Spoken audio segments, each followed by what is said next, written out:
around here. Come along, tell me under the table, what do you see? Welcome to the playground, follow me. Tell me your nightmares and fantasies. Sink into the wasteland underneath. Stay for the night, I'll sell you a dream.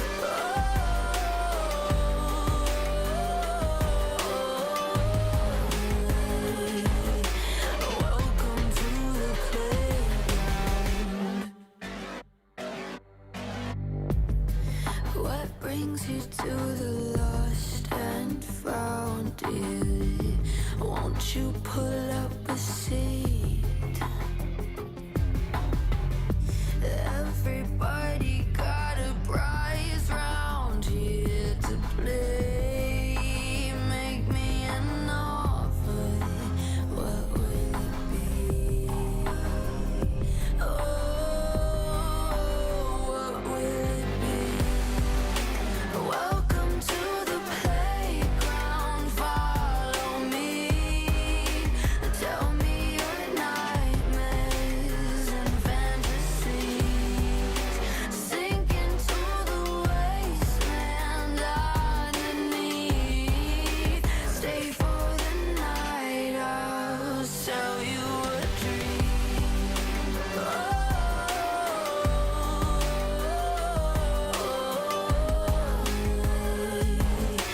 Welcome to the playground.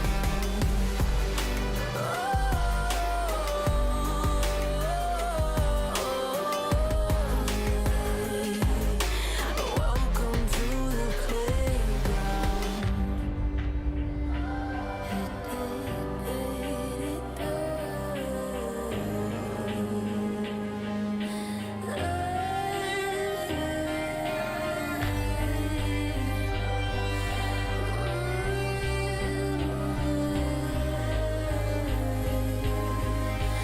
Welcome to the playground.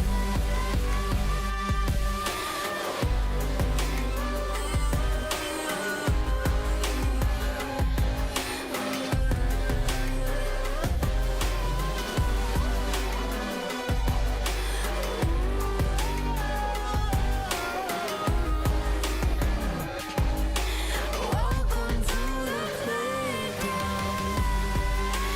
Welcome to the playground, follow me. Tell me your nightmares and fantasies. Sink into the wasteland underneath. Stay for the night, I'll sell you a dream.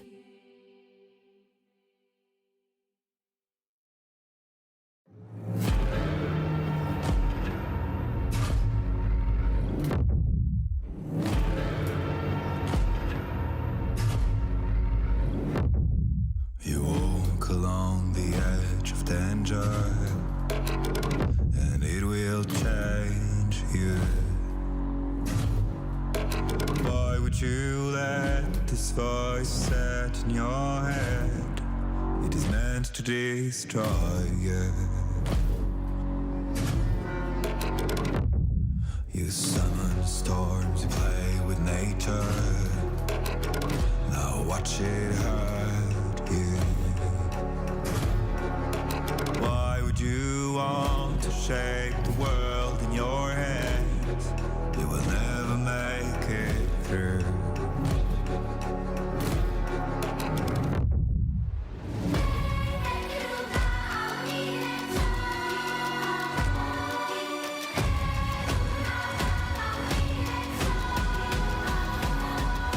Catch the fire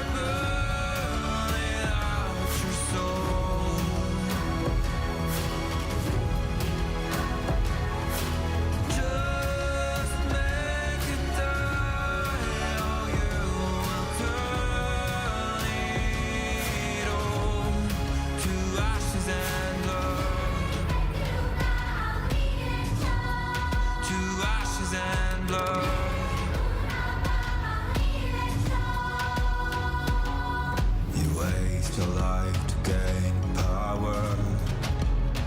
You shift the game rules. How does it feel to reach the line that no one ever got to cross? Does it make you wake up now?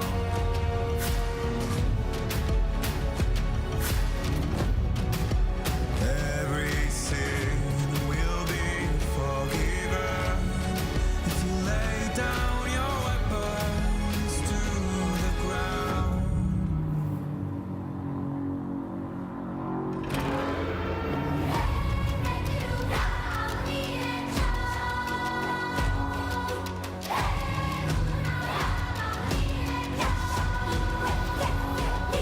Catch the fire burning out your soul.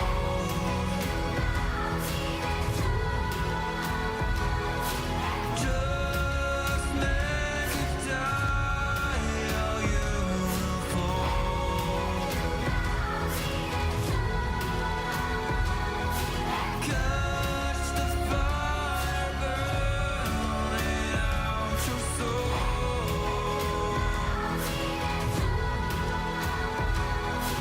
Just make it die, or you will turn it all to ashes and blood.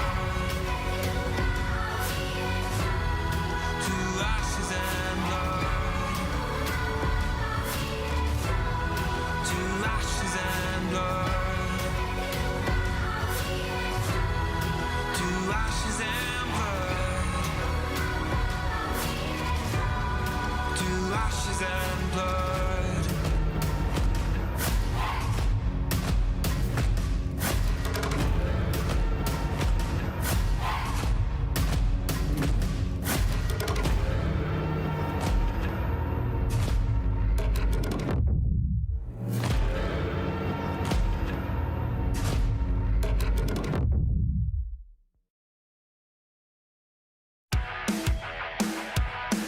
Hey, what? Hey, look up at the sky, it's just a starting line. Waltzing through the storm, feel the vibe align. Radiant rebels in the silent fray. In the pulse of dawn, we embrace the day. We find harmony in mayhem, finding our own beat. Eyes ablaze, we're laser focused. Dancing through the storm, we become the light. Against the lies, we'll set a flame in this never-ending fray. As alive in the pulse of dawn, we find our beat when the chances take form through the noise. Hey, look down at the tide, it's our warning sign. It's time to rock the wave or get swept aside.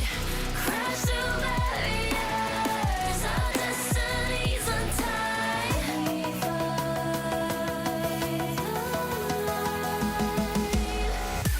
We find harmony in mayhem, finding our own beat. Eyes ablaze, we're laser focused. We become the light. We become the light. Against the lies, we'll set a flame in this never-ending fray. As alive in the pulse of dawn, we find our beat when the chances take form through the noise. Hey, look up at the sky, it's just a starting line. Hey, look up at the sky, it's just a starting line. Radiant rebels in the silent fray. In the pulse of dawn, we embrace the day.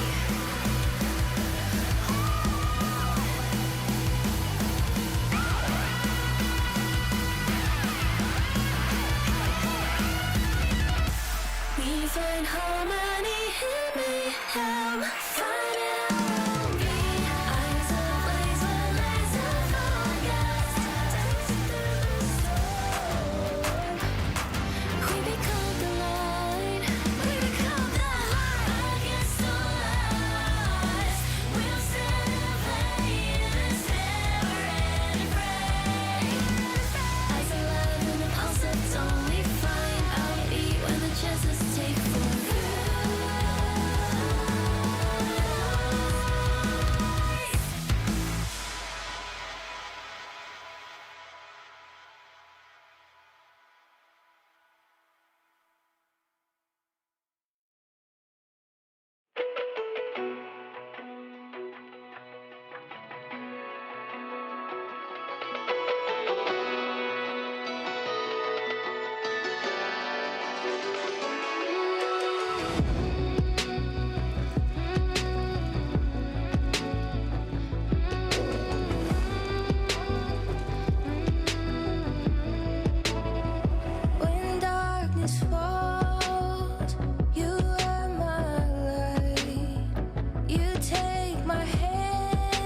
Our hearts dancing time.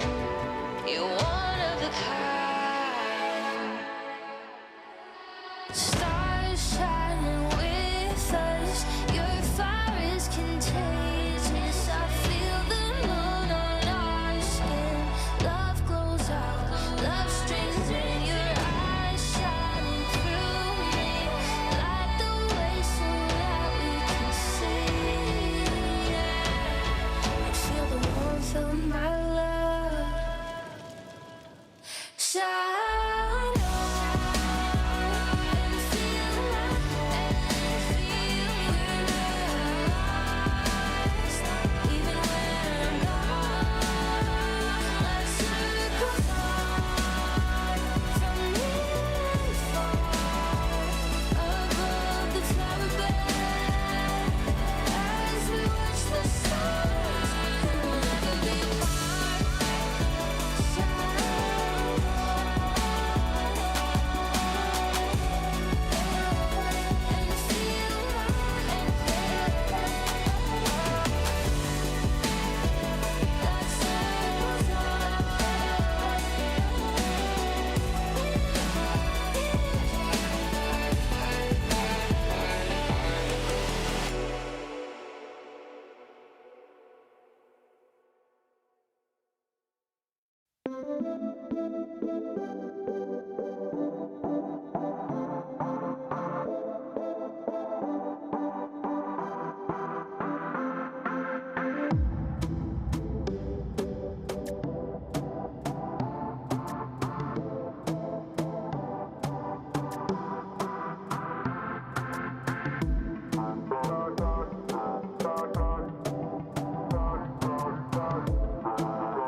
Wait, is he switching lanes?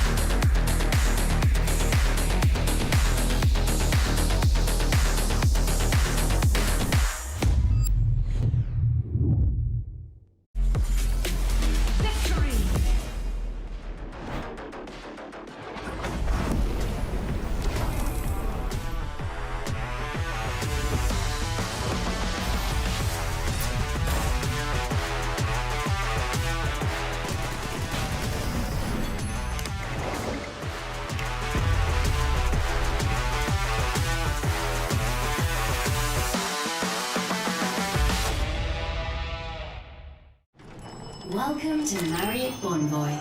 Where can we take you?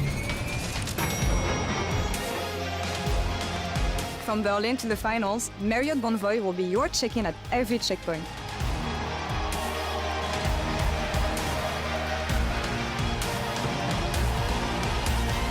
Discover over 30 hotel brands here and around the world. Marriott Bonvoy, a check-in at every checkpoint.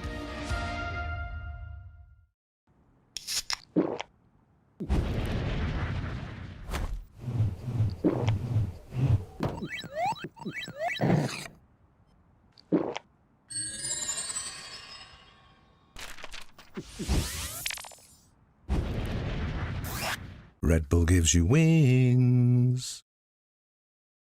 No, on to 5! What an ulti! What an incredible play there from... Oh, that was incredible! You love to see it. Right, yeah, let's really What get into... a move! He's just so good. I mean, the persistence, the patience to find the angle. You just don't see that from rookies. He's got it all. He's got the bad. Have a break. Have a Kit Kat. Ooh, that looks good. Do you want to maybe share a little bit? Yeah. What a move! The human body was built to move. Not trapped at a desk in one singular posture for 12 hours a day. It's time your chair evolved. This is Secret Lab Titan Evo. Ergonomically engineered for you, gamers, hybrid workers, artists, backing your every move.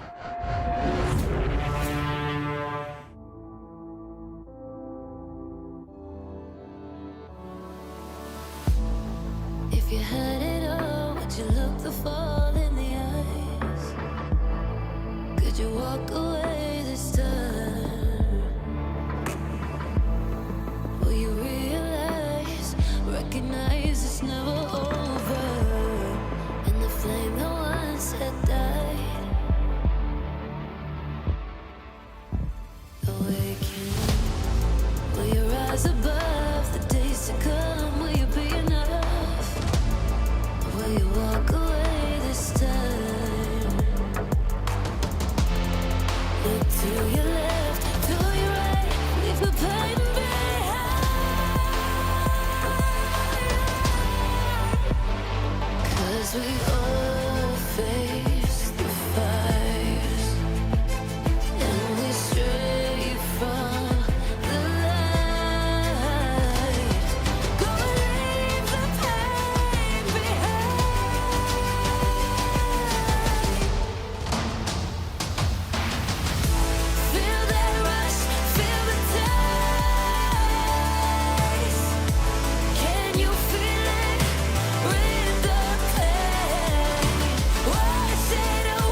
on to Berlin, Germany in the LEC Winter Playoffs. While we've been gone, our teams have been hard at work preparing for Fearless, or in the case of Rogue and SK, well, preparing for spring. Today on Ready Check, we'll talk all about Fearless and who is most likely to flourish in this new format. Then we'll take a look at Fnatic and what Upset has been doing well. Spoiler alert, it's not protecting his own KDA. Lastly, we say a heartfelt goodbye to Best of Ones as Week 3 marked the last time we'd see them for the entire year of LEC. I think I speak for all of us here when I say we're completely crushed. Ha! Just kidding. Bring on the best ofs!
Welcome everyone to another week of LEC and another edition of Ready Check. Today, to the surprise of no one, we'll be talking about Fearless Draft. So I think before we get into anything, quick reminder of what Fearless is, and before even that, a welcome to my analysts on the desk today, and to this Gnar who is... He's excited Best of Ones are gone. He's excited, but you have to stop traumatizing the Gnar, Odo. Leave Gnar alone. It's fine. He doesn't really get any game time anyway, so he has plenty of time to chill. You know, so good change in Fearless. Yeah. I mean, I'm really excited for Fearless. I think it should showcase our pro players much more than the previous Best of Ones have. I think overall, looking at like the Best of 5, Humble Life vs T1, that was such a banger, and I hope that we can see some crazy picks like we saw in that series. I hope it doesn't take all 5 games. Of course, we are only on best of 3 at this point in the LEC playoffs. We'll transition into best of 5 as we get to top 4. But reminder for anyone who hasn't kept up Fearless, if you pick a champion or if a champion has been picked in any of the previous games in a series, it cannot be picked in the next game. Banned champions don't count for that, but it does just generally mean that if we get a 3-game series, we're going to see 30 unique champions. And with that in mind, we've all kind of put together a little document to track, and we'll try to share this with you guys too so you can follow along at home. So this one was made by Lore. As you might guess, I'm a last-minute substitution, but I'm not sure what to think. Gentlemen, what are your front runners for champions that you want to see on a personal level? Screw strategy. What on your board is like your personal flair that you're excited for, that you want in Fearless? Garen for me. Easily. everyone is traumatized and everyone is super angry that this champion is not receiving any nerfs. And I think that right now with Fearless, especially if we go into a game 3 with swaps happening, I think he's probably also one of the better chances to survive swap. And I don't know, his ultimate is just kind of OP. So for me, he's my front runner that I want to see today. And seeing that we have G2, GX later, BB is my guy to pick it later on. I mean, for me, I kind of tried to pick the champions that I felt like were most OP, that people just haven't played. So I don't know if I really like any of these champions because they're all kind of disgusting. But maybe Twitch. I think Twitch is really cool with Axiom Arcanus because it gives him like the 14% damage because ulti doesn't count as AoE. And I've been playing him a lot in solo queue and he just feels so strong. But you pick nothing for joy. You're just entirely pro playing your way through it. All I'll say is Lore has the entire board, and again, I stole this from Lore, in role order. We have top laners, junglers, mid laners. I think she's trying to stack it so she can get the fastest bingo possible. Yeah, me and Odo had it randomized, so... Yeah, it's like a pro player debuff. It's a pro player debuff, yeah. I mean, maybe this is the only way she's getting any Ws, you know, so that's you can't just throw shade at Lore. Lore's not even here. Best opportunity, so... Yeah, that's fair. No chance to defend itself. So what do you guys actually care about when it comes to Fearless? Like, you both had your time in pro. It's a best of 3, not a best of 5. Would you be excited to play in Fearless? How much do you think this actually changes for our teams and matchups? I think it's super exciting because when we would be looking at a normal best of 3, you'd be seeing, you know, the meta adapt throughout the series where, let's say, I don't know, a champion that gets picked in game 2 all of a sudden becomes the first pick in game 3 just based off of the fact that the enemy team doesn't really have proper answers into it. But now with Fearless, you kind of have a one-shot wonder with any of the champions you pick, you know, so it's realistically, you only get one counter, one OP pick in this sense, and then you're going to be seeing a lot of adaptations for a team where they're forced to dig deep into their champion pools. Yeah, I mean, for me, I think, especially on ADC, where we have seen very little variety, I think it should bring up some more, like maybe Kalista will be permabanned, and then in second game or third game, we actually see some cool ADC picks, like Jinx or Aphelios, or these like more traditional hyper carries that we've seen in some other leagues, which I find much more compelling to watch, where an ADC can really make the difference in team fights rather than just standing on the other screen. You say Aphelios, you didn't even put him on your bingo card. No, because you don't think anyone will actually play him. I mean, it's like you you want could to just see pick him. Jinx instead of Aphelios. And it's kind of like easier. Fair. I was just asking because I'm an Aphelios I love fanboy. Aphelios. Yeah, I agree. But then you didn't put him on your bingo card, so I don't really understand. Are people going to play him or not? It's winning. It's about winning. Okay, fair enough. So who thrives? That's kind of the next big question. We've got a lot of, like, especially in our first matchup with Heretics, we have a lot of rookie players. Is this good for new players? Is it bad for new players? Who do you think benefits the most from us swapping to a format where the deeper your champion pool is, the better it is for you? I mean, speaking from experience with Machuki on Heretics and Carlson, they were both really open to new picks, and they liked playing new different champions. But the rest of the roster, I'm not so sure. Flacket to me strikes me as a guy that kind of likes his conventional picks, apart from maybe like the Yasuo and stuff, what he played sometimes. But overall, I think the top-tier teams that were already more comfortable after the BO1s should continue to thrive. And it's like, if you already play the meta champs better than the worst teams, then probably you play the cheese picks better as well, kind of.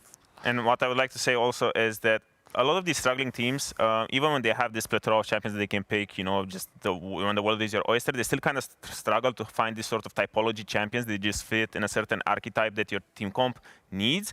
And now that, looking at Heretics, for example, because it is our first matchup of the day, I feel like they might be one of those teams that they might be struggling just because they might not find the best solutions for the things that their team comp needs, because they have been struggling a little bit and they went kind of all over the place. So it would be a real test to all of these teams, you know, and the top tier teams, as Jack said, they would be doing really good, I think. Yeah, I think it definitely favors teams who've already had time to figure out where they're going, figure out their strategies. I think when you're a new team, it's always going to be tough. But I think some of the players that stand out to me right off the bat, we'll hit with one that isn't in today's game, but Mirwin, a guy we're going to be watching, has been kind of a two-trick, right? Just Kazante and Bessa. But obviously last year, he was the weird pick connoisseur, and his champion pool is frankly disgusting. Like, I don't want to see any of this. Well, not any of it, but most of this in my solo queue. You want to see most of it, because it is polarizing. Because last year he was the guy that would always find these funky counter picks, but he was also now it's a test, or like it's a real test for him, especially tomorrow, because he's the guy that finds always the counter picks, but he would find the counter picks to the meta chances. But tomorrow, will he be the one who finds counter picks to all of these, you know, funky champions that can come out first? And I think so, because he's playing Ahri Trinity Force. That's what he did at one point in last year, and it was a little bit mind-boggling, to be honest. Yeah, I think he's going to thrive really hard, to be honest. Like, when I played with him, he was the type of guy, he would have a champion in ARAM, and then he would think to himself, oh, this champion is OP. Nobody's playing it, I need to play it. And I think that's, like, for example, how he found the Ahri. And in our games, he suddenly was like, Ahri top is super OP with Triforce. Our coach said, don't think that's good at all. And he was like, no, it's good, trust me. I just think it sets a good standard for the ARAM players out there that can talk to their high elo friends and be like, guys, you don't understand. Heart steal every champ. It's going to be great, I promise. I think the other top laner that it's important to talk about is Broken Blade, right? Yeah. I think early on in his career, I got used to seeing more carries, and then kind of on Schalke, he was just playing whatever was reliable. But certainly on G2 was kind of come into his own, branched out. We see a lot more unique, a lot more creative picks. What do you guys have your eyes on there? I'm a lot more excited about Broken Blade actually more than Merwin, because when we think about G2 last year and what made them really, really good was the fact that when the meta became stale, he was the one to innovate. He brought out the Zac, he brought out the Yasuo. I don't really think he brought out the Dwayne because, it's kind of nasty that's over there, you know. But back to my point, he brought out Yasuo, he brought out the Zac, and when the meta became stale, he thrived the most. And this is what's going to happen in these best of threes. He's kind of the guy who's, I think, going to be revolutionizing the most in this scenario. I kind of have a different take. I feel like I'd be surprised if he revolutionizes that much, because I feel like G2 have been kind of struggling with support and jungle, and they need Broken Blade and Caps to carry to really win their games. So if I'm Broken Blade right now, I'm thinking to myself, I need to play my best champs, I need to play Pixel Perfect, and I need to carry. Because if I play a pick that like something like a Sack or something that I'm not 100% how the matchup goes, and I don't really perform insane, but then the rest of the team is not going to carry. Yeah, but you will perform insane. That's the thing. I mean, it definitely strong individual talent. Caps, of course, I think the other player who's champion pool we can look at on G2. But I think to your point early, right, like the first few games that we saw G2 play in the split, that first week where they did struggle a bit, they were playing these more difficult to execute champions that did kind of leave room for BB and Caps to style, you know, some more melee picks. It didn't work super hot for the team. I don't think we saw the strongest G2 performance overall. So I'm kind of on the side of, yes, I want them to cook, but if they're not confident in their performance, maybe we would just see the return to a control mage mid. Everyone's favorite. I feel like G2 could choose to cook, but it's like Koi, they have to cook. They're addicted to it, you know? It's like... So it's like we'll see what G2 decides to do. While with MKoi, I just feel like Mirwin is going to be like, no, I have to play this. There's no other way. Why does this sound like a Breaking Bad plot synopsis? I think the other thing that's curious about this all, right, is that on the opposite side of G2, we have kind of Lebrov, who's a guy, when you look at his champions, when you look at what he's played, it's not super diverse. I think people probably too quick to jump on to calling him a Rel one trick last year, although it was, I don't think they were, you know. You don't think they were? No, I mean, I think it was totally legit. I think his best champion is by far the Rel, and he's getting the Rel a lot. He's thriving on these engaged supports. I mean, well, Rel, because that's the most engaged support, and on the Blitzcrank, but I don't really feel like he's been doing that great on his other picks, and I think the Rel merchant statement is totally fair. So that's why when I'm looking at today's series, he's the one that I'm going to be looking out the closest, because now he's going to be forced to play different engaged champions that he's not really been thriving on, maybe a different type of champion with an enchanter and I think it's going to be interesting, and it's going to dispel a lot or confirm the Rel merchant statements. Yeah, I mean, for me, but I wonder if kind of like it's actually good for him that it's fearless, because it's a best of 3. Then you have to ask yourself, do we want to ban the Rel every single game, or do we give him that one Rel game? Because a lot of time it's like you sacrifice giving that one Rel game just to be like, okay, we don't have to deal with it for the rest of the series. But if you then get your free win off of that one Rel game, then your Rel merchant is pretty happy. It's kind of worth. I think my concern is as we go deeper in and you look at someone like Mickey, and obviously we can play on the like former teammate, drama if we want to. But if you look at the Mickey champion pool, you obviously have a lot more going on. But is this a meta where supports are gonna like do crazy stuff, or are we just gonna see like, all right, Rel's gone, on to Rakan, on to the next one? Because this is the funniest graphic to me, because it's like, wow, his champion pool is so crazy. They're just all supports. There's very few champions on this list other than like Hail of Blades Poppy that aren't just like, yeah, we've seen them all meta as support at some point. Yeah, I don't know. I feel like EU supports recently haven't really gone too crazy. I remember when Keria was innovating with his Halo Blades ADC supports, then a lot of EU supports jumped on that train. But I would like to see some Electrocute abusage, because I think that rune now after the buff is so OP. It's like the Elise support, the LeBlanc support that I've been seeing in other regions. I think a lot of that is because of Electrocute.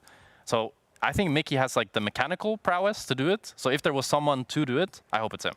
I also think it plays into his kind of psycho champion pool, given the fact that he's the one who brought up, you know, Hail of Blades Poppy, because who does that? Now you're in a meta where with swords being so prevalent, you need to have this threat on the tower dives, you know? And I think that this plays well into him, because I don't really think he likes to play these enchanters, because I saw Sona at one point in that graphic and I was like, okay, well, what's going on there? That should not be there. So I think he's going to be okay. I think, yeah, with Electrocute getting buffed, especially on this patch, I think he's going to be thriving a little bit more, and he's going to be cooking a little bit more in these, you know, potential lane swap scenarios. So I want to run 3 picks by you. Shout out to Lore and Molecule, who scrubbed through so much of our pro players solo queue, who found all the accounts. And so I'm just highlighting 3. There's a lot to talk about. I want to talk about Mel as an ADC. Mel bot lane has been getting played a ton by our players. Diana jungle, not as popular, but Jack brought it up on cast one time, so I'm going to sneak it in there for him. And the last one is Pantheon as a flex pick. We have seen multiple teams play Pantheon support in solo queue, jungle, and top lane. When it comes to those champions, is those something we might see here? How much of that is overcooking? How much of it is realistic? I think Diana is legit. I think Mel is legit. Pantheon, I'm not so sure. Maybe in a game 3, but Mel right now, given the fact that I think she's probably going to be first pick or ban going into today's series and tomorrow and the whole weekend, the fact that you can flex it also into ADC, it gives a lot of power to blue side or even potentially red side, because you get to flex to last pick. And at the same time, Diana, junglers have always been broken, and right now with the build that is, I think, Lyandri and Rhythmic, you're just so tanky and so annoying. And right now, there's not, I think, a lot of options in the AP department, given how deep you go into Fearless with Zyra maybe, you know, getting taken out, I think she's going to be one of these champions that thrives. Will AD carries finally play Mage's bot lane? You've been complaining. Mel is so broken. It's so disturbing. Like the Q is like point and click nearly, the W reflecting absolutely everything. I played against Noah on Mel bot, and it was just like, what? What's happening? I don't understand. It's insane. Look, before we talk about Mel, one last quick hit. Twitter has been abuzz with hype for Fearless Draft, and if you haven't been there, or X, excuse me. Sorry, Papa Elon. We could take a look at some of the sentiment here. Some of the like, I don't know where Grabs got this picture. I don't know what movie this is a reference to, but that's pretty traumatic. But clearly some teams are ready to cook, right? A lot of Fnatic, a lot of Memento going in 4G2. Are you guys just excited before we talk about Mel? Before we show people how the pros are feeling about Mel? I'm very excited. I think more variety and champion picks is so needed. It's been so boring seeing the same thing over and over again. And I think with this, it's going to be so much better and so many more champions being played. And just opens up so many more possibilities. Hit me with the cope, guys. I mean, even though it's Fearless, I feel like we might still run in the same scenario where you still get the same champions played, but just in a little bit more, at least you get diverser matchups. Yeah. You don't get the same matchup over and over, but I think definitely Fearless will be a win today. Fearless, big win.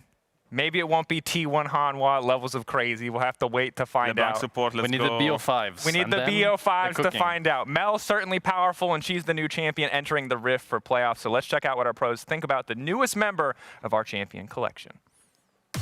The foolish need not approach.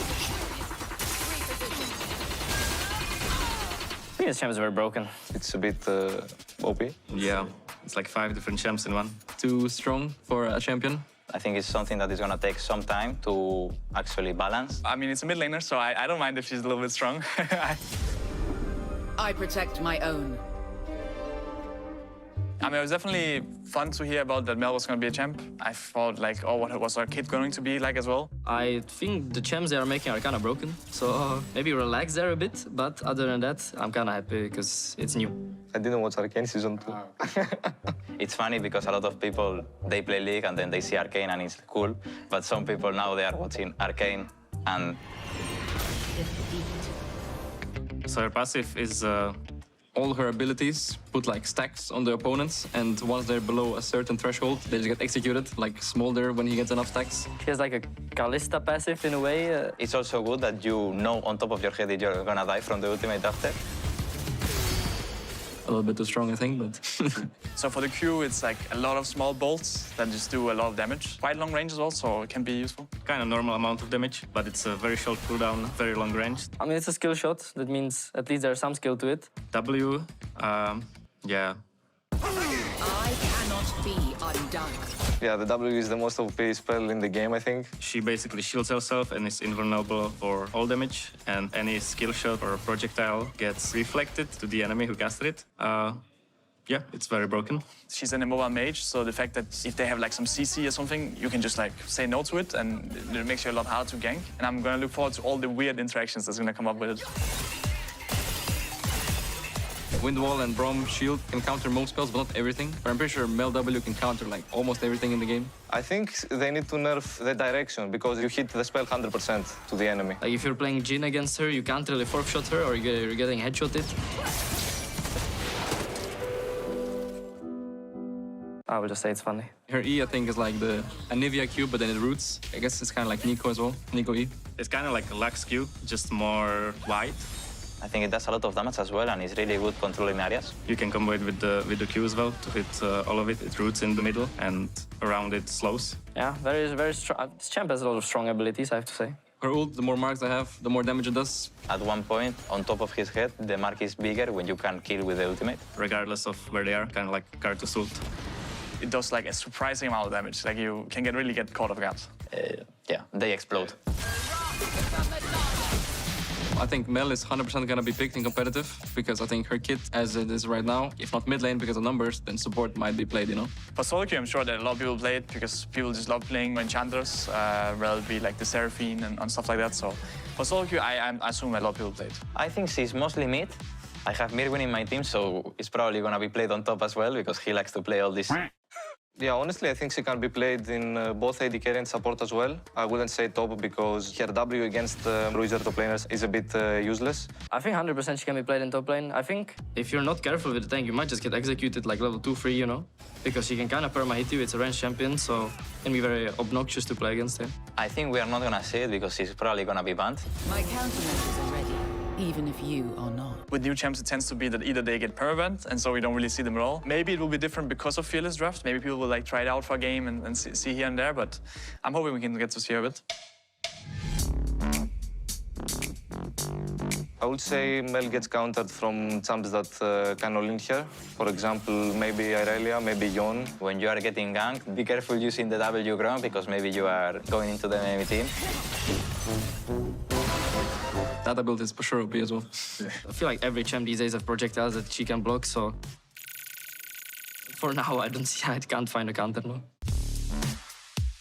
If you like mages, you're probably gonna like Mel as well. Just farm early game because her first levels on mid lane are actually not too strong. So once you reach level 9, you are very OP. So play safe early game. I guess be patient with the W. I think W can turn around a lot of situations. So as long as you're patient with it, I think it can win you the game alone. Get comfortable with the champion right now. Played many games. Don't go first time into ranked because it doesn't look the best. Make sure to pick Mel now to get some free yellow because it's very unbalanced.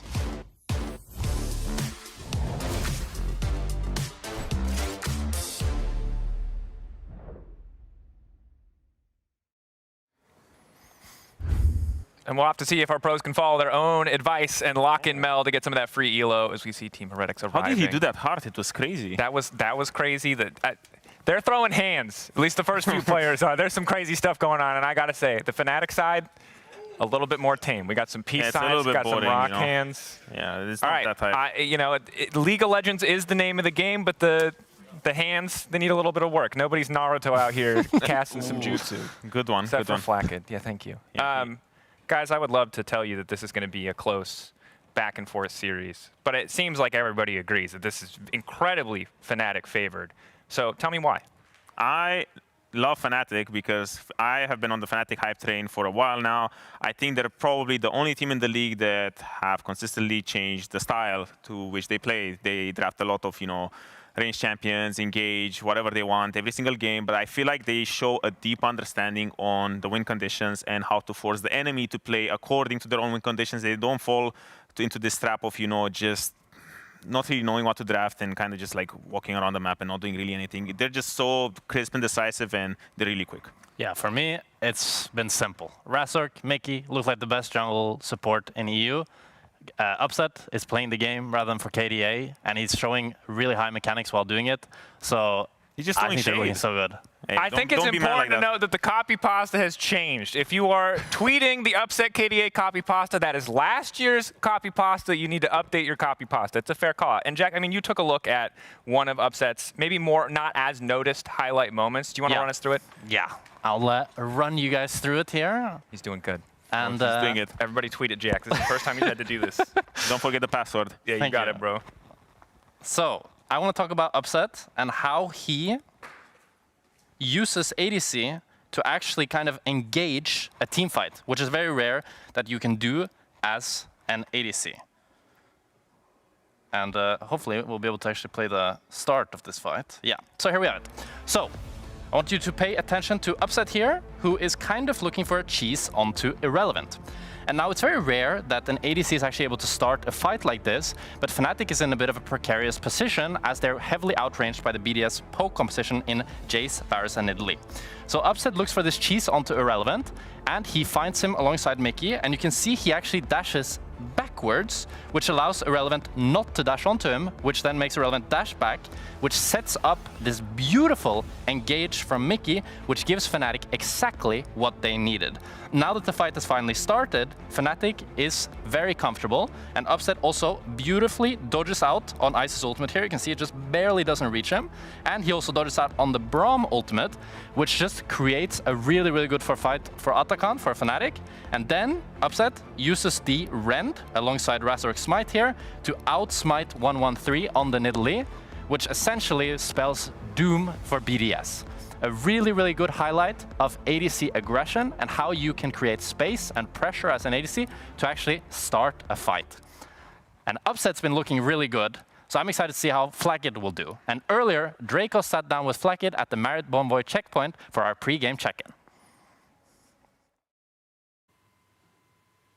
Thank you so much, Jack Spectra, for that incredible breakdown on Upset and his fight around Otacon. I'm joined here now by Flakked, who'll be facing Upset today. No surprises about that one. But talk to me a little bit about this 2v2. You guys versus Mickey Upset. Feeling good? You gonna smash them? How's the outlook? I mean, I don't want to like anticipate anything, because I'm saying maybe there's a swap. So there's like maybe we don't get to see like a lot of 2v2s. But I mean, I think it's like, I would say it's like one of the strongest bot lanes, if not the strongest one, I would say right now. So yeah, I'm definitely really happy and really looking forward to face them.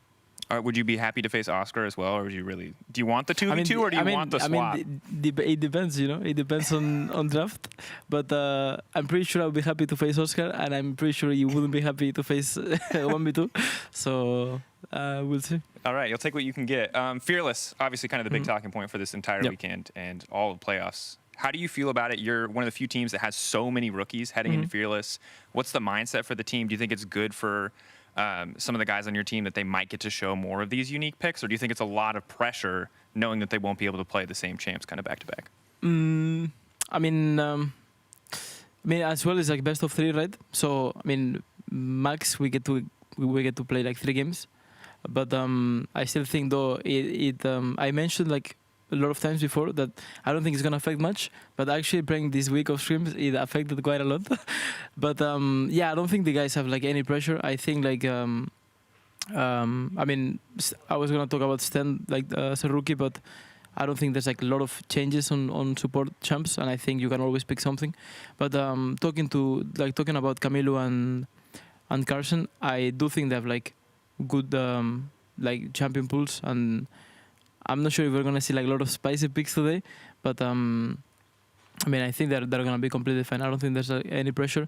I think if there's anything, there's like a lot of excitement, because especially Camilo, he likes to go for like sometimes this, I mean, maybe weird or like sometimes different picks, but maybe we have something, maybe not. It depends on what they do as well. I hope we get to see some spice from the new guys, but you yourself, you've changed roles, right? You used to be the young blood yourself. Now you're kind of that veteran. Do we get some of that spice? You were the Seraphine guy. You've played so much weird stuff in your career. Do you get to branch out and try new stuff today, or is it kind of, do you need to be like a rock for the team? No, I mean, every time I see the angle of cooking, I always try to cook, of course.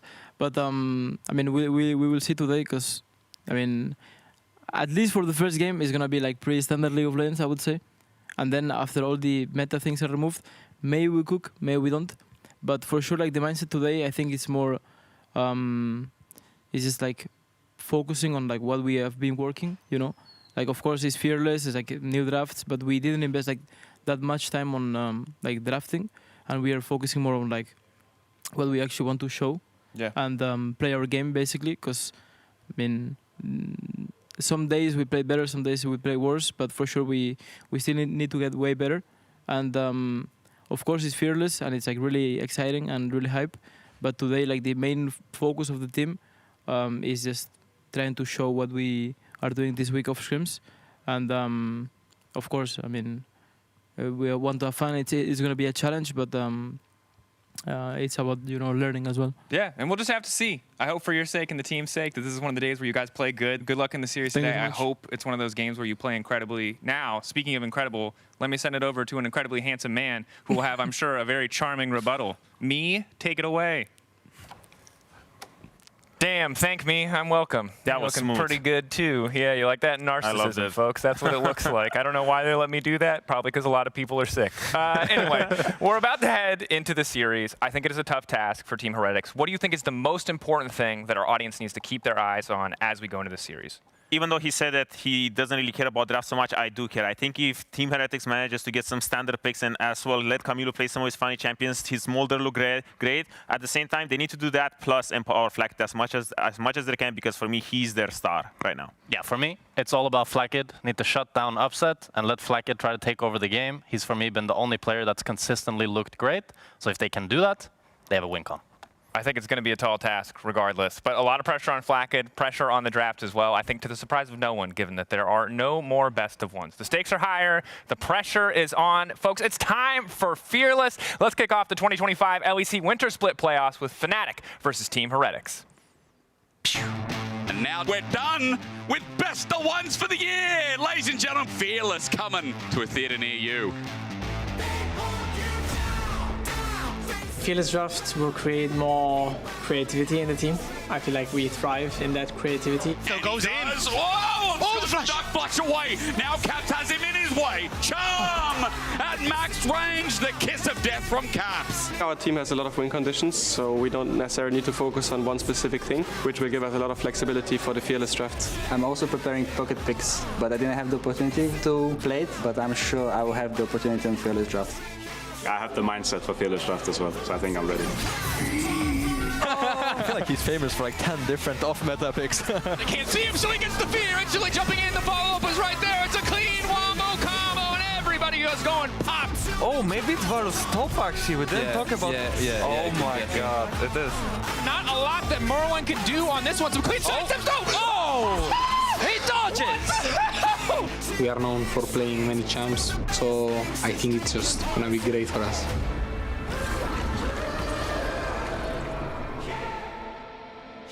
G2 in front of Artican, that's shredding their health bar. It's getting destroyed. And this is why you don't team fight while you're trying to butcher Artican. This year there is more competition. Overall, just the league got stronger. The last 2 years, for example, it was just G2 and like sometimes Fnatic were doing something and like sometimes Koya bits. We kind of want to change that now and make sure that we have multiple good teams. They just end up going that little bit too deep for him. Flashes away, doesn't get the... Yeah, that was so well played by Callist. That's crazy, bro. And you actually killed him? I checked his money. Yes, active on his face, yes. We are working hard and I think we are working on the right things, so I think we will win. Everyone wants to take G2 down. I think that trophy belongs to us, to G2, to me, and I will not let any other team take it. Big win here as Callist is going to get spiked up and Caps goes in. Oh! Welcome to the LEC. It's clap style. G2 falling to the ground. They're all onto Upset. You'd say even better for G2, but Fnatic are still too far ahead, beating their nemesis at G2. I think I'm going to be able to express myself even more in the game. True Shot Barrage nails everyone. Upset and Mickey right now, the best bot lane in the league. Noah, the battle, the autos, the Q still connecting from Carzzy. Noah, Carzzy manages to make the play happen. To be honest, I couldn't really care less about expectations. Like, I think we will just do our thing, play our game, and we will win. What a hard-fought game from Heretics, as they will knock SK out of playoffs. Callista's level 6, he has the Whirling Death and doesn't even need to use it, comes out late, maybe execute. The Draven got money. We ended second place, I think, in regular, so I'm happy with that. I think we could have played better, and we're going to make sure to play even better in playoffs to make sure that we can win the split.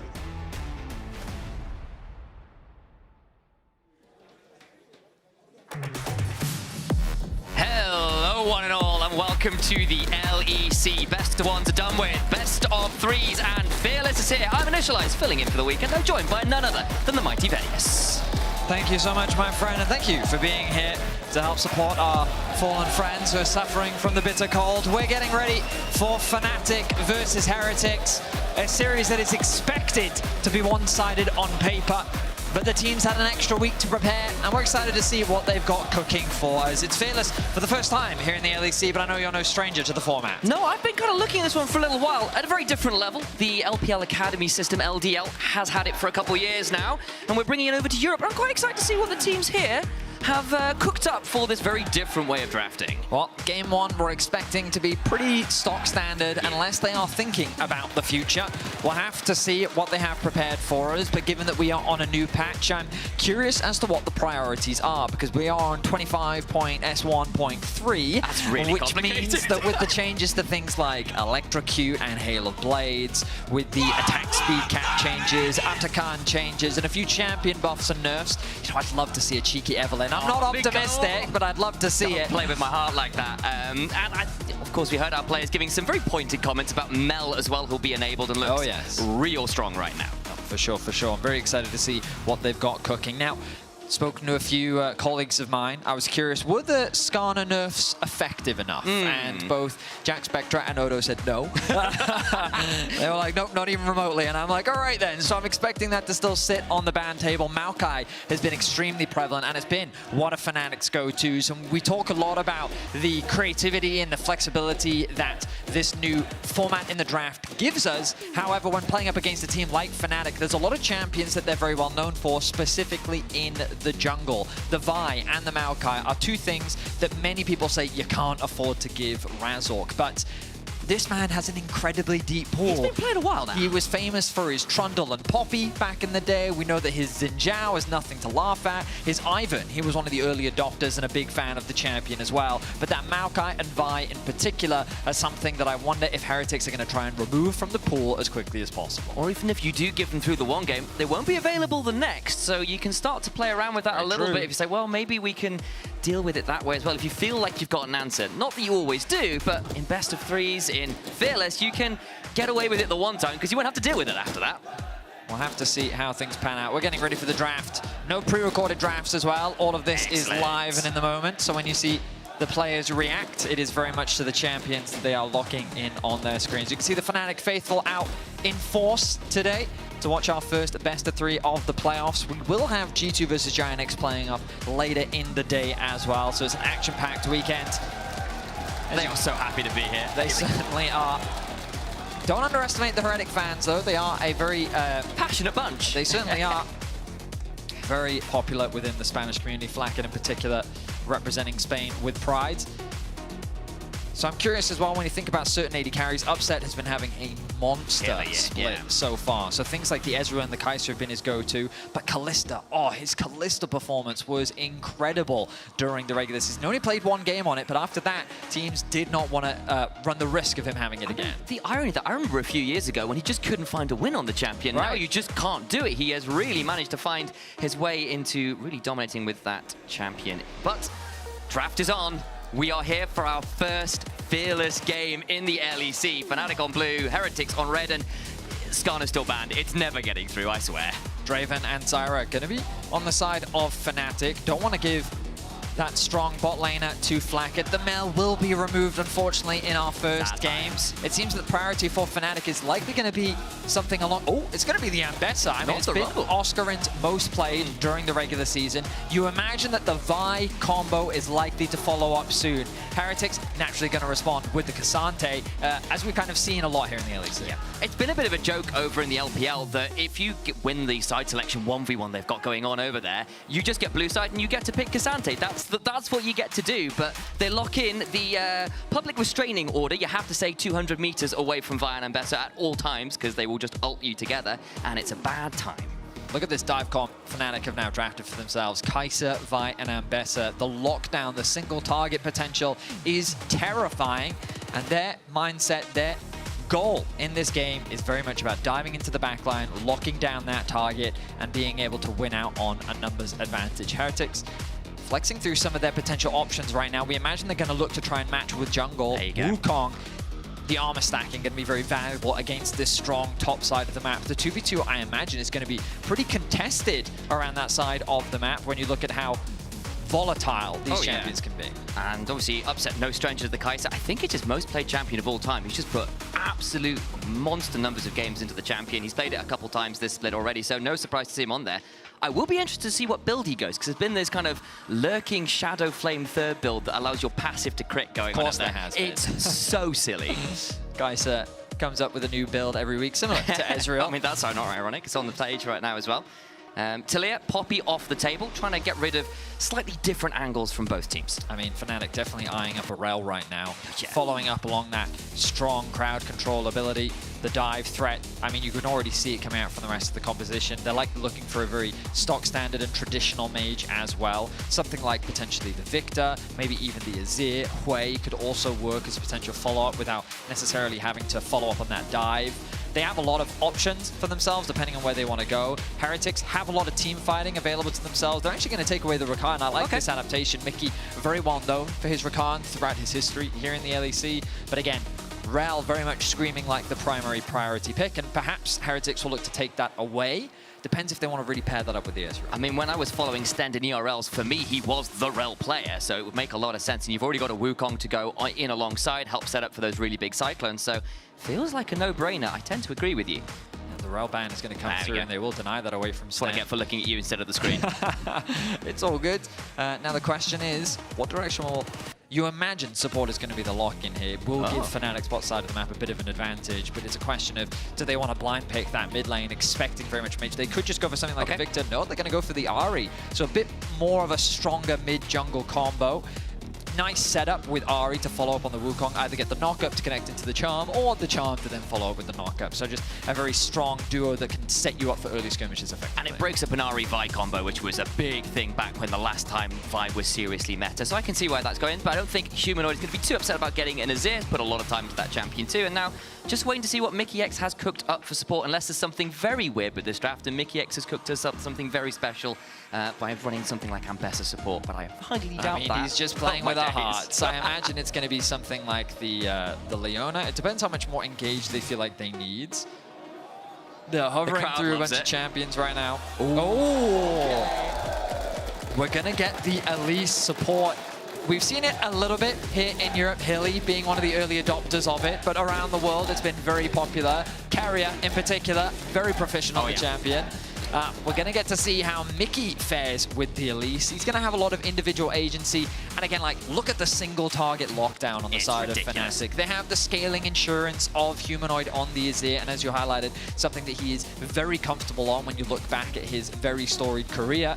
But, I mean, I guess you could argue single target damage in the sense of they want to lock down the Ezreal, they want to lock down the Ahri, they want to execute them as quickly as possible and then turn it into a numbers advantage fight. They have a lot of skirmishing power thanks to the mobility on Ambessa, the agency and independency that a Kai'Sa can have, and the potential playmaking of Azir. But ultimately, aggression coming out from the side of Fnatic with a strong top side, and keep an eye on that Elise Vi combo in the early game. In contrast, Heretics, a lot of team fighting. Oh, yeah. Ezreal, Wukong, Leona, Cassante, they're going to be looking to set up around these objectives, leverage the poke and pick potential that they do have. Trying to walk into this composition can be very scary because of the Ahri charm and the potential lockdown coming from that Leona.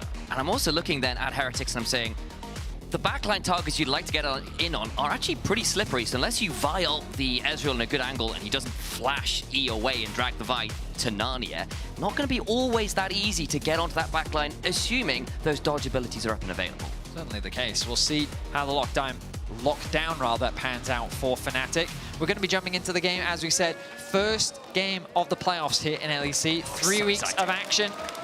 It's going to be Fearless, best of threes. The champions that you see on your screen, you're not going to see again for the rest of this series. No Cassante for more than one game? Say it ain't so. Prepping to drop into the Rift, though, for our first game of playoffs here at the LEC in Winter 2025. Let's be upstanding, folks.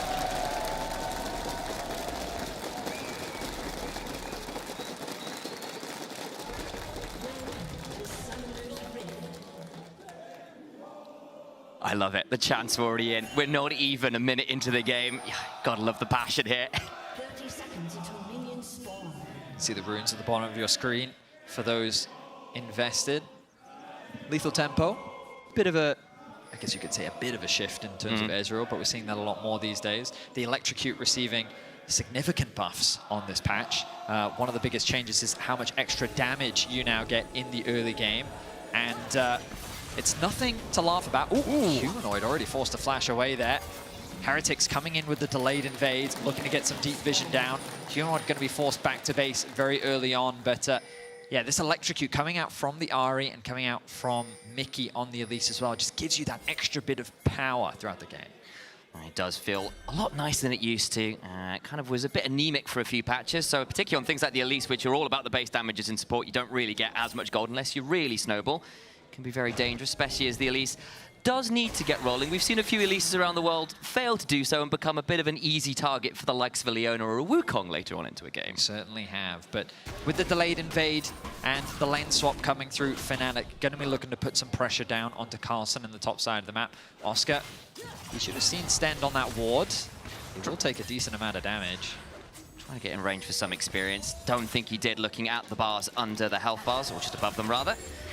Head just a little bit further around as we are going to see exactly what this lane swap leaves to us. Vi and Elise early on, you said it was going to be dangerous. This Kapatante could be experiencing it in a few moments, I suspect. I mean, Elise is so good at the tower dives, right? Because of her ability to reset the tower aggro. The cocoon has been locked in. Here we go.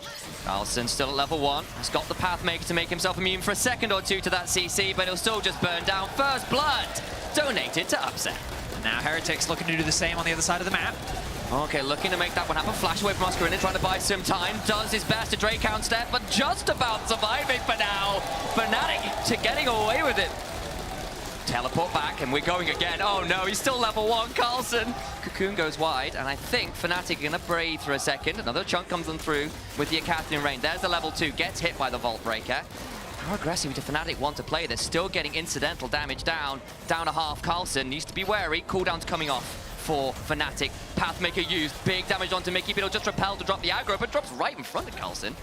They're going to leave it alone for now, and Carlsen doesn't die a second time. The good news for Carlsen is he's able to soak up a lot of the XP with the minions dying around him. But crucially, that kill went over to Fnatic. The first example, or the execution of the dive was so clean, and you see the strength of this Elise as well, the ability to just mitigate that tower shot. Unfortunately for Heretics on the bot side of the map, Oscar Rinning getting that level 2 was crucial. The shielding from the passive, providing that extra durability and enough space to be able to disengage from the dive and walk away with his life. And we get a moment to breathe here. Slight gold lead now to Fnatic, courtesy of that first blood, and in the lane swap, that does feel pretty good. The Kai'Sa great into the Ezreal in mid-game, historically a bit of a counter, but once you're out of lane, once you get to use your ultimate to start jumping at the Ezreal, who can't then run away, but early on, Ezreal in lane, especially before first backs come through, can be really obnoxious, especially if he lands a Q or 2. It can be. And now with the dive sort of kind of returning to neutrality, as you highlighted, this gives an opportunity for junglers to move in to their opposing side jungle once more. These top laners are truly isolated from the rest of their team. Notice how Oscar is kind of struggling to know what his options are right now. There's no way for him to catch, and he realizes the jungle is no man's land. Camilo is the target. Mickey going to start crawling towards him. Dodges the cocoon, and Camilo will get out, but still hit by the volatile spidling. Nice cocoon into the neurotoxin, so a bit of a chunk. Not going to lead to anything more, but Rome gets some damage. You can take that for now. Keep your eyes on the mini-map. Notice that Sheo has made his way into the top side of the map. Will secure his own Krugs. Razork going to be looking to do the same on the bot side of the map. So junglers finally entering the part of the jungle that was supposed to be theirs. As Upset now finds himself on the weak side. Mickey has to return to the top side of the map. Information gained on the positioning of Stend, with Mickey holding on to the level advantage for now. Upset just given that time to get that solo XP to match and keep up with Flackhead, who's in the same position on the bot side of the map. Flackhead getting that base off, now set his sights on the top side of the map, and Grub spawning in about 50 seconds becomes the first objective for both of these teams. We've seen a lot of games won and lost around Grubs in recent patches. Feels like a lot of teams are willing to throw everything in the kitchen sink there with how valuable it can be to have that extra tower damage. Keep your eyes on the mini-map, though. We talked about the Grubs, but it's actually the Dragon Meat starting off by Razork. This will be spotted out by Sheo. Oh, wow. Has to leave. And Sheo not going to keep going on the Drake, though, so it just ends up being a bit of a disengage. I say that, and Sheo immediately Nimbus strikes back in. Carlsen on the reset is here first, but Razork not leaving as yet. And then he does that. He's at risk of losing some farm on the bot side of the map, but he's going to make that sacrifice to secure the first objective of the game for his team.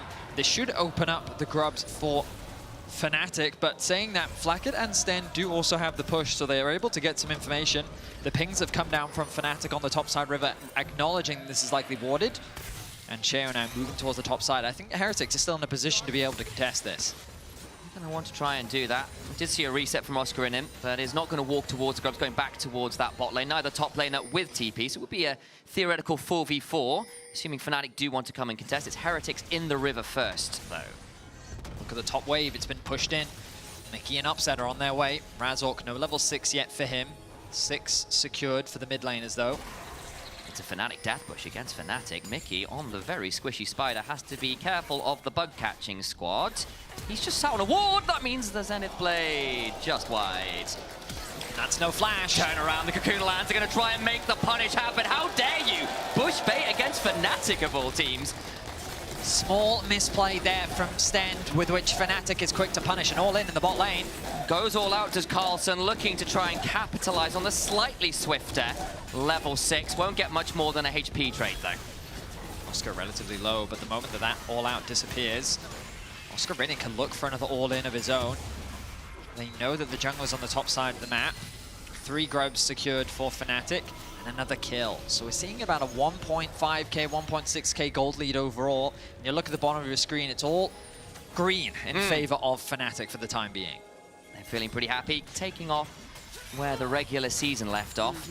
They haven't lost a game, at least in 2025, since week 1, day 1, if I recall correctly. It's 8 games in a row they've won. We're looking to extend that here against Team Heretics, and it's a good early start for that. We call that day the I accidentally left Skarner open day. And then the day after, they picked Skarner themselves against Heretics and had their fastest game of the split. That's a lot, doesn't it? Yeah, it certainly does. Best team in the league theoretically loses to Skarner and then just destroys people with it straight after. Turret dive potentially being seen, as Camilo will be spotted by that control ward, though. And a TP is summoned from Humanoid to defend that top tier 1. Certainly is. Wow. Very defensive play there from Fnatic. You can see that they value the strength of their bot lane very much. And I know from experience that Upset, a very strong communicator in the draft, and I like their adaptation here. Quickly, Upset is going to go back to base. He's going to go catch that top wave. Humanoid's going to catch the top wave, and Upset's going to move to mid. And the stats speak for themselves. Of course, stats are only a small indicator of the potential, but I think in the gameplay and with the eye test, we've all seen the play that Upset have made so far in this split. And he has kind of proven a lot of the haters wrong. They're going to go diving onto the Ari with a flash, but Camilo will just ult away. Razork down the flash, tried to trick out the Ari, then didn't quite succeed. Bit of a misplay there from Razork, but in the end ends up being a flash traded for the ulti. I would say overall a win for Camilo. Yeah, I would say you take that every day of the week, I think. Vibing down the flash can be pretty valuable, especially with her flash Q combos being pretty scary early on. Mickey hovering around the top side of the map. Going to cancel the base there from Flackhead, so just a bit of time wasted. They'll stick around for another wave. Upset, you'll notice, pushing in the mid wave as well as Oscar in and making his way towards bot once more. Throughout the lane swap, I think we can say that Fnatic have been the ones that benefited the most. The fact that Oscar has about a half a level of experience over that of Carlson, has a CS advantage, has a gold advantage, on top of the fact that Upset was able to get one of the first kills and fold up on an assist, sitting on only about a 230 gold lead for now, but still, advantages across the board in favor of Fnatic. Kaisa getting through the early game, getting to the point where she starts to get some of those upgrades and abilities. Feels really good. Mickey, again interrupting these backs. Razork's around, will not have his ultimate up quite yet and available, but they might still look to dive this. Elise, one of the premier tower diving champions, going to be still warded off, though, as Sheo comes around. Blackhead at 20% HP, though, not enjoying his time under this turret. The damage is relentless from both Mickey and Humanoid. And as you rightly said, they're just being annoying. Flackhead and Stend wanted to base many minutes ago, and they just haven't been able to get that opportunity. Finally. And now that they've gone back to base, Razork and Mickey again on the aggression. Sorry, I should say maintaining their aggression by just interrupting the banks. But now they will finally return to base themselves, look to make a few purchases. And notice the timing on the minimap. Upset recalling at exactly the same time so they can all reset back out onto the map together. Black Cleaver secured now for Razork. Dragon going to be spawning in about 20 seconds with the Grubs spawning in about 40. Fnatic set the sights on the bot side of the map. Oscar Rinnan has his TP available. Just the timing and coordination coming through from Fnatic. Very clean on the map right now. And they are, I think in many ways, the team that people are seeing as the best team in the league right now. Expected to make a deep run in playoffs, expected to potentially win the whole damn thing. They've certainly been playing like one of those very, very top teams here. And so far, so good in game 1 of the playoffs. Carlson going to get shuffled away. As I think Fnatic showing exactly why they're so dangerous. The coordination is going to leave their top laner Picking up a kill is Razork. Nice kill. That's 3 kills, and that'll be the Feat of Martial Might. They've still got a turret or another couple of objectives to get the full set for the Feat of Strength. I mean, the setup was very clean. Mickey and Razork immediately moved into the river to get vision control. They had Upset catching the wave at a numbers disadvantage in mid, while they then had Humanoid catching that bot wave, while Oscar TP'd, went top to catch the wave that was being pushed in by Kamilu, ready to TP in at a moment's notice. Just the coordination coming through from Fnatic is on point right now, turning it into a kill onto Carson, and like he just didn't have the support. He clearly wasn't prepared for the collapse coming through. Fnatic now getting themselves a plate on the top side of the map. Now, yes, they have conceded river control. This means that Heretics have been able to establish themselves with authority around this dragon, but Fnatic don't really seem to care all that much. Heretics might, though. The Solar Flare lands, and it's onto the very squishy Razork right now, who goes down. That is a shutdown as well, picked up by Kamilu's Ari. Fnatic's Mickey in danger. Had to flash away. Show still with the Cyclone running. Gets another bop. Carlson came teleporting in to try and get someone more, and they can't. They'll get a kill. They'll get a flash off Mickey.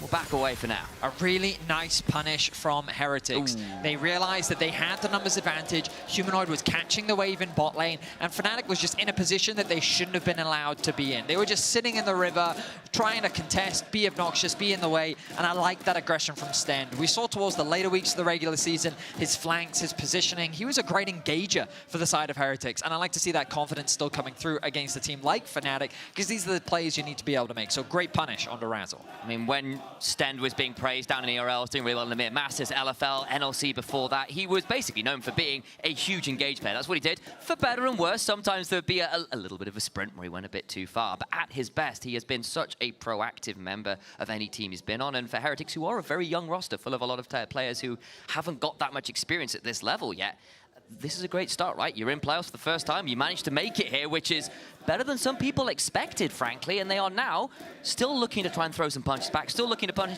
Fnatic for overstepping, frankly. I mean, I put Heretics in E tier. I put them at the bottom of the barrel. How dare you? My expectations were incredibly low. I thought that, I mean, they got a mid laner from the 2nd division of the LFL, not even like the main NFL, right? Where so many competitive mid laners we've seen find success here in the LEC. And so my expectations were kind of at the bottom of the barrel, and so to see them come in and find a lot of surprising wins. Getting that win against Koi was absolutely massive for them during the regular season as well. And while sure, 3 wins overall throughout the regular season isn't the most impressive, given that the expectations were so low, I feel like that they've very quickly been getting a lot of fans that weren't expected to be a fan of them because they have been developing their identity, they're building confidence, and you can see that this is very much an investment project. When you get 3 rookies joining a roster, you can't expect them to come out the gate swinging, and it's a difficult matchup against Fnatic. Everyone's expecting Fnatic to be the heavy favorites here. So to see them being proactive, seeing them look for plays and playing with confidence is exactly what you like to see. They're not coming in scared, which is genuinely a great sign. And I love what you're talking about there in terms of like, look,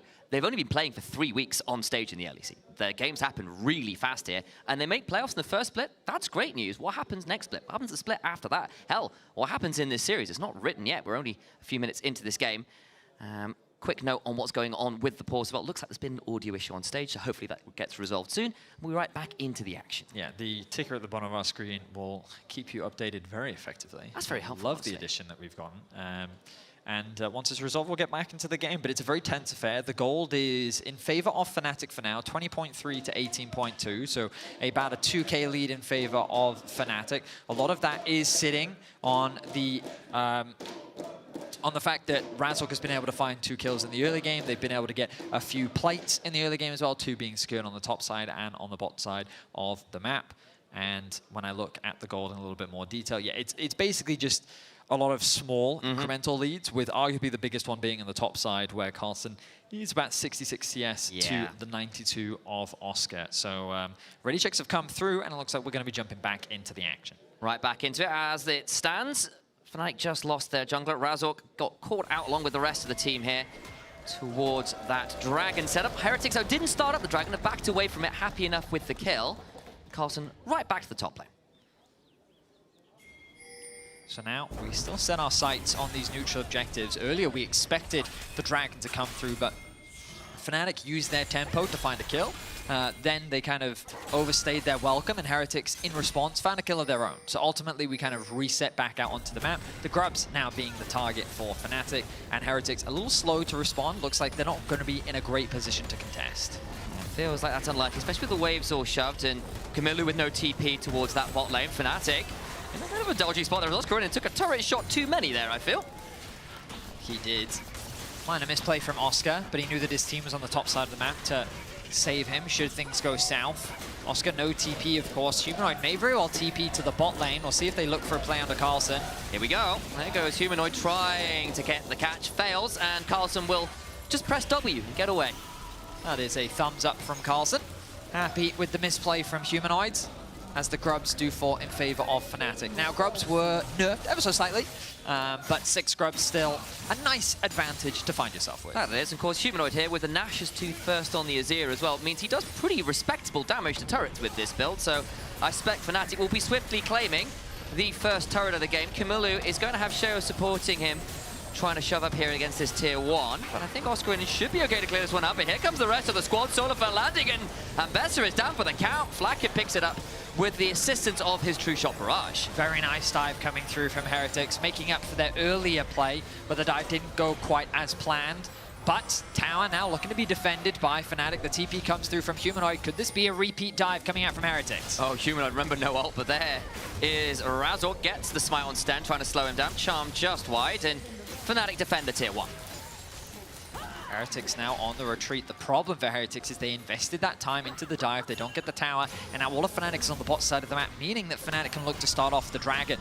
There's a big tempo advantage that they'll find themselves with. Oscar going to be setting his sights on the top lane to be able to catch that wave. So Heretics, while they do find themselves a kill, they will unfortunately concede themselves another objective. The feats of strength, of course, already secured by Fnatic thanks to their first 3 kills and the tower that they did secure earlier. Heretics going to be forced to reset, go back to base, pick up some crucial items, but another tower falls in favor of Fnatic. And you can see how very quickly this game is starting to snowball out of control. It's not completely out of control just yet, but 3k gold leads. Significant. 2 towers in favor of Fnatic.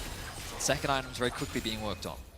And you're kind of obligated to do that when you are running with the Elise. If you start falling behind with that champion, it feels pretty miserable. And when you're running the Vi, when you're running the Ambessa, you do want to be kind of putting your foot on the pedal with that combo. So far, so good from Fnatic. But if Team Heretics can hold the gold lead here, kind of wait 5-10 minutes and still be in the same sort of position, they'll be feeling a lot happy with their comp. A lot stronger front line, their back line pretty slippery. You could definitely play it out from there. I mean, one of the things I've grown to like about the changes made this year was the relentless objectives that you find yourself in the face of. We've got Herald spawning in 15 seconds, and everyone finds themselves with an item spike, but Fnatic with half an item completed on the other side. So the question for Heretics is, do we feel confident enough to contest them on this Herald, or are we willing to concede it? I think that with double Trinity Force on the side of Heretics, oh, they're going. Gonna try and blow up the Spider. They do pick off Mickey. Nice moment. Camilo still with 2 charges after the ultimate, just wide with the charm. Turn around to Carlson, but that is a Cassandre. Not the easiest target. Nonetheless, Fnatic continue, and I stand straight corrected. He is dead to rights. That is the Vi and Bessa combo that we've seen work so effectively here in the LEC. They shut down Carlson. Here we go. Goes jumping on in, and a nice little combo as Oscar in follows up to allow another kill to go over to Fnatic. A promising pick comes through from Heretics initially, but then they flounder. They're too separated. Fnatic find 2 quick picks of their own. They'll convert it into the Herald, and that 3k gold lead ever so slightly grows to 3.5. And look, I know you're playing Ezreal, I know you're playing Ahri, but you got to listen to the name of the combo. It is the public restraining order. 200 meters away at all time, or despite a pick like this, it can all go wrong. I mean, Mickey was washed out by the rain very quickly. A nice pick initially comes through from Heretics, but then they turn their attention onto Carlson, as in the same way that you thought. He probably thought he was fine. He still had his flash up, but that chain CC was just ruthless. And then Upset said, you know what? I'm going to catch this mid wave. Humanoid, you go help the team. Maybe you can catch the top wave as well. And Oscar's like, well, I need a place to go. How about I just go mid lane? Catches him with the R off screen. I mean, I barely saw it, and I'm a spectator. Ultimate going to come through from Camilo to get away to safety, but yeah, tough one there for Flacket. He had both the summoners up, but he was not ready for Oscar to catch him off guard. It looked like something we'd seen around the world. Oh, Elise getting caught. Oh no, what happens? And then still turns out Fnatic were able to turn it around. They pick up the Herald off the back of that too, find themselves up to 3,500 gold. That lead continues to extend. Stend throws down the Eclipse to be able to run away, despite Mickey just catching him with that cocoon. Team Heretics trying to defend their own jungle here as the wards for Fnatic start to get put very deep and this rub buff being fought over. Razork going to drop the Herald to assist Upset with the siege in mid. Look at the chip damage coming through, stand incredibly low. I mean, the Leandry's being finished for Humanoid means that he's going to chip away at these HP bars very effectively. And there's the Herald to chip away even more at that tower as well. Fnatic really dictating the pace of the game now. We talked about how their composition is very much about skirmishing, diving onto the back line.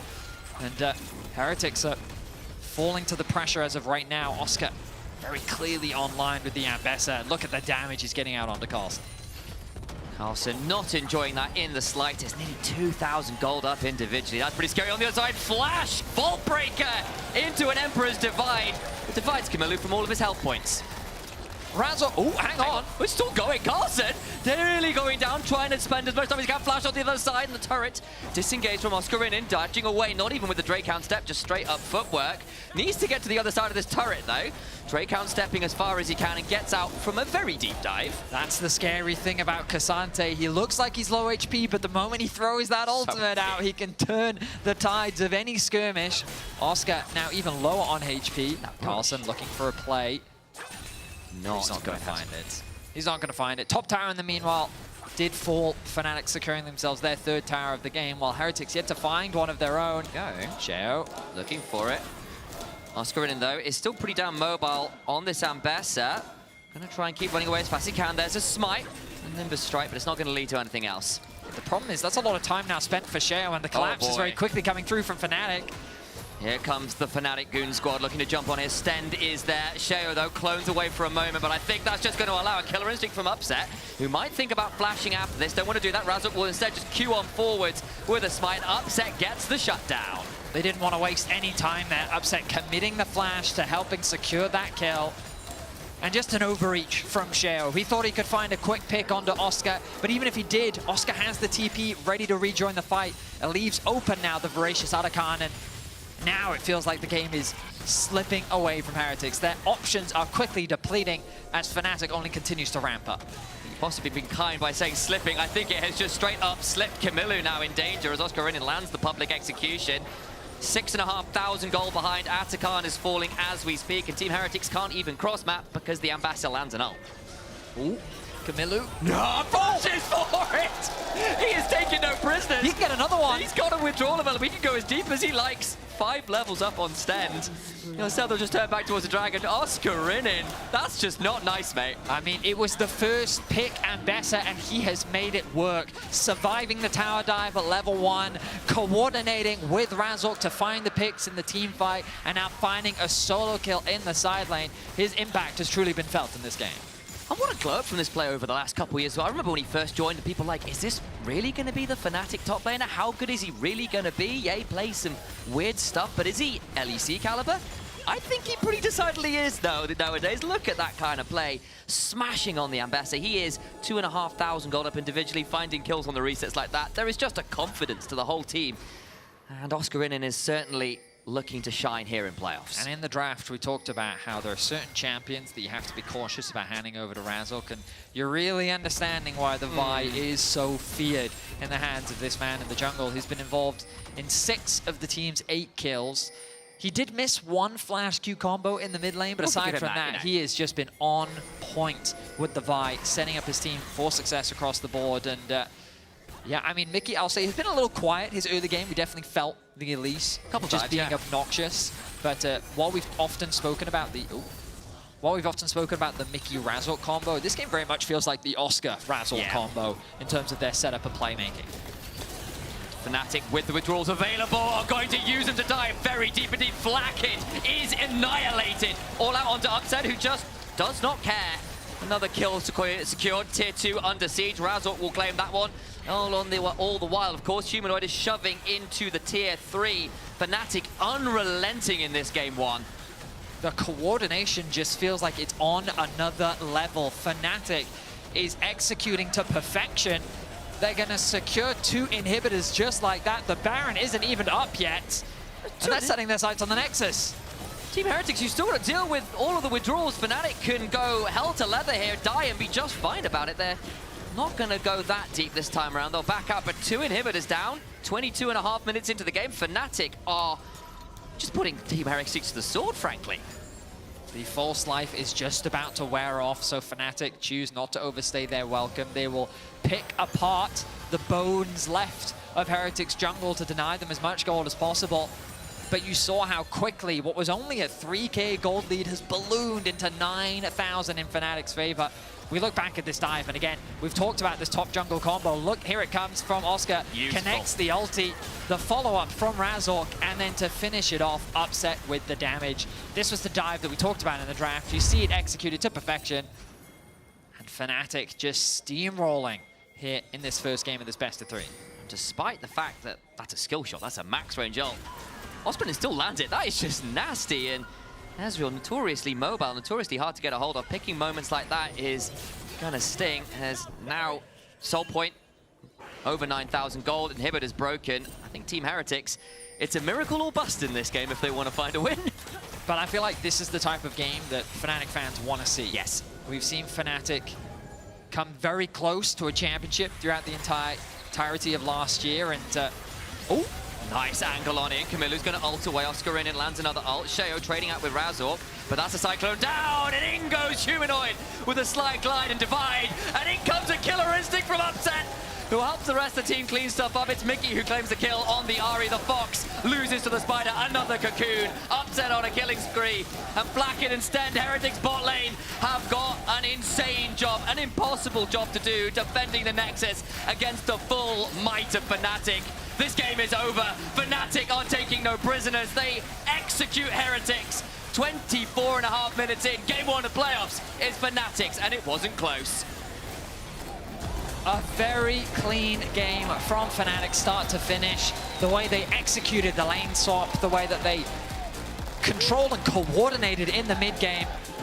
They only conceded 1 tower, and that was, they traded 2 inhibitors for it.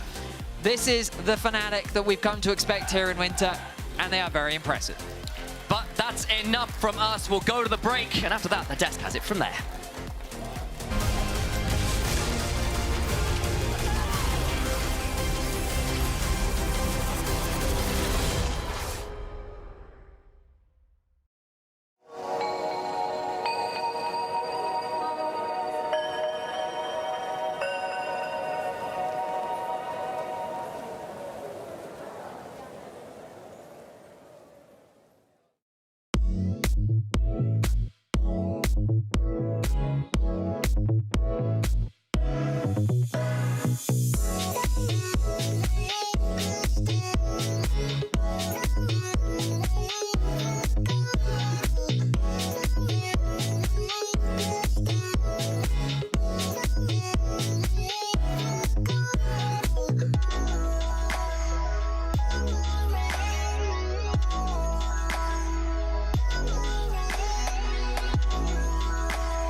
He doesn't like that. Look at him, he's a good boy, but he don't like that. Maybe we could play some A-rounds or something like that. I mean, this is map, right? New tower, new objective.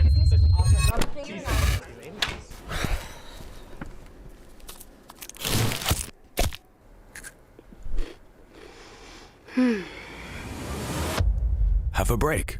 Have a Kit Kat.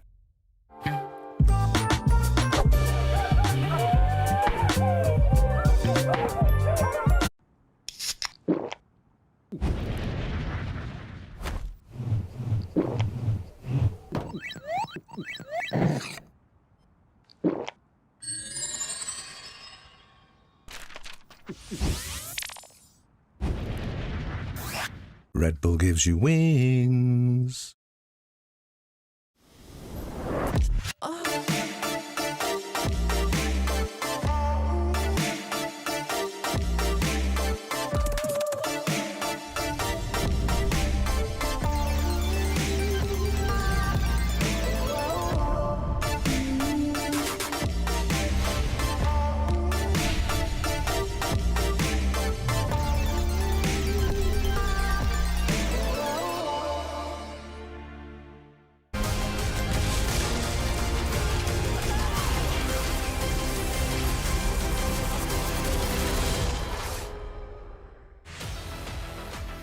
And welcome back. I wish I could tell you it was close. I wish I could tell you it was back and forth. It was not. Fnatic dominating the first game versus Team Heretics. Just about from start to finish, pretty clean. Some oopsies here or there, but overall super dominant game from Fnatic. Yeah. And I mean, if you weren't a Fnatic believer, you probably should be by now, because clearly being in a Heretic is not working. Even though Heretics did a lot of good things, I feel like they have fixed their draft, and honestly, it was okay. Fnatic just had it in the bag, and I think it all started with the LEC pick. And I would like to show this this little tower dive because it set up the tone for Fnatic's very strong early game. Because now we see ourselves in a split map situation where both top laners are getting dove. But the main difference here is that right now Razork is here extremely early, and what you're gonna see later on is that Ambessa will be getting level 2, but right now this Cassante doesn't really have the option to get level 2 because there's just too many minions up. Like, as you can see, there's 4 minions. He's not gonna get level 2, and even though it's not really the cleanest of dives, at least just makes it free kill, because you can just do this, you tank, she's gonna over tank this tower shot. Right now this tower shot will probably kill her, but right now it's just bam, clean. And right now on the side of Fnatic, Oscar, as you can see, right now he's buying a lot of time. The main mistake is that Wukong right now is not going for this dive. He needs to start the dive right now, because this minion and this minion, once these 2 minions die, Ambessa is getting level 2, and Oscar plays this wonderfully. Right now he's buying a lot of time. Flash is very early right now just to buy time for this minion to die, and right now he's gonna clip this minion with W, get level 2, and this is the main reason why this tower dive just fails, because now Ambessa is level 2 and she just pulled off an escape. This is infuriating when it's so close like this. And I feel like this has been the story for Team Heretics in a lot of instances. It's like clear that they have the right idea in some of these moments, but it's the little things. It's that 1 minion, those 2 minions, you know, maybe some of the plays around mid lane. It's like they kill Mickey, but then they aren't quite sure if they can go for more. So what needs to change? I mean, I think that's the big question for me. Fnatic clearly dominant, clearly improving. What needs to change for Team Heretics? I think that Team Heretics needs to be a little bit more cleaner, because I saw a couple of moments of hesitation where they're all in the right position, but they're not really sure on what to do. It feels like this is the kind of growing pain from teams where they're in the position where they're like, hey, at least let's be together. And if we're together, then we can find the good plays. But right now, given the fact that they're facing Fnatic, and Fnatic showed a lot of discipline and restraint this game, they need to level up a little bit more throughout this series. And Jack, I think on the side of Fnatic, yeah, how happy should Fnatic? You're like, Fnatic fans should be happy, but why? Why should they be happy? If it was so simple, if it was so easy for them, like, what should they be excited about? What have we seen that's better? I think this new Fnatic just feels really fresh. I feel like they're way more decisive while also being disciplined at the same time. I think last year's Fnatic, we saw a Fnatic that had incredibly dominant early games, Razork smurfing the map, but then they always wanted a little bit too much. They always went a bit too aggro, and then they threw their lead, and, you know, the infamous G2 games. And I feel like this iteration of Fnatic, they understand that they don't need to win the game on every single play. They can just get ahead, build that lead slowly and surely, and then stomp the rest of the competition. And for me, what was really impressive from Fnatic was the fact that they're building their leads off of tempo. They're using tempo so well. They don't get into positions where they need to kill. The fact that they're dragging Team Heretics all across the map and gaining gold leads just from Team Heretics dropping minion waves. But at the same time, they're getting one of the fastest games of the split, just closing the game out in like 20-something minutes, having 10k gold lead at minute 18. They're walking at the knife's edge over here, and it's really impressive to watch, because this is the Fnatic that would usually always fumble these leads. And I hope they can keep it up and keep that momentum going. But I think the question for Team Heretics as we enter game 2 is like, what do you change? A lot of these champions, they can't pick again, right? There's no more Ambessa Vi, point and click murder. Bingo right now, I'm not doing hot. I got 2 champions. I got Elise, I got Ahri. How are you guys 4. doing? You got 4 already? Yeah, I got Kai'Sa, Elise, Wukong, Ahri. So I'm doing pretty good. Yeah, I kind of suck, so let's just leave it at that. You know? We got the same 2 champions. It doesn't look great, but I'm not really sure, because at the same time, Team Heretics did do all the adjustments that I would have liked them to see from them. They picked, you know, these kind of, you know, standard champions, standard 5v5 champions. They just need to go together and execute. It's more about gameplay right now. I didn't really like their draft, to be honest. I feel like they gave Fnatic what we've seen them been so good at. I remember Fnatic's game against K-Corp, where Razork on Vi, and they also had a very similar dive comp, and they stomped K-Corp, and they made it look easy, you know? And for me, Heretics giving that comp to them, where they've already shown so much success. Of course, they've shown success on other comps as well. I mean, I'm not saying that what they gave to Fnatic was good, because I think it was obviously bad. But I just said that 5 champions that they ended up playing this game is probably the most Heretics team draft that you can Heretics draft that you can get. What does top lane look like? That's my question. Because Carlson and Oscar are playing the two kind of poster children for broken top laners. Now you need to step away from, you know, the Cassante and Bessos of the world. I expect that we could still see lane swaps, but what does top lane pool look like, Odo? Like, what are you reaching for at this point? There's still champions like Jace. There's still Renekton's coming through. You still kind of want these big, beefy boys that are probably not. Okay, don't laugh. Don't look at me like that. No, I'm laughing because I really was like, I was hoping for spice, and then because I just forgot those champions there is no spice. existed. Top lane has no spice. You just need to sit there and, you know, tank it. You need to tank the dive, not die. Realistically, I don't think it's about top lane in this series. It's still going to be about jungle and support having, you know, impact in the game. Razork has been playing exceptional. I think top lane is still kind of like a fill role right now. Most of the power that we're going to be seeing, I still think comes in the jungle, because right now, even though it's Fearless, I don't think you see a lot of game-breaking diversity in the top lane. To be fair, though, Oscar in that game, he was putting a ton of pressure on, nearly solo diving. I think, of course, a lot of that lead came from the swaps, so it's kind of like artificial. But the top lane champions themselves are pretty damn strong. Okay, they are. Now, okay, guys, I get it. Wait, hold on. You don't have to defend yourself. It's okay. We're going to go into the next game. I know. It feels bad. Everyone's summarizing top lane as Mbessa, Cassante, 5-head. Yeah, we're not getting them anymore, guys. Chill out. Anyway, Team Heretics have chosen blue side, and we'll have to see if they can steal a win away from Fnatic, or can they even get one more and make the upset happen. For now, we're heading on to game 2. Stay tuned. We'll be back right after this.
Hello folks, welcome back to the caster desk. I'm Initialize, that is Vedius.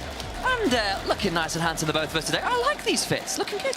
Yeah, I'm a big fan of what our stylist chose for us today. And I'm a big fan of what we saw from Fnatic in game 1. Very clean game overall. Managed to end the game before Baron even spawned. And just like that, we're straight into draft. That we are. Team Heretics will be over onto the blue side, Fnatic over onto the red, and the bans remain pretty obvious. I think the Skarner, the Kalista have been so high priority, so permanently banned. I don't think those are any surprise here. Yeah, and again, for those just joining us, those unfamiliar, we are in the Fearless format, which means that you can see the series bans in game 1, or those champions are added to the ban pool here in game 2. So we will not be seeing any repeat champions, but of course, the bans from the previous games will not stay in this game as well. And again, this is only a best of 3, but when we do start to get into all those best of 5s, the later on into the series you get, the weirder those drafts get, just because some of the core champions, your engaged supports, your AD bruiser junglers start to disappear. What has gotten through the draft, though, is another one of those very important champions, namely Corki, a flex and first picked. Looking like a response possibly of the Varus, which is another pretty popular champion. You got to be careful of the Maokai. We talked about Razork's champion pool, this split very much being Vi and Maokai, the two champions he can't afford to give him, and it is up and available right now. The priority, though, going to be the Rel instead. We saw that banned away previously. You talked a lot about how Stand, known for his Rel in the ERLs. We got a glimpse of that in the final weekend of the LEC regular season, where he was finding so many great flanks, but Mickey gonna be taking that away from him. Both. And unsurprisingly, it's gonna be paired up alongside the Maokai. So Fnatic already showcasing a very team fight driven composition coming through from this duo. And again, strictly that Maokai could be a flex. It could be Carlsen. But let's be real, Razork has been so good on the champion, it's likely going there. The response, though, we'll see what it is. There's some few interesting offers. The desk, right at the beginning of the day, was talking about things like the Diana and stuff, but it is only half, and they go towards an Alistar, which has regularly been a matchup into the rel. You can mess around her knockdown by headbutting away. It's a pretty standard bot lane duo. I wonder if the Sejuani is going to be the lock-in. Assuming that the Corki is in the mid lane, I don't love that pairing. You can see a few hovers coming through, but fast clearing junglers are often what you'll see as an answer into the Maokai, unless they want to try and match with the tank. In this case, it's going to be one of those fast clearing junglers of Zyra to provide you with nice disengage, a solid bit of team fighting, and overall good scaling into the lane. And look, when you're into a rel, when you're into a Maokai, having champions that can sort of mitigate and dissuade those engages coming on through when you get the big grasping roots, Nature's Grasp, that's the name of the ultimate, took me a second, or the big magnet storms. Alistar, Zyra really good at dealing with that. But second phase of bans now comes on through, and still really waiting on our solo laners to be picked most likely here. There are a couple bits here which could be a flex option or two, the Corki, the Maokai notably, but strictly speaking, things like the Renekton, not unexpected here. Carlsen, massive Renekton player, all since he started playing pro play a few years ago now. Yeah, I mean, interestingly, given that Ambessa, Oscar's most played, against the Cassante, Carlsen's most played, you would expect them to default to those, but of course, not available. So we're going to have to dip a little bit deeper into their pool. We've seen Rumble and Jace come out from Oscar so far in the regular season. Jax, Renekton, as you highlighted, also prominent picks coming out from Carlsen. So a lot of flexibility and options still available as we move towards the second phase of bans. The mid lane going to be the focus from the side of Heretics. It does feel like that Rumble in particular has been very, very high priority, particularly over in the LPL, in the LCK. Often been answered with things like the Galio, though, and that's not been banned. You often see those kind of get matched as bans, and I wonder now if Team Heretics are looking at those kind of options. Last ban coming on through, they got rid of the Hui, something Humanoid has put a fair amount of time into when you've already got the Varus. Would have been a really nasty poke combo when you've already got the setup, so you can't miss the skill shots. Last ban will be the Talia. I wonder if Fnatic is thinking about something like a Gnar. They could just go for the Rumble, but they're probably worried about doing Rumble plus Maokai, double AP topside. Merc Treads gains a lot of value. Maybe they don't care because the team fighting value is enough. You'd be forced into going something like a Yone or some sort of AD mid.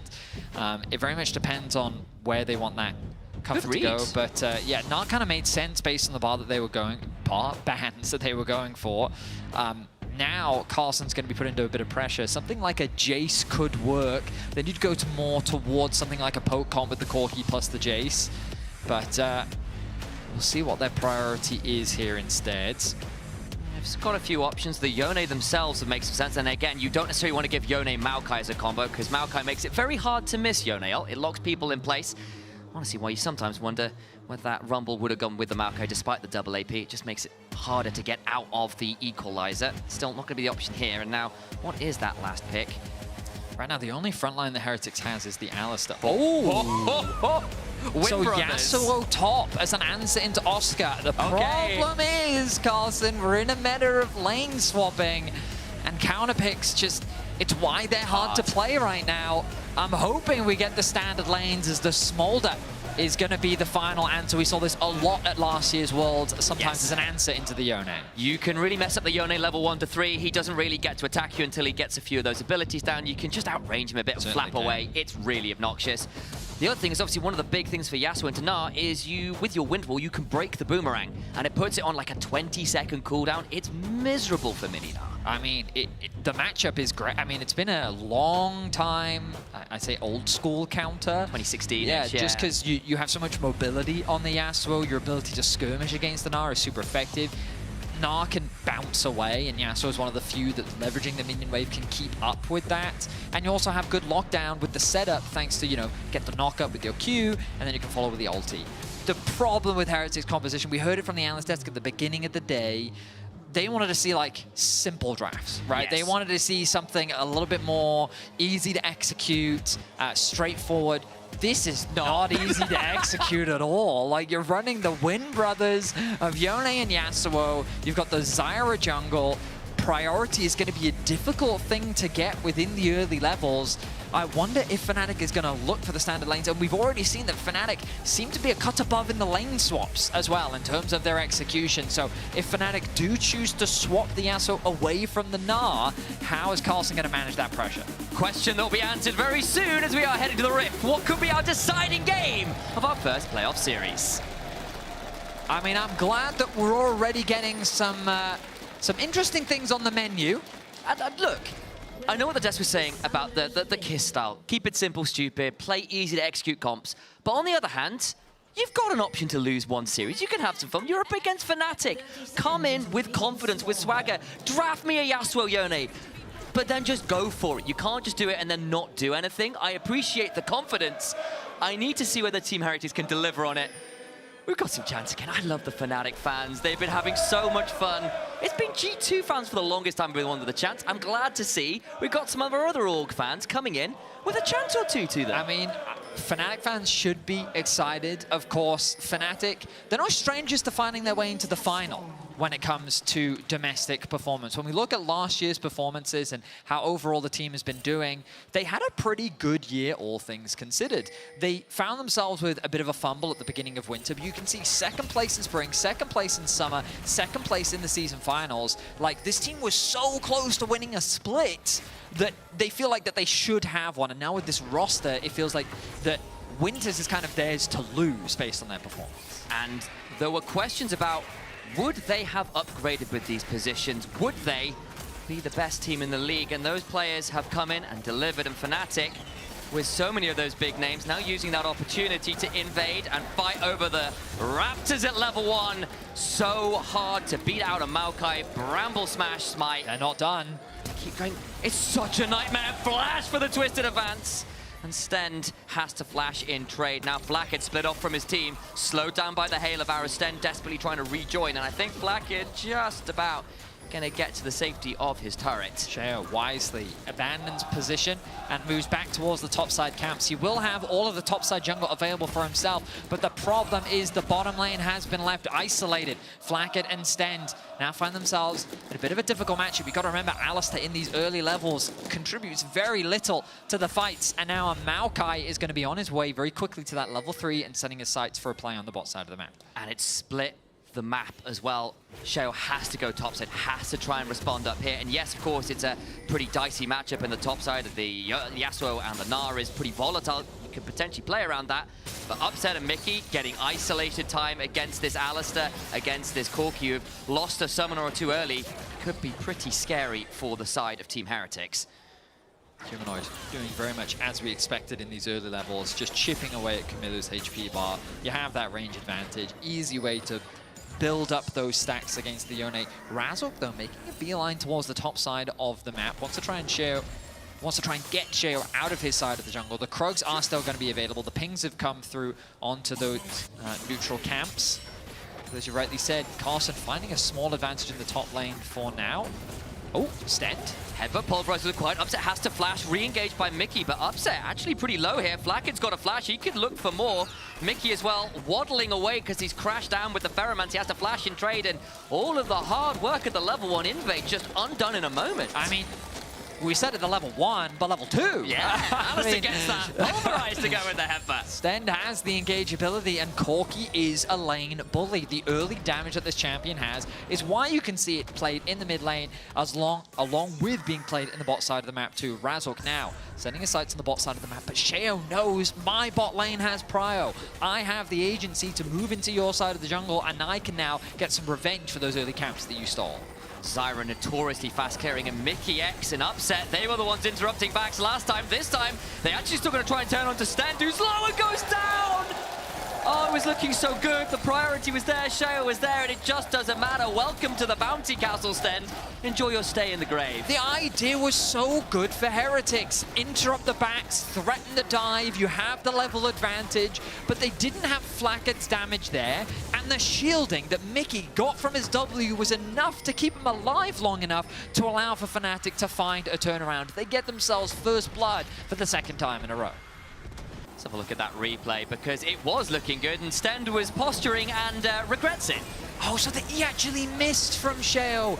That was so crucial. The damage would have been enough. So a small execution error there. I also misspoke earlier. I thought they had a level advantage, but everyone was level 3 across the board. And ultimately, they make things work out. Fnatic kind of lucky there that Sheo ended up missing that E. If he'd been able to connect it, this could have been a very different play. Then the CC from the Rel doesn't come on through. Alistair gets to walk away, and it's just not the same play. But Fnatic get away with it despite that set of blown flashes just moments before. Team Heretics end up a little humbled there despite all of the good steps beforehand. Fnatic playing around this vision. Razork had snuck in. I think he was just about spotted. Camille, level 6 just hit. Humanoid flashes just outside the Fate Sealed. Probably miles off 6 himself. Can look for maybe a turnaround with his own ultimate. Here we go. Mom is summoned on in, and Camille needs the shield. Doesn't have a Q thing. I think it's just a kill. Flash away. Both mid laners playing with literal fire. I mean, yeah, Camille, he overstayed his welcome there. Really nice use of the early level 6 to get the flash out from Humanoid. But then he went for a little bit more, and that was the overstep that he shouldn't have taken. He ends up getting punished, loses his flash in exchange, but ultimately, a trade of flash is not the end of the world for either mid laner. Interrupt out of the Hex Flash. I think Mickey should still be able to crash down over the wall, so it doesn't change all that much. Problem is, did aggro the dragon and got knocked back, so how far does Stem want to chase this? He's going to get the Honey Fruit. Supportal combat. Round 1. Fight? No? Okay, well, FGC is not going to be postponed for today. Dragon doing a lot of work there as well as Sheo finds an angle onto the grubs. Going to be uncontested. Ooh, Observers. Carlson has been doing a great job in the top lane matchup. He's had the ability to get that 1v1 that we were concerned he wouldn't get, but he's found a small advantage with the early armor. Ooh. Trying to bait out the crash down. I think that was expecting Mickey to keep going. He didn't, and Stend looks a bit silly there. Bit of a misplay there from Stend. And Fnatic now find a nice opportunity in the bot side of the map. They could have set up a potential freeze. They've decided not to do that based on the damage that they've done. Camilo and Humanoid continue to trade with Camilo sitting on a small level lead for now. Pops back to his soul or body with the Unbound Soul.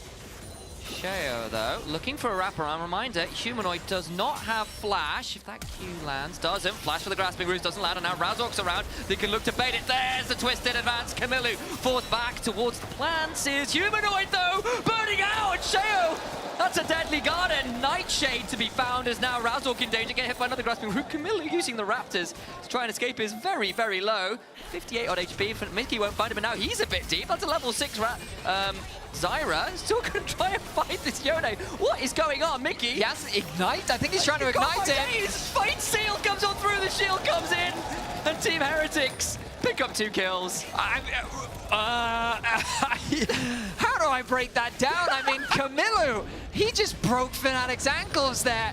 Really nice moves on the Yone to navigate his way through what felt like a death sentence, but now Carlson. He's on a ward here as well. Oscarinin goes back down to the knows the Keyblade! Flash on in, gets the last breath, and Oscarinin, I think, just gets to back away. It looked fancy, but it won't lead to a kill. Oh my goodness, the mechanics on these boys is shining right now. Camilo with the outplay in mid. Carlson in a dangerous situation on the top lane is able to outplay his way out of that. We get to look at things from Camilo's POV. He's stacking up that Q. He gets the third proc. He goes over the wall to create space, and then he waits for the Zyra to finish things off. The grasp, not doing enough damage. He's so close to dying. And then the Ignite coming through is the idea, but then the knock-up along with the ulti, and then he gets the W back. So it gives him the shielding to keep him alive. And Mickey with the misplay. So Heretics, for the first time in this series, leading kills. I'm just saying, if Razork is going towards a Leandries on the Maokai there, that sapling would have killed him. You know, just saying. Shout it out that one, Razork. I know the tank build's fun, but come on. Wow, we find ourselves in a situation in the early game where Heretics have the early advantage. We were concerned about whether or not Heretics would be able to execute upon this composition, and right now they're just finding outplays against Fnatic. We saw that in the bot lane 2 versus 2. Sten and Flaccid with the all-in to alleviate some of that pressure. We saw it again in the mid lane with the gank response from Fnatic turning awry. And Heretics continue to win out on the top lane matchup as well. I will admit, the CS being even, not the best position for the Yasuo, but you know that Yasuo's going to continue to scale. Stranglethorns, I think Humanoid's in danger. The heal from Mom is not enough, and another kill comes over. This one to the Yone. Chains of Corruption land in the bot side, though. Sten not level 6 yet. Mickey X and Upset continue to trade on forward. The last order would do it. Flash for it secures, and Flacket has to Valkyrie away. A 21-gun salute to his fallen brother in the bot lane. The level advantage working in favor of Fnatic. Sten not having that level 6 meant that there was an easy window for Fnatic to try and punish, knowing that Sten didn't have the flash available to him.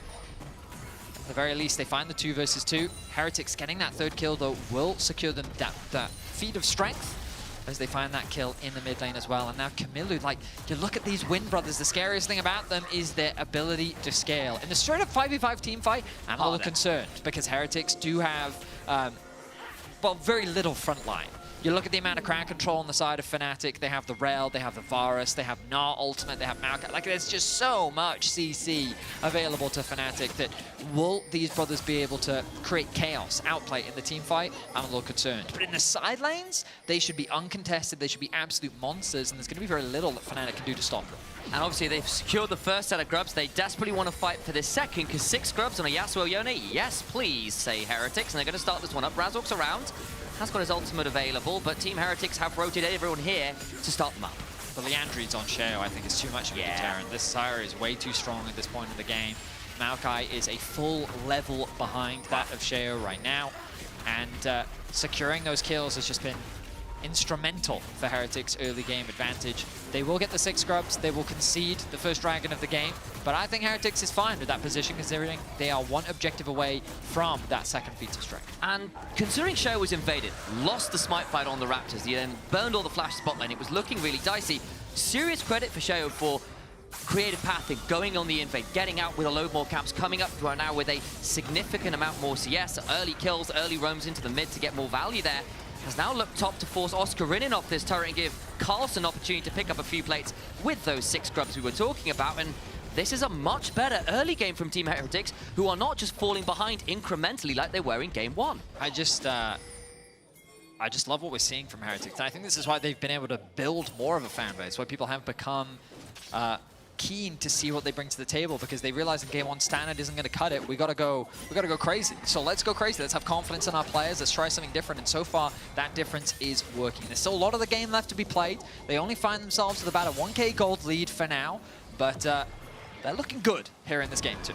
Well, it's better than the 3,000 or gold lead deficit rather they were in last game. So much better news there. Camillu unbinds his soul and heads toward the turret, and you only can just do that. Shove a wave in, unbind your soul and walk at a turret with the grubs and just return to sender to keep yourself safe. Very difficult to punish. That Flackhead now roam towards the mid lane. Become increasingly common that we see our bot laners head mid a little earlier than they did in the past. Nice Q3 onto Humanoid, throws down a Spirit Cleave, and the Smolder eats the combo. Not particularly pleased about that fact. Mickey X kind of around and about, but so is Sheo and Sten, who are looking to come towards this lane as well and start playing for these turrets. Miller must be so close to play to the Ruin King now. Oh yeah, it's going to be such a valuable spike, even after the nerfs. I mean, Yone still just a very scary skirmisher due to his ability to just stick onto his target. Has the Q3 looking for a knock, but look at how effectively he just zones Humanoid away from the tower. And secures himself a plate. So that and the gold lead, still sticking around that 1,000 gold mark, not really extending right now. Fnatic doing an okay job at keeping things where they are for now. Heretics just doing a good job of playing around their strong side of the map. They're leveraging Sheo and Camillu to keep pressure on this bot tower, with it really being the only objective that they can look to play for. They're zoning Humanoid away from the tower. In fact, he was even forced to go back to base. Upset is stuck in mid, catching the wave that Flackhead is able to push very quickly, and now they're looking for another fight. Razork goes back in, gets a double Bramble Smash. Mickey X tries to get the Magstorm, gets it onto both of the jungle and AD carries. Flackhead gets out, but Sheo, the man with the gold lead, goes down. Sten gets a double knockup, but they've lost 3. Camillu's trying to trade out, but there's just too many Fnatic members. And Fnatic swiftly punish Heretics overstep in the bot lane. They certainly do. Heretics 1 step too far. Knockup comes through from Carlson. Aspreth comes on through, but Oscarin still has the hop, so it's just damage. It's not a full all-in. Wow. Such a promising start for Heretics, but then they overplay their hand. the response from Fnatic was crucial. And again, notice the patience here from Fnatic. Razork, he's getting engaged on. He's telling his team, I'm fine, I have to re-engage with the W, but Upset joins. And this is crucial because then you see the engage come through from Mickey, the ultimate follow-up from Upset, and immediately Heretics is forced to divide. We talked about how in the team fights, in these big 4v4s, 5v5s, this comp is squishy, and a nice flash there from Razork to interrupt the ulti. But it's just, you see how squishy this composition is, how susceptible they are to that chain CC, and Fnatic demonstrating, our comp wants to fight you, so if you're going to give us the fight, we'll take the fight, yeah. And look, Heretics, you drafted a comp with finesse required. You started some good plays, but you have to do that a little bit more cleanly. And Fnatic, something we were talking about in the green room was the patience that we saw from that. Something we heard from the desk as well. Team Heretics, though, going to finally secure this turret. This time Fnatic won't punish them for it, but the gold lead still in Fnatic's favor. Feed of Strength is secured by Team Heretics because they got that first turret, and that's great news, but Fnatic are ahead in gold now. That gold lead swings back towards them, and they are the team that scales into the objective portion of the game, where you start playing around those dragons and stuff a little later on. A bit easier. Kimilu being jumped on. Humanoid sneezes at him, but Kimilu will dodge that one. Now Kimilu is the one that's under pressure. Razork going to be sitting on a ward. Sheo is here to cover. Trying to defend this turret as Fnatic have come around in force to try and trade those structures back. At least it'll only be a trade on the turret HP bar, not too much more. 30 seconds until Dragon, though. Fnatic with pressure in bot lane are likely going to want to try and hold on to command of this river. Stend goes forward, but there's the ult from the Maokai. Turnaround, though, into the Fate Sealed. Immediately removes Razork. Mickey going to have to flash on out, stays alive, but burns very low with the Liandry's tick. So now it's Fnatic who overstay their welcome. I'm surprised both sides committing very heavily on the bot side of the map. Don't want to contest over the Rift Herald for the time being. But in this situation, notice the difference, no Upset. A crucial damage dealer this early on into the game, going for the lethality build. His priority and his value is how much damage he can contribute in the early game, especially against these squishy targets. If you don't have him, then your ability to trade back is going to be difficult. And Sten is someone that still has that ultimate available, a strong front line. Oscar going to secure that top tower, and it's going to disengage from the skirmish. Heretics at the very least getting something back. Turning into an interesting game. After game one, I was expecting Fnatic to just come out of the gate swinging, a 2-0 dominant performance.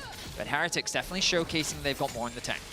And game one was the expectation, right? This is what we wanted to see from Fnatic, for the Fnatic fans. This is what's supposed to be the best team in the league. And this game, Heretics have drafted a comp that is about verve, about style, about confidence, and they are playing with it. It's not always been clean. They've overplayed it a couple times. We saw actually both times in that blue side jungle, but they have at least come in with that confidence to make plays, and it is an even game at this stage, which is certainly not what it was this time last game. Exactly the case. Herald now alive, and it is Fnatic with greater position on it. The top wave being pushed in their favor. Carlson made his way towards bot, has the TP available. Blade of the Ruin King completed for both Carlson and Kimilu, already working on that second item. Now I just got to see whether Team Heretics want to look and contest. They don't want to. They were looking to try and get a shove mid. Again, with the 6 scrubs, you can do quite a lot of damage to a turret if you're given half a wave to work with. And Flakked gets an auto too. Upset though, has the chain to corruption. Flakked ready for it. Valkyrie's away. And now there's a bit of a bait being set up by Heretics. Standing Carlson combine. And Mickey X is off his high horse. A very nice pick onto Mickey. He didn't respect the fact that that side of the map did not belong to Fnatic. Utilizing the fog of war, they were able to attack from over the wall. They catch him out. Fans trying to keep his morale high, but it will open up this mid-tier 1. And Heretics will take the lead in turrets. And look, Team Heretics, many people weren't expecting to make playoffs in the first place. There are 3 rookies, Stend and Kimilu and Carlson. Sheo, not exactly a veteran player at this point. He's got a couple years to him, but he's not got the lineage and veterancy of nearly the entirety of Fnatic's roster. Upset, Humanoid, Mickey X, Razork at this point as well, been playing for many, many years at an extremely high level, and then to come in having lost a game in such a decisive fashion in game 1, to come out with a draft like this, to come into a mid-game and be confident enough to make plays like that, look for fun vision plays like that, is exactly the kind of style that should make you excited for Heretics. Oscar in about to turn mini here. Sheo's got a nice wrap around. There's a Hex Flash over from Stend, who forced the flash out of Oscar in. Razork gonna look to ult himself and try and punish this overplay. Sheo and Team Heretics will back away, happy enough having earned an ult and a flash. I'm a little surprised that Razork committed the ultimate in that play. It felt like that Oscar was already out of the dangerous situation, and he didn't really need to force that. Either way, did cost Oscar his flash, so the potential flash Gnar play in later team fights is something that Heretics don't have to be afraid of. Oh, hang on a minute. Nice last breath combo, gets a huge shot, got a humanoid, but flashes over the wall. Now Stend, at least with the ultimate running, is relatively tanky. Carlson, though, certainly is not. And Fnatic punished that attempted pick. Carlson running away as Oscar in nearly a mega. Runs down the Yasuo, flash over the wall from Flakkid. Oscar in and got a blast cone. Doesn't have the flash, but a flash and show to get away from Mickey X is not enough. Shattering Strike, Magnet Storm, the hail of arrows, and the plant is swiftly snipped. There will be no smite. There's nothing really to claim aside from Atakan, though. Are Fnatic feeling confident enough with the members dead to think about it? Looks like they are. Definitely should. Heretics just with another crucial blunder. I feel like I'm beating a dead horse as, the top lane. Camillu claims the tier 2. All the while, though, Fnatic have sent 2 members to try and punish. They'll Fate Seal went wide, though. So Upset goes on a rampage. He's got a face check into Flakkid. Oh, Flakkid punishes just so well. There's a barrier, there's a flash that is not going to be burned. And Flakkid picks up 1 at least. Stend now over here. The Fnatic have been pretty slow to take this. Carlson's around. They can't finish Atakan. Razork at 20% HP has to be wary. Carlson, last breath into the backline. Onto Humanoid of all people. Twisted advance. And then a wind wall. Sorry, a tornado to claim the kill. They'll keep on playing that. Atakan! Taken by Razork! Even though say the Heretics are winning the fight, they don't finish the objective. They don't have the smite. Mickey looking to reset. Going to try and recall, will likely lose his withdrawal. Carlson picks up the 200 gold. I mean, Carlson is pretty clean with the Yasuo. I will say this game has devolved into anarchy across the board because while it was a lost fight for Heretics, I thought it was going to be a free Atakan, but 2 of the damage dealers went top, both Upset and Oscar, to deal with Camillu, who got a tower for himself. After securing that tower, while he did die, because the Atakan took so long to kill, that meant the rest of Heretics could go for another play, which means that even though they don't secure the objective, Fnatic end up securing that one. We now return out onto the map. The Dragon is now spawned. 3 out of the 5 members of Fnatic have the false life buff. And I'm expecting another fight. Surely would be. It would be second Dragon for either team, and Fnatic have got the additional lives to play with, so it feels like now is the time, if any, to make it work. They've got the easier team fight comp. Herald dropped in the gap there towards the river. Fnatic had that one timing out. Dragon started by Fnatic, and Team Heretics say, look, we just don't want this fight. Herald's coming. We're backing away from this. There's Mickey X driving away. Okay, Herald was used and just goes into a wall. I definitely think that we've seen greater value Heralds before. Maybe 1 or 2. But that's okay. These things happen. You'll notice the poke that comes through from Fnatic can be quite difficult to deal with. I would argue that walking into Zyra is always a challenging thing to deal with. However, because you have Upset on the Varus with going for the lethality build, against these squishy targets, that poke is going to stick. And when you pair that up with the Smolder as well, who's going to chip away at you every time he gets just within range to either sneeze on you or hit you with his Q, now Razork's ultimate comes down to zone them away from the tower. Nature's Grasp comes down, Stem will press ult though, and then go on to Oscar and the knockup will come on through from the Stranglethorns, and they'll just get that withdrawal and hold the turret. I will say a bit of poor coordination there. Upset's ultimate came out a little bit late. It looked like he didn't want to commit it onto Sten because he knew that he still had the ultimate. But then once Sten committed the ultimate then went wide from Upset. So the chain CC didn't quite land. Carlson now overextended. Humanoid's coming on down. Razork's there as well. Sneeze comes on through. That'll pop the passive on the Yasuo, who will begin to sweeping blade his way through the wave. Windwall comes on down, making Humanoid's life a little trickier, but the executes now coming through because the stacks are in. Nice knock-up. We'll get another passive, but I don't think even that amount of flow will keep Humanoid from getting the kill. I was ready for Carlson to get the outplay there. Very close to getting that trade back kill onto Humanoid. Unfortunately, it wasn't quite enough damage. 3-3-3 now the scoreline for Humanoid. He got put behind quite heavily in the early game, but he's managed to bounce back quite effectively, and now while the gold is even, it's important when you look at the bottom of your screen where a lot of that gold is sitting on, and it's Sheo with a 2k gold lead over the Maokai. And while that is valuable, this Zyra can be instrumental in turning around the team fights. A lot of pressure is going to fall on his shoulders because the carries across the board are pretty even, if not ahead, as you see Oscar now with a 2k gold lead over the top lane. And the ult coming as well. Camilla will ult, is still going to get caught out just by the ultimate. And now with 3 members down here, I don't think Camilla's got anything to do. He doesn't have the ult to try and outplay in the fight. Will likely just fall. 20 seconds until Baron as well. They want to make sure he's off the board for as long as they can. What do Fnatic get off of this? No Dragon, as we've seen that fight recently enough to know otherwise. They're just moving to the enemy jungle, going to try and deny a little bit more vision, help push out these waves. They will concede control over mid, but when trying to set up for a play onto that mid tower, you have to have control over one side of the map to threaten any potential fight. Because with the Corki here, the amount of wave clear that Heretics has to hold on to that tower is a little too much for Fnatic to kind of force their way through. Give a shout out to Oscar Rinnan as well. It's been, I'll call it quieter. He's had a 3-0-2 game. It's not that quiet, but we've been talking about other members on the map a little more regularly. But second game in a row, he is having a very good game. He's up 2,000 gold in what should have been a counter matchup. Yes, there's been a little bit of attention in recent moments against the Yasuo, but this is great news for Fnatic, who now have a very strong Gnar to work with. They're still just fine in this game, even if Heretics have been throwing a few more punches of their own this time. Yeah, I definitely feel like Fnatic is in full control right now. One of those things, you know, boots are really important, right? Yes. And the problem with the Wind Brothers is they're forced into a very specific boot.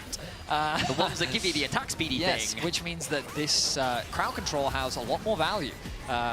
And you can see only Sten sitting on the Merc treads, which means that when the CC lands... Oh boy, and he's nearly at the execute threshold, about to get hit by another one of those spooky cat things that this version of Maokai throws out. Sten just about alive, but that will mean this tier 2 falls. Razork, sorry, not Razork, Humanical's mum.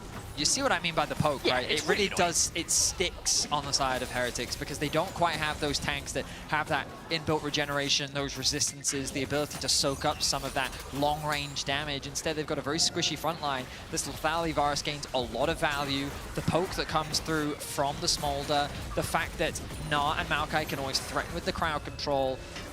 Great use of those combinations and tools to force down this objective. We've got ourselves 45 seconds until what we sold point for Fnatic if they want to play for it. Baron's also up and available, and you feel not like... quite. You got baited by the other card. Oh, yeah, I did. The feedback has been noted. Now, Sheo, he could be in some danger here. Oh boy, yes he could be. Sheo flashes away. Chains of Corruption just wide as well. We're looking for the invade, and that was a little too far. Was fishing for something, ends up biting the wrong hook there, loses his summoner spell as a result. As you rightly said, Dragon will be the third one of the game for Fnatic, but definitely something that they would love to get for themselves. They've been able to push out that bot wave. They're grouping in mid to be able to get that prio. They've largely just abandoned top, knowing that Heretics would have to play incredibly deep to really threaten that tier 3 tower.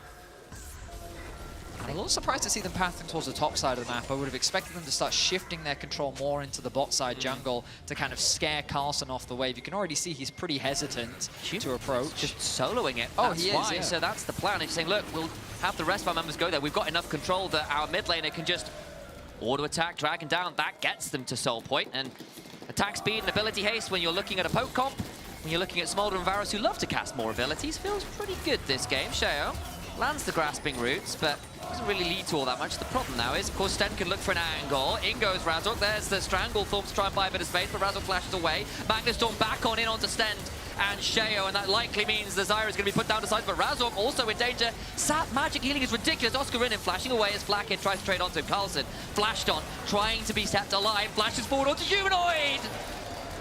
And Humanoid gets the kill. A scattered fight across the board where Heretics had the opportunity to find a number of skirmishes where they were very close to being able to find those picks, but they just couldn't quite secure any of them. Upset now sets his sights onto Flakkid. Wants this kill, gets the Q just short though, and Flakkid, I think, chasing has got a blast for this. code. He really wants it, even with the Hail of Arrows. He's got enough for slow Q, go on.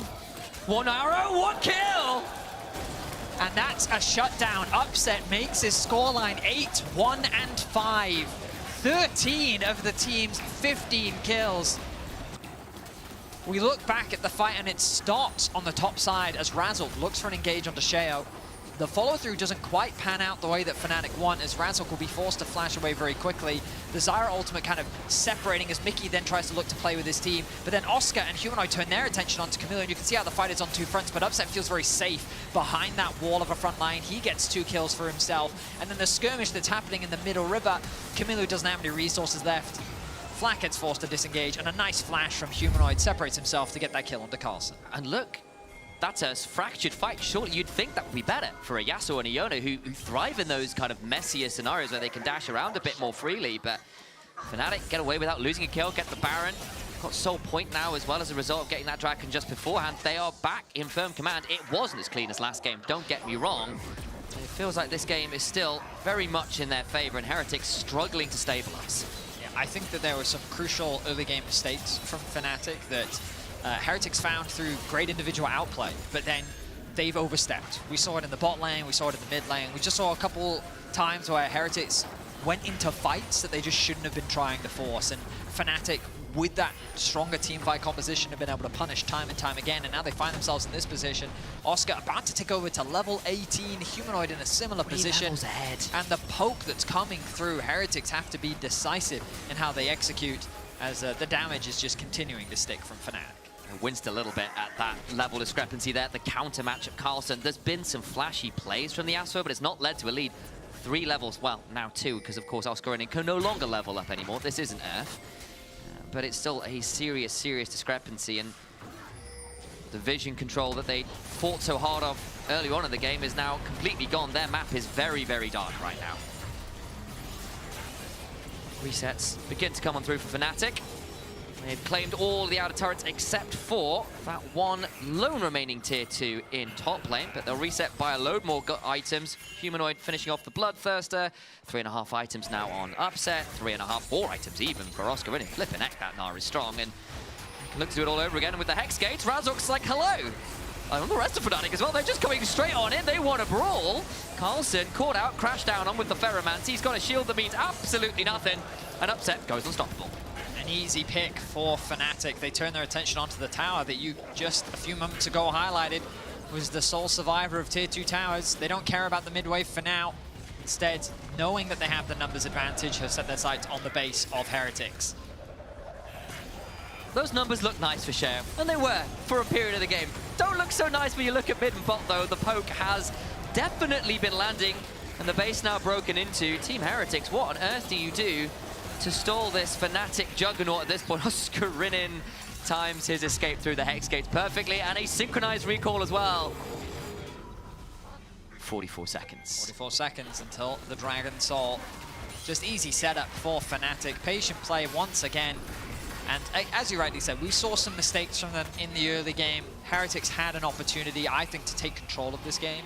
Unfortunately, a few misexecutions. Oh, Fnatic once again. They've gone through the Hex Gates. They're going to try and jump on Oscar Rinin. Did get knocked up, but they didn't really follow it up with too much. Another decent knock-up. Oscar Rinin low. Stend going to be chunked. Will try and go into the backline. Again, no follow-up. Mom comes flying across the red buff pit, and they lose the Alistair, who is turned into a medium rare state, courtesy of the rest of Fnatic. Razork looking to get on forward. Camilo gets over the wall, but that means there is surely no way that Team Heretics can contest the Hex Soul coming up. HP bars are a little low on the side of Fnatic. Oscar Rinin likely going to go back to base and then has the TP to rejoin the group. As you rightly said, the Soul going to be secured by Humanoid. They know they have the numbers advantage, but I don't think they have much of a wave to play through on bot. So instead, they're going to move back into Heretics jungle, steal away what they can, pick up what gold they can to try and finish things off, and maybe they'll wait for the Baron spawning in about 2 minutes time. But this definitely feels like it's Fnatic's game to lose. Baron itself would respawn in a couple minutes. Fnatic might want to wait on that one, but hey, at this point with the Hexo, with how far ahead, they might just say, we don't want to play patient, we want to keep shoving and end this game in short order. It has been a closer game than the last one. It has not been as clean. I think Fnatic will be wanting to review some moments in this game where they gave up more than they should have. But on the other side, for Team Heretics, you can keep your head somewhat high about this one. It's not been perfect, it's been scrappy. There's going to be some moments you're frustrated you didn't capitalize on as well as you should have. I think about that Atacon fight that could have been Atacon for you as well, and some of those overreaches into the blue side jungle. But even if they lose this series, they're not done with playoffs, they still have another shot at it. Exactly, double elimination. Yeah, they can still be threatening that. Certainly can be. They are approaching this mid lane tower. Oh, Root comes through onto Mickey. good chunk. Again, you've still got 3 items on a Yone, 3 items on a Yasuo. You've got some damage there. The problem is, Fnatic have got some too, and it's just easier to get onto key members with the range. They turn around, Sten goes on, but it's not on target. They want to ult with the last breath, and Sten has to back away. Gonna get executed. Humanoid and the Upset bring down the house. Camilo and Flacket desperately running away. A cleanse will not save you. Little Corky, a triple to Upset. A flash for Mickey, who does die to the tower, but that is surely the end of this game. Fnatic will make it 2-0. They will be moving on in the playoffs. A win to their name. An absolutely ruthless Varus ultimate from Upset sends an arrow straight into the heart of Heretics and will send them to the lower bracket. Game 1 was clean. Game 2, Fnatic had to fight back a little more, and they did so. This is the heirs apparent on your screen right now. They are supposed to be the team that wins the LEC on paper, and right now, they had to do business. They did it. Heretics 2-0'd, and you can now vote for your key player of the game. Could be Oscarin, could be Razzle, could be Upset as your option so far, and I think all 3 solid after their showing in those 2 games. Certainly the case. I think a lot of people are going to look at Upset's scoreline, and don't get me wrong, that man he's having one of the best splits of his career. Right now, he feels fully enabled, but the supporting staff, that jungle top lane duo was monstrous in today's series. It really, really was. Well, Mickey and Upset will be on the analyst desk after the break. Stay tuned for some expert analysis on the G2 versus GX series after as well, so do stick around.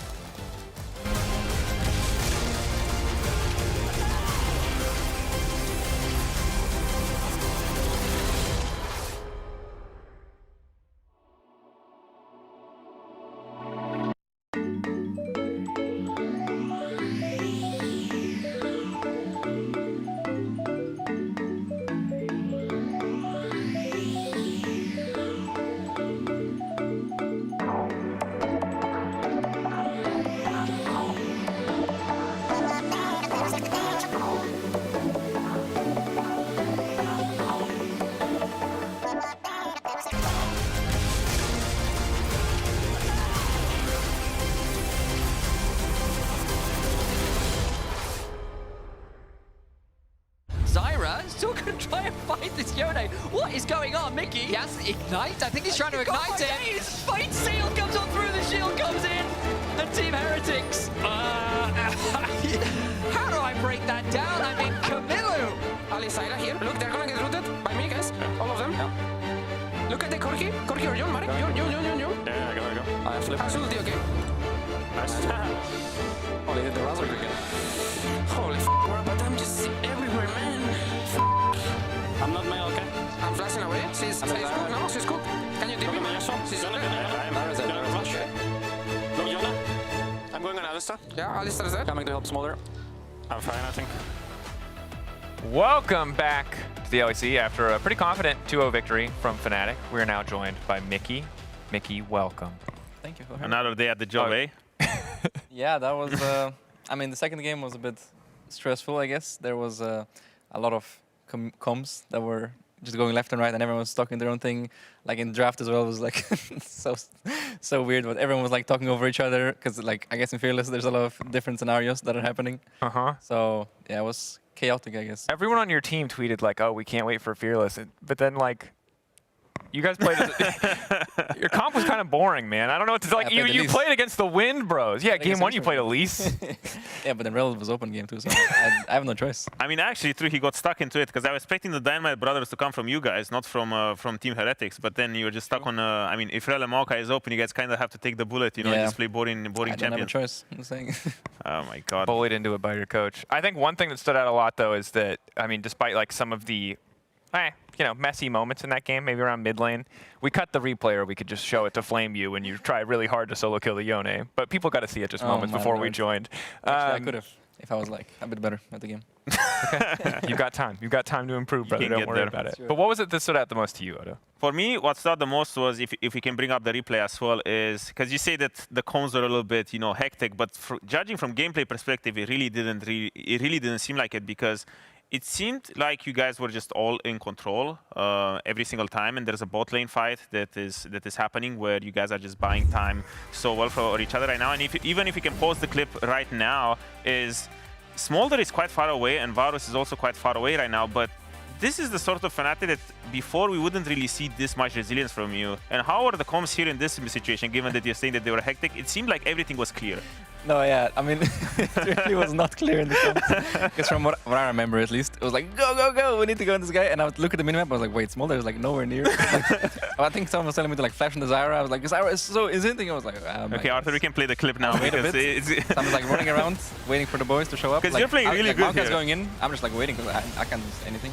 But here, I guess Zyra walks melee range of me. I think, honestly, it's mostly on them for going with the Maokai. I think if Arthur just combos me and Zyra combos me, I think we have to just back off. I was on a very nice flash by the Maokai. Yeah. Okay, you need to throw him under the bus. Who was the guy who was telling you to just go, go, go? I don't know, but looks like from the clip that Razork maybe really wanted to go because he just doubled it in there.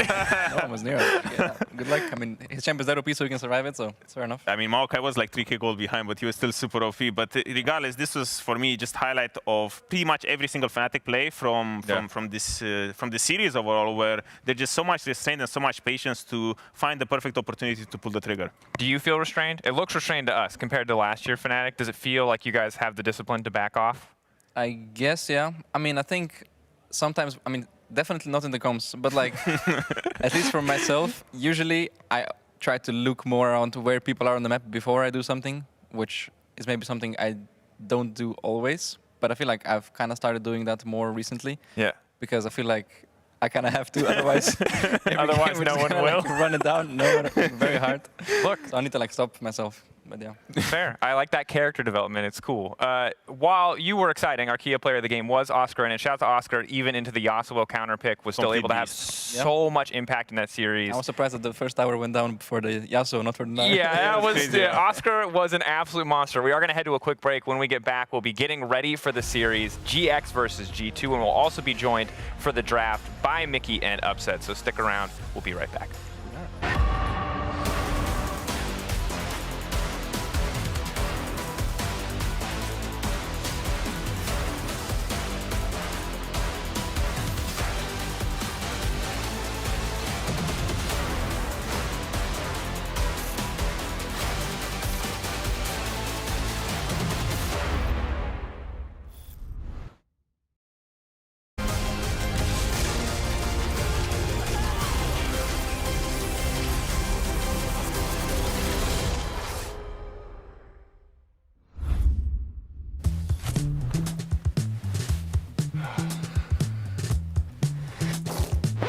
Damn it. Hey, Dragos, you ready for the...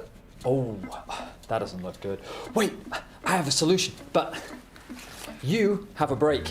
I will be right back. Just wait.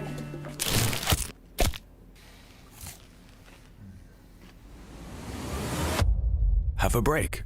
Have a Kit Kat. See? I told you we'd figure it out. I don't think this counts. Come on, let's go.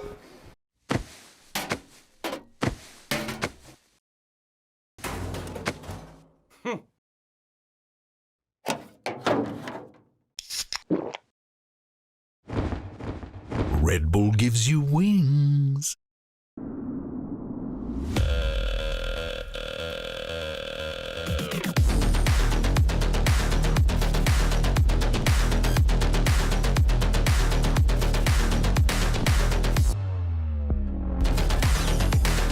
Wait, is he switching lanes?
welcome back. Well, now we have G2 versus Giant X. I was very hyped about Giant X, but their trajectory compared to G2's have kind of been opposites, with Giant X looking very strong and G2 very weak.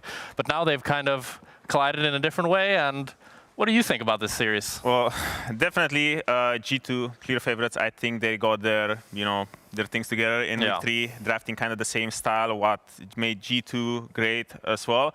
But yeah, going into this week, it feels exactly as you said, kind of reverse trajectories. I think G2 clear favorites again, and GX kind of has to fix a lot of things, I think, going into this series to even stand a chance against G2, because they've been looking really clean. Yeah, I feel like when I look at GX, the win conditions would be like shutting down G2's support jungle, because I feel like G2 support jungle have been the most shaky. I feel like Hansama is a really good pillar on both, but especially Caps and BB just look really unbreakable. So shutting those down is just not going to happen. But the support in jungle, more risky, more volatile. So you're just saying to target the new boys coming into the pretty team. Much. But I do agree, because when I look at GX, one of the strong pillars of GX is Jun and Noah. I think Jun and Noah have been cracked, and when the GX games have been falling apart, have been just because of Jun and Noah. And even now, I mean, Rel is broken. Let's not yap too much about it. Every support in Europe does this, but the fact that he's just one of them, it's a good testament to his skill. But yeah, GX, a lot of power comes from Jun and Noah again. And with Closer, I think he has been a good glue. Similar to what he was doing in K-Corp, he has been a good glue for GX and what they want to do together. And as you said, I think targeting Caps and BB is especially difficult given Lot and Jackie's, and I think Jackie's has been a little bit underperforming coming to this split. I think when I was thinking of Jackie's and when he had the most impact was in the previous splits, when he was kind of having these sort of pocket picks, Yone, Smolder kind of coming when he's not in meta. But right now, I feel like in this meta where everyone's playing a lot of wonky and diverse picks, he doesn't really have the impact that I would have liked to see from him. Yeah, I'm wondering if maybe he'll look better in Fearless, but at the same time, it's hard for me to say. I think both supports looked really good on the Rel. For me, Lebrov, what I really want to see from him is that he proves that he can be a top-tier support. And not just a Rel merchant? Yeah, pretty much, because the win rates speak for themselves. He wins nearly every game on Rel, but then you start banning the Rel, and it's like, what you got? Yeah, because now the question for me about Labrov is this: is he just really good on Rel? You bring the most broken engaged support champion, and the fact that this kit is just so easy to execute, or can he do more on other champions? And maybe it was like a little bit of a team diffy in the past, because right now you only get one shot at Rel. Question is, can he do the same on other champions? Or maybe Enchanters come in, or maybe can he pick up the Elise and play with the stuff that Mickey over there has been doing? Right there. So there's a lot of questions to be asked, and I think this is going to be a defining series as well for Labrov going into June, because I also think that June is struggling with the same issues that Labrov has been having. Yeah, I think for me this is like a series where it should be closer than the Fnatic Heretics, but it's still like pretty clear favorites for G2. But I was hoping to see a lot more from Giant X, and I didn't see that in the last few weeks. So for me, I think this roster has potential to be top 4, and a clear, good showing against G2 will really like foundationalize that. That's a made-up word, but it did sound really good. Yeah, but so the question is, will Giant X be able to break G2's newest members? What do you think, Drakos? It's a tough call. I'm not sure if they're going to be able to foundationalize their game plan. Welcome, Mickey and Upset, back to the desk. I'm glad to have you guys for picking bands. I wish there was a way we could do this for like game 3, when some of the picks are gone and we get into the spice. But I'm happy to have you for game 1. What do you guys think about what they're talking about? Is the only real way to attack G2 right now to attack jungle support? I mean, I think it's all about foundationalizing, like Spectra says. If they foundationalize well, they can probably get a huge advantage in the foundation department. But if they do it poorly, it's probably going to be really hard for them to snowball the game. Yeah, and I think all of it starts in the bot lane. I think is that the foundation? That's the foundation, yeah. Okay. I think that's where they have to strike, yeah. Because so far, the G2 bot lane has been a little bit shaky, some would say. He's a little bit biased as well, I have to say. I'm just saying, like last week, they died 2v2 to Team Heretics bot lane. This week, we played them, we didn't manage to die 2v2, so... We killed them 2v2? we killed them. So, our foundation is like pretty good, but I think for G2, yeah, that's something you have to attack. He's never living down foundational-wise, and I love that. How do you feel about the statement that GX like can be top 4, that they just need time to ramp up? Do you look at them as like a top 4 contender? I think right now people are seeing G2's momentum, they're seeing how well you're playing, and they're like, back to normal, Fnatic G2. Are GX a team who could upset that expectation? Upset. I mean, we don't have too much to... Wow, that's why he's a professional. I mean, we don't have too much to go off except the regular season, right? And scrims, but scrims are always really different. If we talk about GX being a top 4 contender, I think that's obviously the case. I think they have shown enough to say, yes, they can break into top 4. If they're really there yet, I'm not so sure, to be honest. I think teams like G2, us, KC maybe as well, and Matt have shown more in the last week. So I think they can break into it, but right now I would say G2 is the favorite. I think it does make a lot of sense. Feels pretty obvious to me. When we talk about Fearless, I know scrims this week were probably insane because people are practicing a ton of different champions. Patch is something we've almost mentioned, like, not at all today. Do you feel like the patch mattered much when it came to adjusting champs or the meta, or is it mostly just, like, Fearless that changed everything for practice? Honestly, I didn't even know there was a new patch. I didn't really pay attention. So, yeah, I don't know. I mean, that's why we haven't talked about it yet. Not many changes. I mean, they tried to nerf Skarner. I don't think they really succeeded. They tried. I mean, he's still banned, so yeah, it would seem like they haven't succeeded enough. And maybe 5 less damage on one spell, and he's finally out.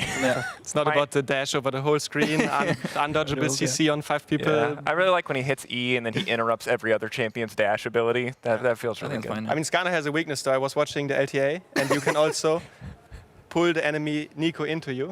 So Nico is a really good counter pick into Skarner. Oh, I see. So you have to be careful about when you push the Skarner R. There's a little bit more nuance there. He has other counters too. The red side ban, he's very weak to it. Yeah. Well, we'll see if we get the same red side ban as we now have the player walkouts. G2 and GX both taking to the stage. So what do we expect in terms of picks and bans? It seems mostly like based on your guys' game 1, although I was surprised to see you get your, I would assume, your 3 most perfect champions in the first. Yeah, it was shocking what Heretics drafted in game 1 for us, I think. Like, no one gets to play this usually because it's just really OP. So we will probably see like all the OP champs in game 1 that you could see also in the regular season, right? Game 1 is still the exact same thing in draft. So all the priority on Skarner and maybe Kalista or Ambessa, Cassandra, all of these champs, right, that have really high pick rate. Maybe some Mel. That'll be fun. Yeah, Mel could be fun too, yeah. I think probably Permit though, no? We'll see. We've seen a lot of people in solo queue maybe spamming some Mel bot lane. Yeah, I've seen that. That seems pretty good. Any thoughts on Mel bot lane? It's very, very strong, I think. Freak really outdid himself. I love it. Thank you, Freak. Shout out to you. I'm getting a lot of LP right now. They're nerfing it next patch. I'm not sure if that's a smart choice because it's pretty fun to play against too, I think. Like, it's no better feeling than getting your ulti reflected right back into you or being outranged the whole game. So yeah. I'm not being to pick any support champ because everything just gets reflected. I can't play Elise, can't play Pike. We'll see if the balance team understands sarcasm. The good news for both of you, because you're enjoying it so much, is that we're on the same patch for the rest of playoffs, so you're going to get to experience Mel full throttle regardless. Or will we? Looks like we are a little bit delayed here getting into Champ Select. We'll get the picks and bans up on your screen in a moment.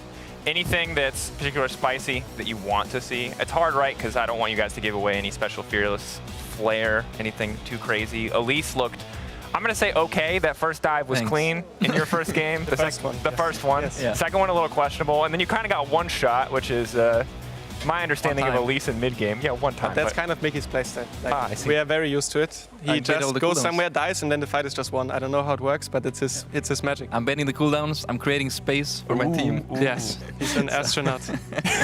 That's how much space he's creating. You're giving a few too much. Like, you're giving so many memes to the people at home.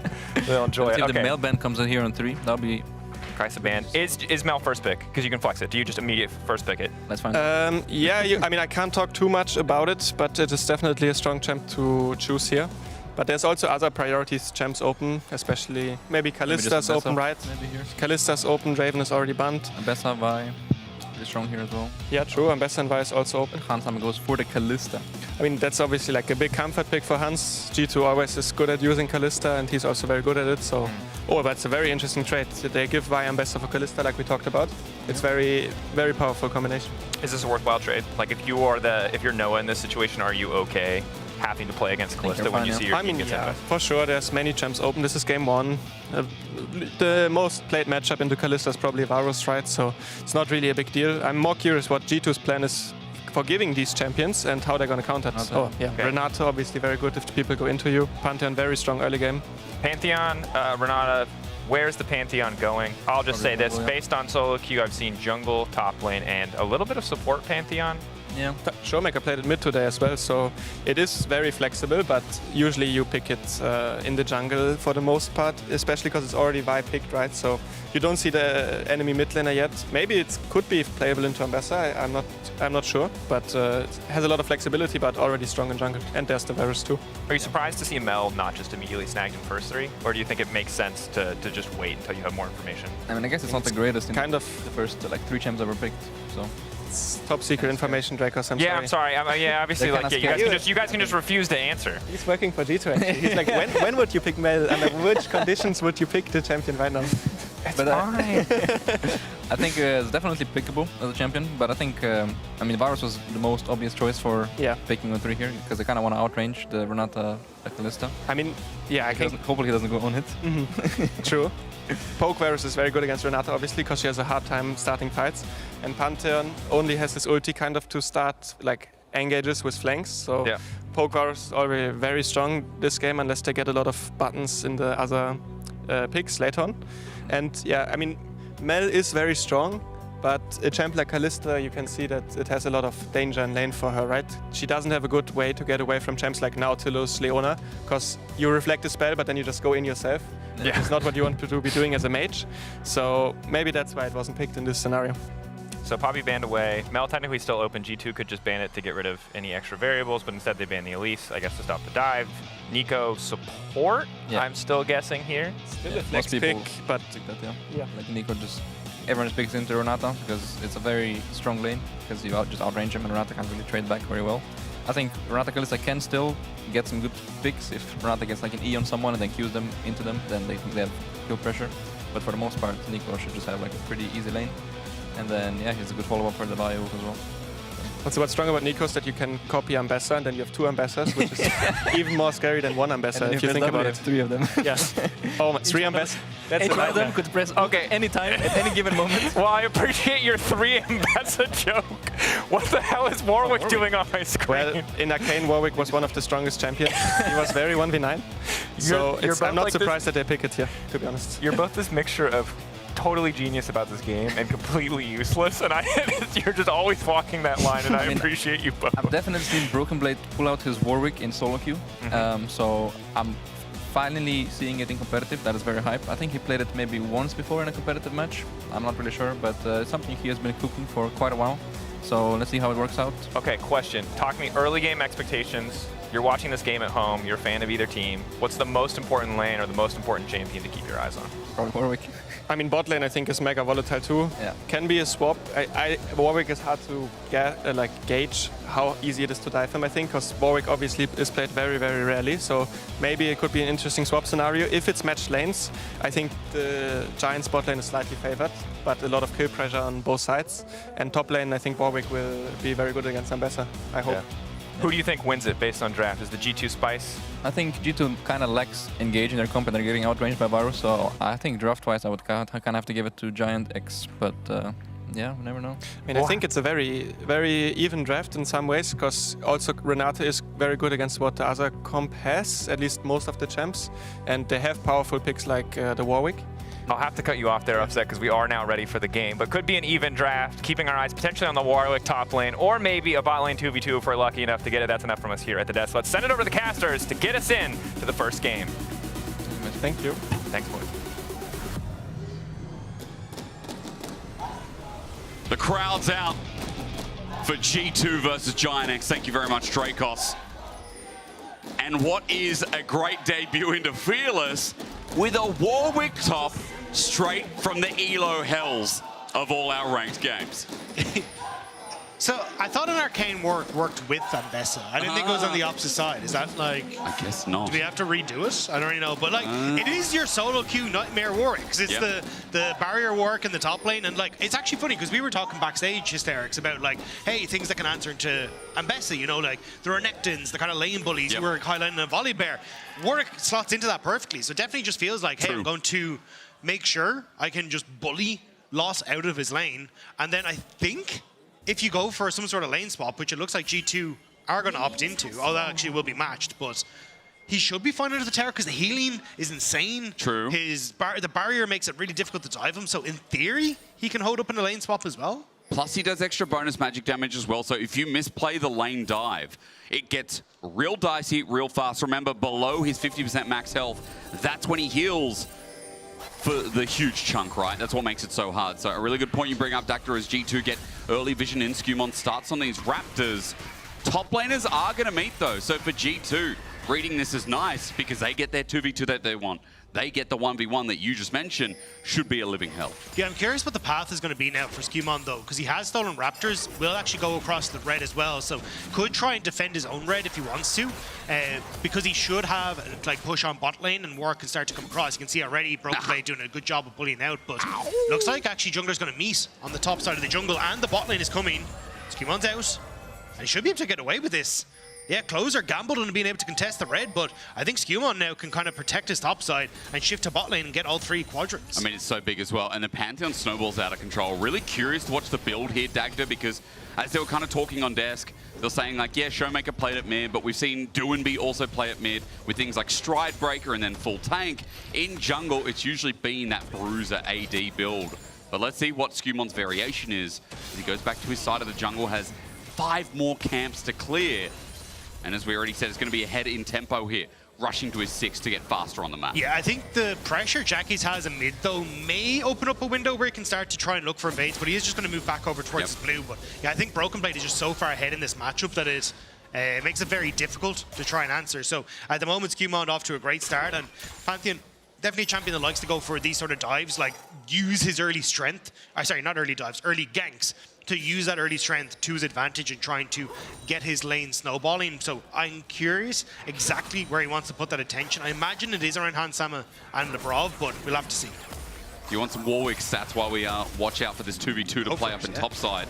As just a bit of a pierce. Labrov handshake forces a flash from Jun. The power of Kalista Renata. Kalista always a red side ban, by the way. Kind of seeing the reasons why. Dagda, my stats were going to be, you know, when he's below 25% max health, that's when he gets 250% extra healing. So, is that all?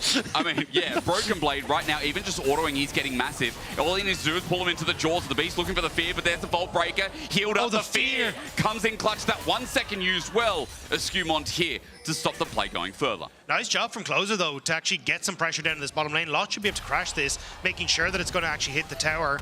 Closer going to start to move in. That red buff is available, but looks like he doesn't want to try and go for it. Instead, he's just going to move over towards the Scuttle Crab, but at least relieving some pressure from Lot so you can actually get a reset in isn't the end of the world, although, yeah, there it goes. Just back to base. Both junglers being very active in the early game, though, already, you know, getting a couple of summoners out, and the barrier being down for Broken Blade. Going to be something here.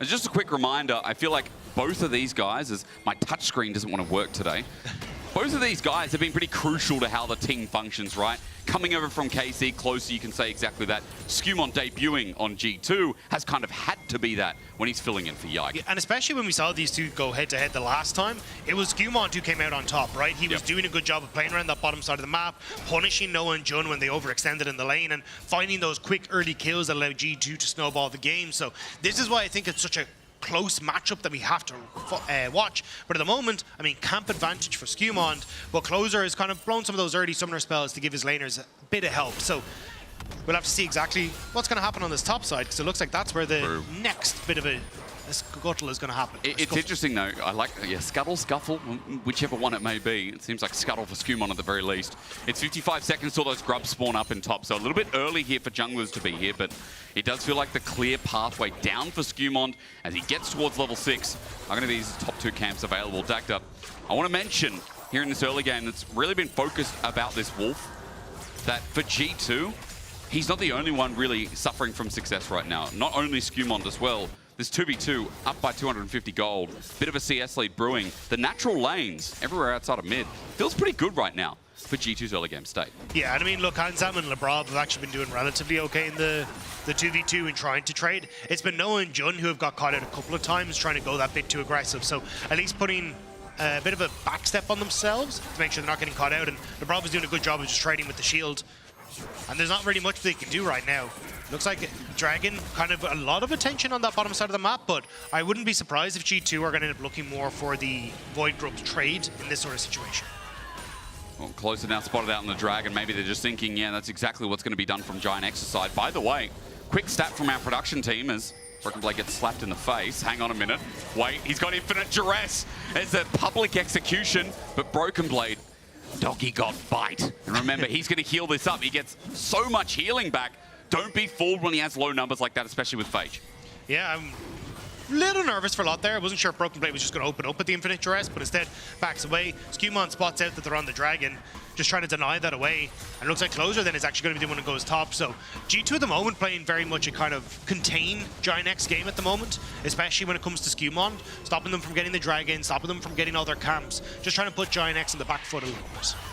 Now that stat I was alluring to, again, ladies and gentlemen at home, I know it's been very chaotic, but you don't see this dog every day. In fact, the last time you saw this dog top was Splice Wonder in 2017, and it was against Odo Amne on Shen. Now, Odo's, you know, sometimes he's a bit of the goat, right? Did he win that game? That's the only question I have. Odo won. Oh my God, I bet he's saying it backstage. You know, I actually won that game. That was a bad Odo impression, I'm sorry. Well, Dragon goes down, Skewmon. He's thinking about if he can get in as Broken Blade with that infinite duress holds onto his mark up to the turret. He wants a plating first. He gets that flee away. Jaws of the Beast help out, and the audience starts howling as Broken Blade pops the barrier. He just doesn't have enough damage yet to do anything about it. Yeah, not quite. Look, Broken Blade's trying to bring back Darien of old here from Moscow 5, but not quite able to make it work. But still, he's getting the pressure that he wants, right? Like, you're getting the CS leads, and I think you need to here, because eventually Ambessa will outscale. Warwick is great early, but once you stop having enough healing and you don't have enough damage to just out-sustain any of that reciprocal damage, you're in a lot of trouble. So as long as you can keep Ambessa down, you're in a good spot. But Giant X still getting to trade on the opposite side of the map. And you don't actually kill Lost, he just will lose out on a little bit of that teleport and a bit more CS. You know, I think Grub's in this meta as well, such a good advantage, right? Souls are getting later, we're seeing Atakan fights, we're seeing Souls not picked up as often. Grubs have just still been top tier, as even though we're in 15.3 in the new patch, sorry, S1.3, we still see Grubs still being so damn strong. So that's going to be the long-term trade for Giant X, as you said. I think especially when there's so many objectives, having that extra little bit of firepower when it comes towards trading on the map and cross-mapping is really important, but we'll have to see how G2 get to use it. At the moment, you're kind of just seeing, hey, we're playing through strong solo lanes, both in Hans Sama and Broken Blade, but they kind of need to get a bit more done. Like, again, their top jungle is going to fall off relatively hard, and so I'm kind of waiting to see how they want to operate here. Because, like, if Broken Blade is going into these fights, his targets are Jun, who's going to have ult, going to have a lot of lockdown, Jackie's who's going to be able to ult away from him, Noah, who has good lockdown as well, so it does become kind of difficult for both Skewmon and Broken Blade to find targets in fights as this goes on. I mean, again, there seems to be a lot that has to be done in the early stages of this game to really get them moving with the comp as well. Broken Blade's trading still only with a Phage, and going to see what he builds first item deck. It might be a stride breaker here, get ultimate push here for Broken Blade. He just stands in the face of Closer and starts trading out. Infinite Duress is up and available yet again, and Skewmon, remember, with that Grand Starfall, can join in anytime, anywhere. So that's why right now for Broken Blade, he keeps hovering, looking for an angle as what he can find with that CC ulti.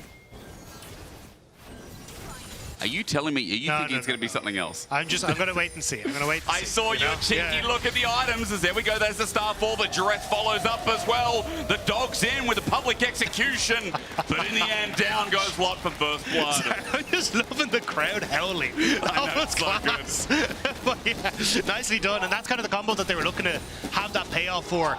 And it's great because you can see Closer just wanted to get into that bottom side to make sure that Lot was going to be able to push in that wave. But nice response from G2 and getting that early kill for themselves. With the push from Broken Blade as well, with Lot not having TP, it's going to deny some minions. I would say that if I wasn't looking at Noah, who's now capturing the bottom side wave, with top being a nice standstill for Lot to move towards. Labrov face checking no, and Fog of War ain't good. He's going to be charmed up and instantly destroyed. Ari Vi, a common duo for those reasons. Nice pick by Giant X.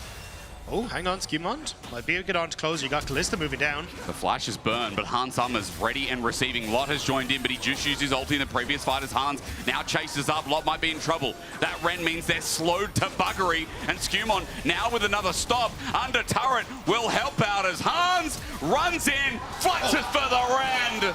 That's your mama you're talking to. I mean, this may not be over, though. You've still got another wave coming. Closer, trying to clear it out before it can hit the wave. Skimond got a tank. He's low, Skimond. Not going to find Hans Summer, or rather, other way around. Skimond is looking for closer, now resets in. Easy kill. G2 are playing with them, Dagda. They're playing with the mate. They knew that the wave was coming, so Closer was like, look, I'm kind of damned if I do, damned if I don't. And now, Caps going for the trade. Jackie's has no ult. You're right, he used it before. Caps in a 1v1, unheard of with the Azir, but he's just ordering him down to death. G2 have come and ignited. It has been a slaughter for Giant X in the last couple of moments. Bottom dies, top goes down, and mid lane to boot.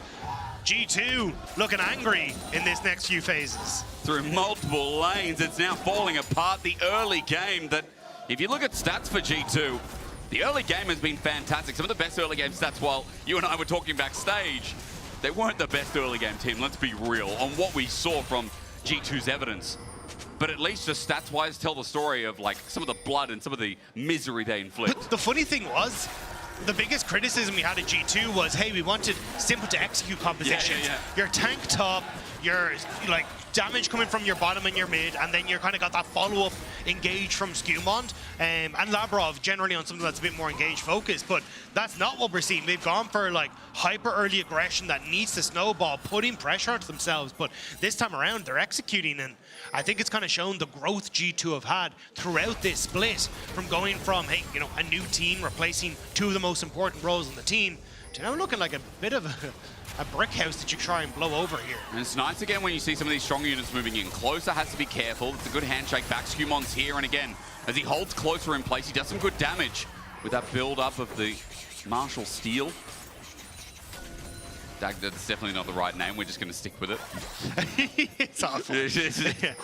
I was watching Broken Blade to see what he was up to anyway, because he's moving down, but there's the engage from John. Oh, it's set up as well. Fate's Call going to be used too, but it's a double knock up into the air for GX. Had this in the bag. Even with the ulti later out from Labrov, it's there as Skimond gets launched up, and in goes Jackie's. 3 quick kills. Giant X find one opening. Brilliant stuff from John. G2 thought they'd be able to control the river, but Jun makes them pay for it. Broken Blade had started to walk down. He isn't playing with that TP, so was trying to cover for that play on the bottom side, but Giant X come alive and answer back. Well, with that opening, it's going to be first Dragon here for Giant X, but trading back is big, especially when Grubs are up. We might see a fight around that as Dagda. First, we're going to look at this fight because G2 walked in the river here, and Pop Blossom was their enemy. Yeah, just not respecting that Jun had that flash up and available. And also, you can see, this is Giant X understanding, hey, we have that teleport advantage. Let's try and play for these big moments where we can force G2 around the map. And the second they saw that Warwick was open in mid, they just knew they had that moment to get down. And you see Skimond not too happy with that series of events. Not at all. Note that for G2, they didn't have the Wolf involved, but Ambessa in the end, the perfect setup for them. We come back with the reset, and G2 have started up the Grubs already. And with Broken Blade having that push that runs into Lot now, it means that it's just going to be Grub o'clock. Not stolen there from Noah as he sent out the piercing arrow, but Skimond in the end. We'll clean this out. It'll be 3 Grubs for 3 Grubs. And we still don't have a decider here on the feats of strength in the early game. Yeah, I think, though, this is where, from this position, Giant X have really gotten the tempo back in their favor now. They can start to look for pushes on waves. You're starting to get the items that you need to on towards like Noah to be able to contest the wave against Hans Sama, especially if you start to see set him up in mid lane at the moment. So I think this is where Giant X now can start to be a little bit more creative. They may just wait to try and use the TP advantages they have. So maybe they wait 2.5 minutes again before they have that TP for loss, and then they make the plays, but they definitely should be in a position to begin moving around the map better than they have in the early stages. His gold was dead even. Well, pretty much 1,000 gold. What he's scoffing at, really. You know, Jackie's in a decent spot. Noah, as we, you know, we're all celebrating at home for the time being. Noah's almost towards his second item, as this Poke Varus too.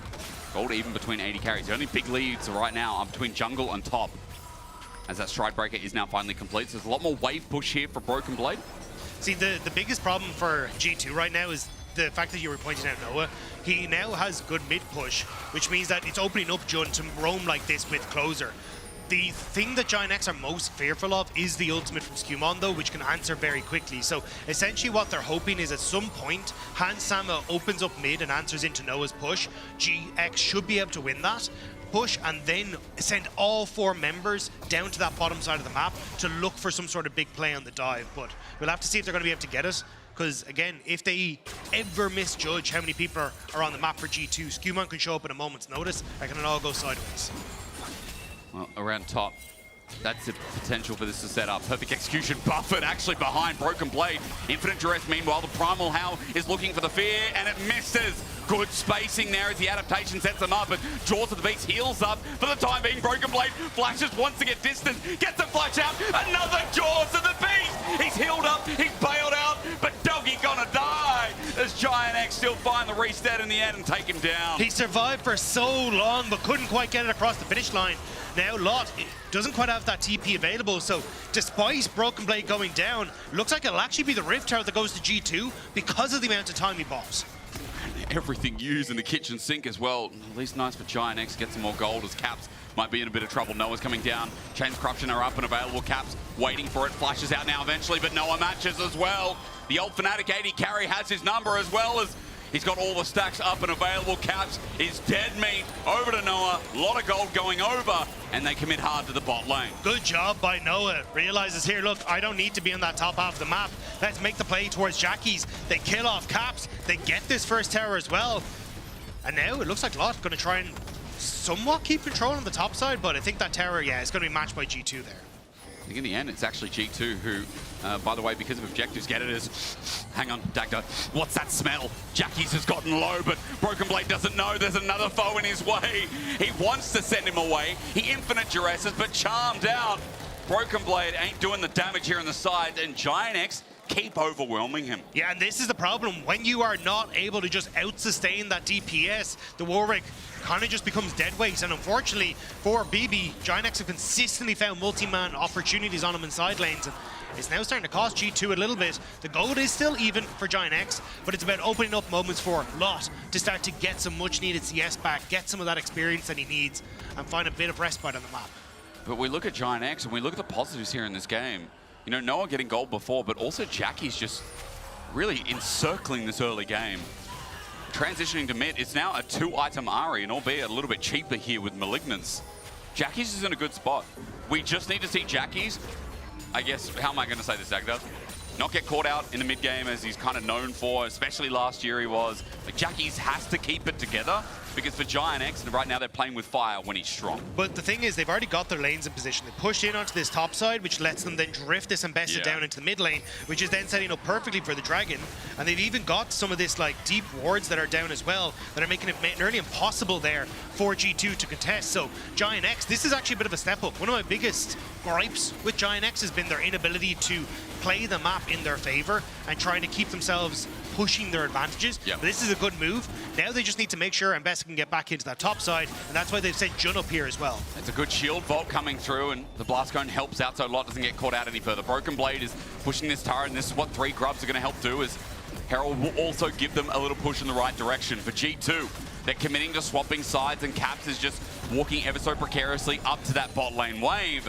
Well, G2 have already done the damage first. Herald in the way of the turret, but not going to crash immediately. It's an escape route for Broken Blade. Yeah, I thought they'd commit the TP from Lost to defend that top lane turret. Like, the objective is down. You've got 5 minutes until Baron's up. Like, you don't... Yes, Adacon's up in 20 seconds, but I don't think you're really playing for that in the next little bit. So I think they could have tried to play for defending that top lane turret, but now, instead, they're TPing onto this wave with Jackie's. Looks like they're... For Adacon, I guess. Yeah, but I think it's a little bit early for them. Like, the problem is if you ever TP Lot away now from that top side, you can just trade it for an inhibitor turret. And that's really where G2 are going to start to come alive if Broken Blade is able to force 1v1s on those side lanes, and that's their best way to try and go about it. Well, using the deep vision in the meantime, at least for Giant X, waiting to see if G2 make that crucial mistake. But G2 are being very reserved right now, and you have to give them the faith of experience here in this game, that they're not just walking into this fog of war. They say, hey, bro, the night is dark and full of terrors. Stepping out there is a danger. But it's also not full of objectives. There's no reason to do it. So they're just like, cool, we'll chill. Like, we don't need to get this vision right now. What we need to do is send Cap stop so he can collect that wave, start to create pressure, cause issues for Giant X where they have to go and deal with them. Like, the red lady is crazy. Why challenge her? You know what I mean? Exactly. Like, there's no point. I said exactly. I have no idea. No, you're exactly right, Dak. There is Hunt's on his caught out. There's no way to react. The problem with Giant X's comp as a Callista, there's so many buttons that just say no. And that was a pretty resounding one as well. And you can see Ambessa catching that wave from Caps on that top side, so Giant X now just get to fall back over towards this. So you've got the TP for Lot, you've got TP for Caps, but no AD carry makes this pretty much impossible to try and contest. Caps is resetting. I think he'll have his Zhonya's completed, which could be huge in this fight, but it's still 4v5. If Artican gets him low enough, Broken Blade will have himself a blood hunt.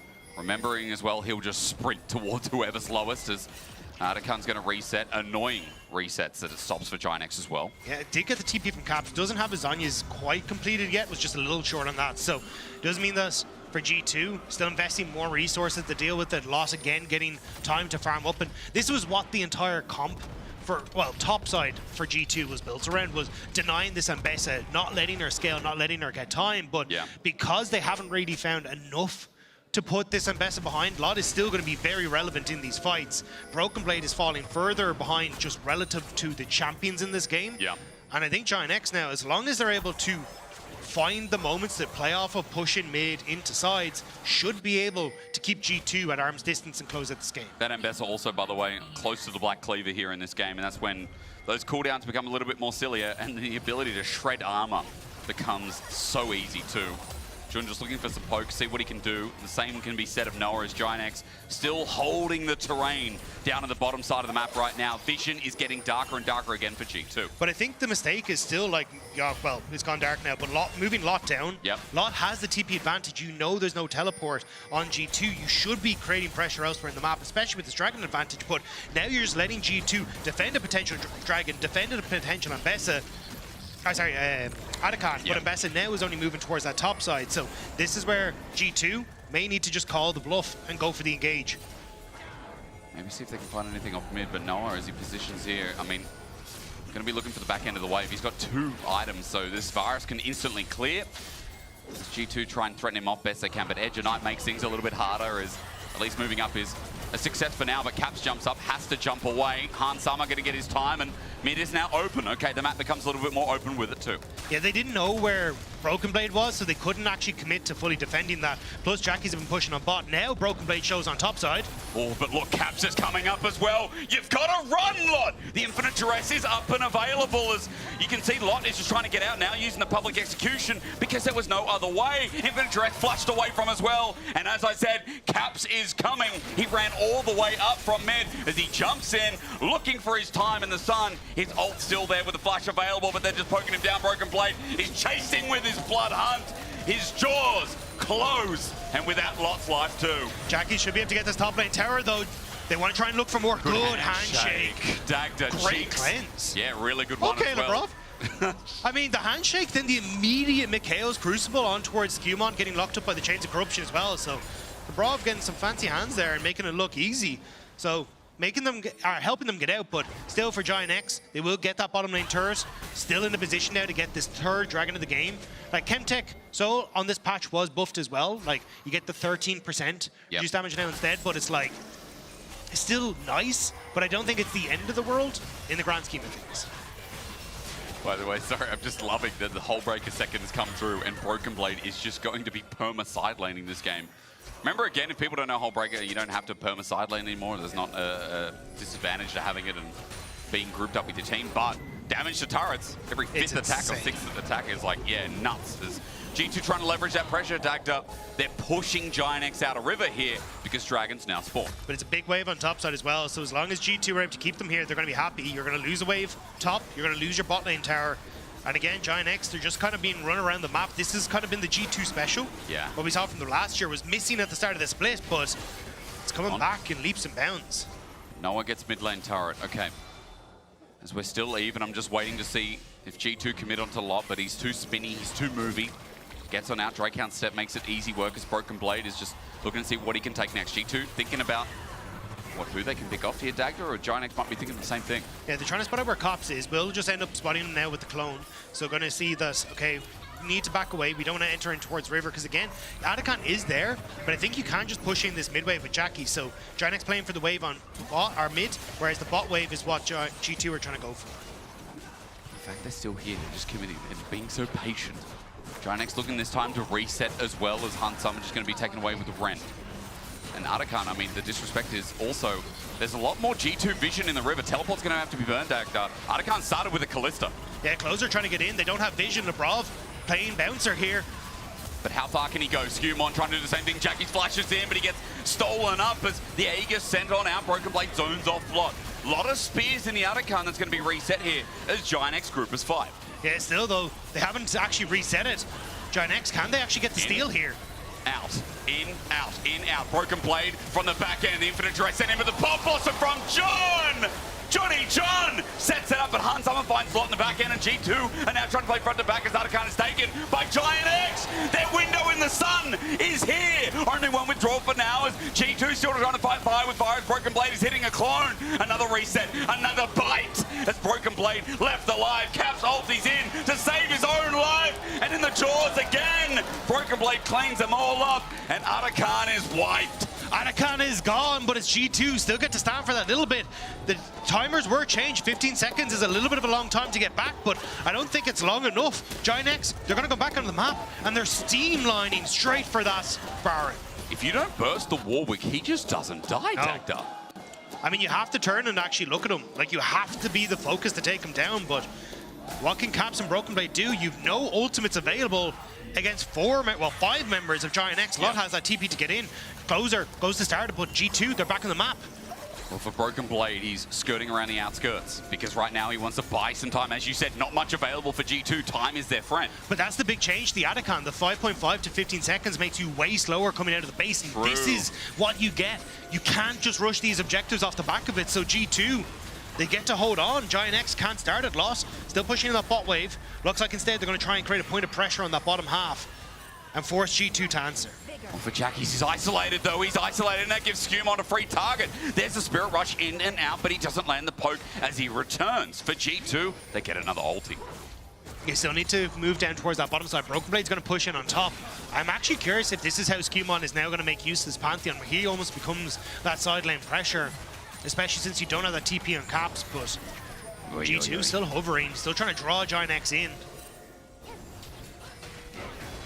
Again, like, there's no real pressure. Like, I think Lot should just stay on this bottom wave. They don't have the immediate trigger pull here for G2. Like, you heard both Upset and Mickey kind of say from the skies, he descends down. Skewmon is going to be tagged up with the Pop Blossom, but no one from Giant X are there. Skewmon's angle. That guy is from the stars. He manages to pick off Nico.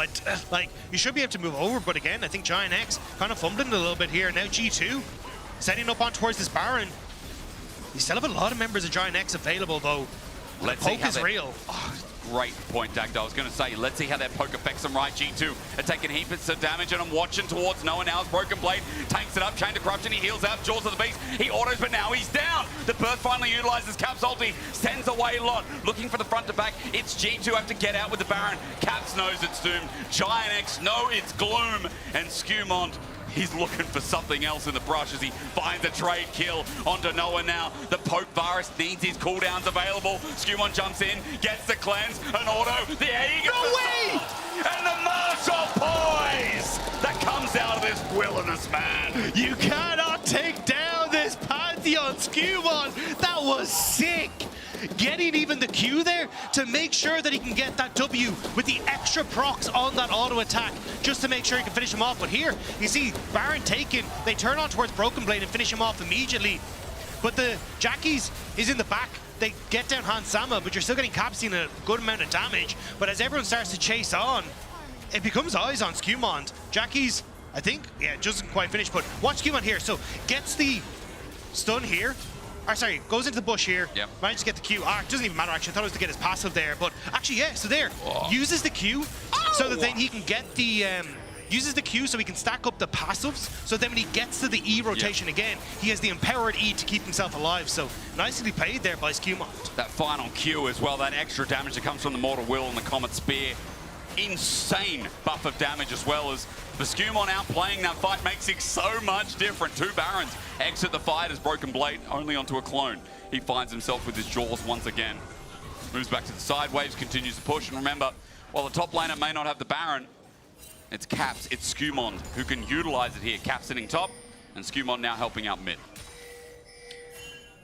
So I was just double checking. Yeah, so wait, when you get the Empowered E, you get a burst of armor and magic resist, which is the difference maker there. So really well played by Skumon to keep himself topped up. So now G2, off the back of that, they don't really have a huge amount of Barons left to move around the map, but they still are getting control back in this game. And you can even see for Caps going for the Riftmaker, so a little bit of a tankier build. They kind of know, look, with these 3 items, you can still deal a ton of damage, but a little bit safer on a side lane play. A Broken Blade doesn't really care about damage. Doesn't. I mean, he sets up his Primal Howl, sends it out. Any fear there can turn around with Skumon. Closer jumps in once again, but Skumon has his ulti, that Grand Starfall, back up and available. The range is massive as well, guys. From lane to lane, he can jump. It's never a solo lane here for Broken Blade, no matter how fast Skumon is. Where is the dog? Let out the beast. The audience have it in them. NX are still looking here. Jun has flash. Good handshake. Have to be a little careful. Like, you are still pretty short ranged as G2, so you can't fully commit to this, especially with Caps on top side. Like, you have double TP for both mid laners, so they can't answer, but Jackie's getting a decent trade. Looks like G2 going to be forced back. Still 3 minutes until Dragon Soul. Dragon Soul for G2. 2.5 until Baron. So I think G2 is just play it safe. See if you can get a bit more of this pressure or damage onto towers, but don't need to overextend.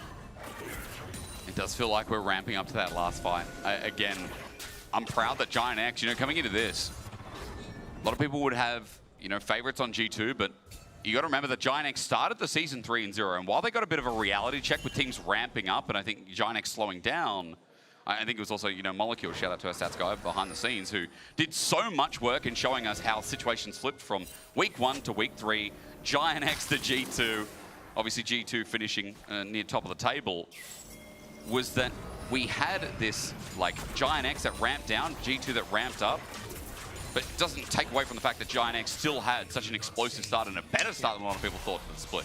Yeah, Giant X definitely had a really good split, and I think a lot of that pressure did come from Closer, Noah and Jun were popping off as well. And we have seen their team fights be great, but the problem is kind of in games like this, which are slower paced and starting to drag, and how do you play on the map? This is where, unfortunately, not having a lot of that veterancy can come back to hurt you. As infinite duress under turret, and remember the Grand Starfall, he's always there! Into the jaws once more! The Howl unleashes, and the fear is immeasurable. I did not think this was going to be as stupid a combo as it is. This is insane. I don't know, infinite duress, infinite starfall. I don't know what we're supposed to call this one, but it is working out wonderfully for G2. And again, there's not much pressure on the map for Giant X. They haven't been able to answer or push out the waves in the way they want. Broken Blade finally getting that turret makes things a little bit more difficult as well, and he's just gone back. He's gotten the extra upgraded boots thanks to the fleet, whatever the feet are. And now, 3 items. He had that before, but he's building towards what? Is that going to become a Trinity Force? What's that turning into, Dagda? I wonder. Oh, fresh meat. You have fun, Jake. I love Warwick. I know what champion you're going to play for the rest of this week. Every time I think of Warwick, I just think of, my fighting Urukai. I just think of, Saruman's army. Don't you think if there is a champion that's closest to an Urukai, it is Warwick? What other champion is there? Munda? No. No, Mundo's like Smeagol. If he was purple. If he was just buff, yeah. Yeah. I do not think Mundo would be an Urukai. I thought of that and I'm like, nah, he's too silly. Especially corporate Mundo. One Urukai goes and starts at someone has to do the finances in the Urukai army, alright? Someone's got to be the accountant. We've got to stop charging at the wall. It's costing us. You pulled how many of them out of the mud? We've only got enough for 6. Why did you charge the gates? Guys, we told you, look to the east. Anyone who doesn't know Lord of the Rings right now is like, what the hell is an Uruk-hai? The G2 teleport's going to be committed. It's into Fog of War, and Giant X are walking right into it. Again, the setup Sun is there from Skumon. It's perfect execution denied. Pop Blossom is good, but Caps went golden. He was able to space out as a bailout. Onto Han Sama, works! He revives, does enough damage as Giant X ran into the fray, and they will not be seeing the light of day. Closer escapes while 2 of his solo laners are now dead, and Broken Blade, oh, he can smell it again. He chases, he sends out Closer while Baron now stands up, but it's Soul that G2 will be looking after today. That might have been one of the most high-value Zhonyas I have seen in a long while. True. The fact that Caps gets rid of the public execution, dodges the Nico ultimate as well, and then is able to slide and glide his way out was picture perfect. And the reason G2 still had a fighting chance in that one, because Han Sama didn't last very long, but you get to see it here. Break it down. Like, the second you get it, this pink ward is doing a ton of work, because it means you actually can't really see what's happening. And as lock goes in, they assume, hey, this is hit, because Caps gets charmed, which is why Jun goes through, but Caps manages to then flash away. Han Sama will go down, but you've still got this Azir, who's in a perfect spot to get a tonnage damage off, because everyone has to try and play into his soldiers. It's just really well done, and unfortunately, you just don't have enough consistent DPS in this Giant X roster to kind of deal with some of these low health bars. Like Warwick, if you don't burst them out, is getting to heal back up because your poke Varus and your Ahri isn't all that all in. The flash charm at melee range, so he doesn't have the Zhonyas this time. The tower! The tower! Azir turret, that seems fair.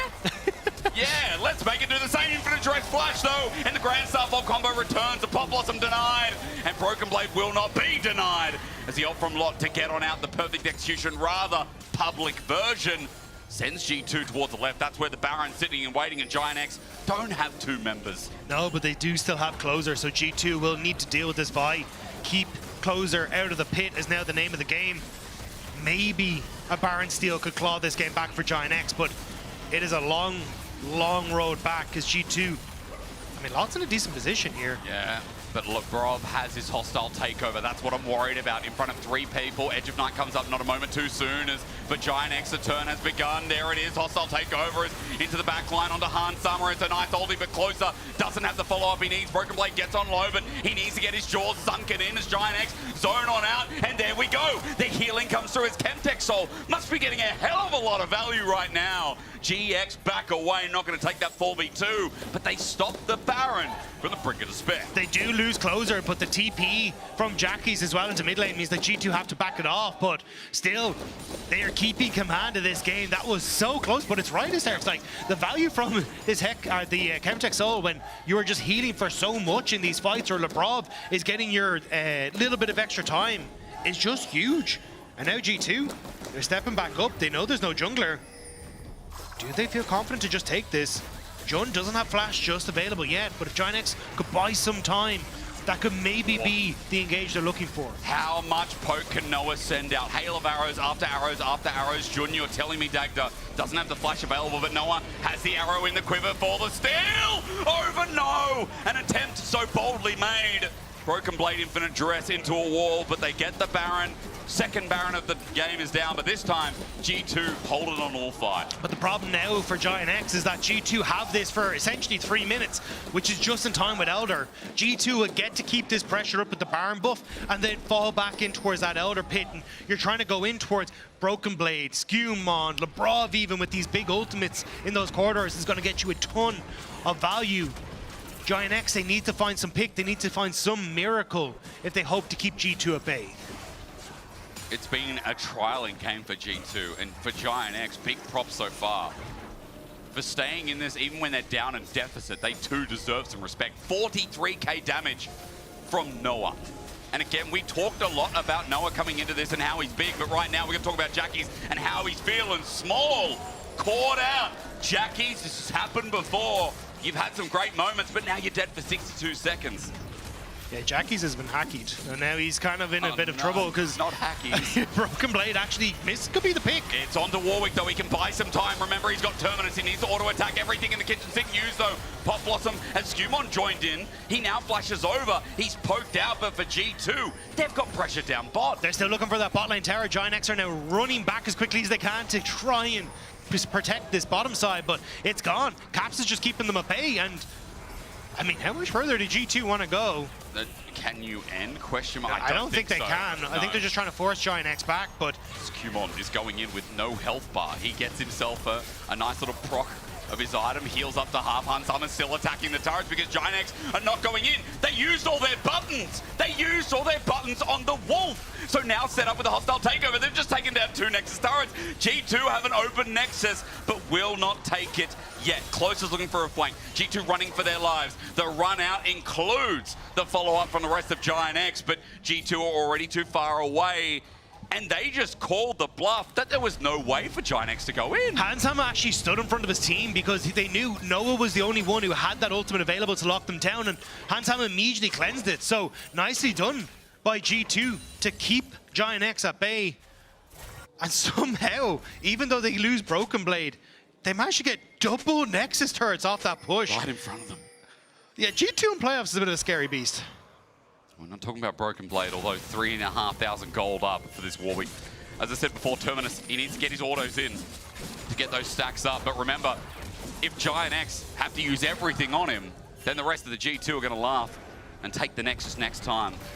So push comes through. Inner turret still holds strong, but the base is still wide open from the bot side as Elder is coming up in 20 seconds. And G2 are goading Giant X to walk in to the Visionless River. The thing is, there's no pressure on G2 because you have this big wave that's just going to push in on towards the bottom side. Yeah. And no Nexus turrets left. So that wave alone with an ultimate from Skumon could end the game. So Giant X have to be very, very careful as to where this Pantheon is going to be in a matter of moments. Giant X approach from the left. G2 start from the right. He's setting it up. Skumon is looking to Grand Starfall into the base. He's going. And Broken Blade will run as well. In he flies. The minion wave at the perfect place at the perfect time. Giant X have to back away. Broken Blade won't let him. The Primal Howl is in the way. And as he jumps into the base, Caps has joined him as well. Lot sends starboard. And Caps and Skumon will take game 1 in Primal fashion. It's only a matter of moments. They didn't quite pad the KDA, but they did pad themselves a game win in this one. Very well played by G2. G2, it was a classy game 1. It might not have been clean all the way, but bloody ferocious. Those are the words you'll hear. As ladies and gentlemen, we're going to throw to a quick break after this. See if GX can fight back in this best of 3.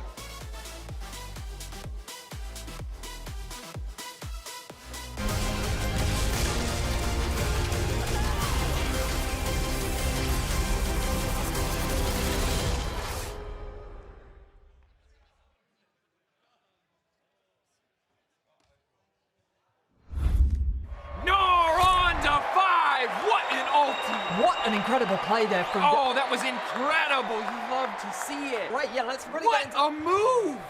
He's just so good. I mean, the persistence, the patience to find the angle. You just don't see that from rookies. I think he's got it all. He's got the pizzazz. Have a break. Have a Kit Kat. Ooh, that looks good. Do you want to maybe share a little bit? Yeah. What a move!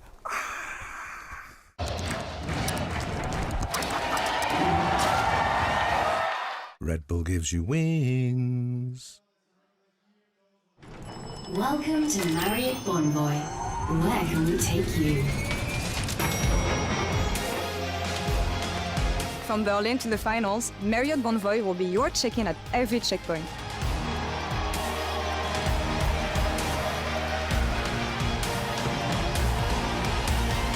Discover over 30 hotel brands here and around the world. Marriott Bonvoy, a check-in at every checkpoint.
telling me you think it's going to be something else? I'm going to wait and see. I'm going to wait. I saw you cheeky look at the items. As there we go, there's the Starfall. The Duress follows up as well. The Dog's in with a public execution.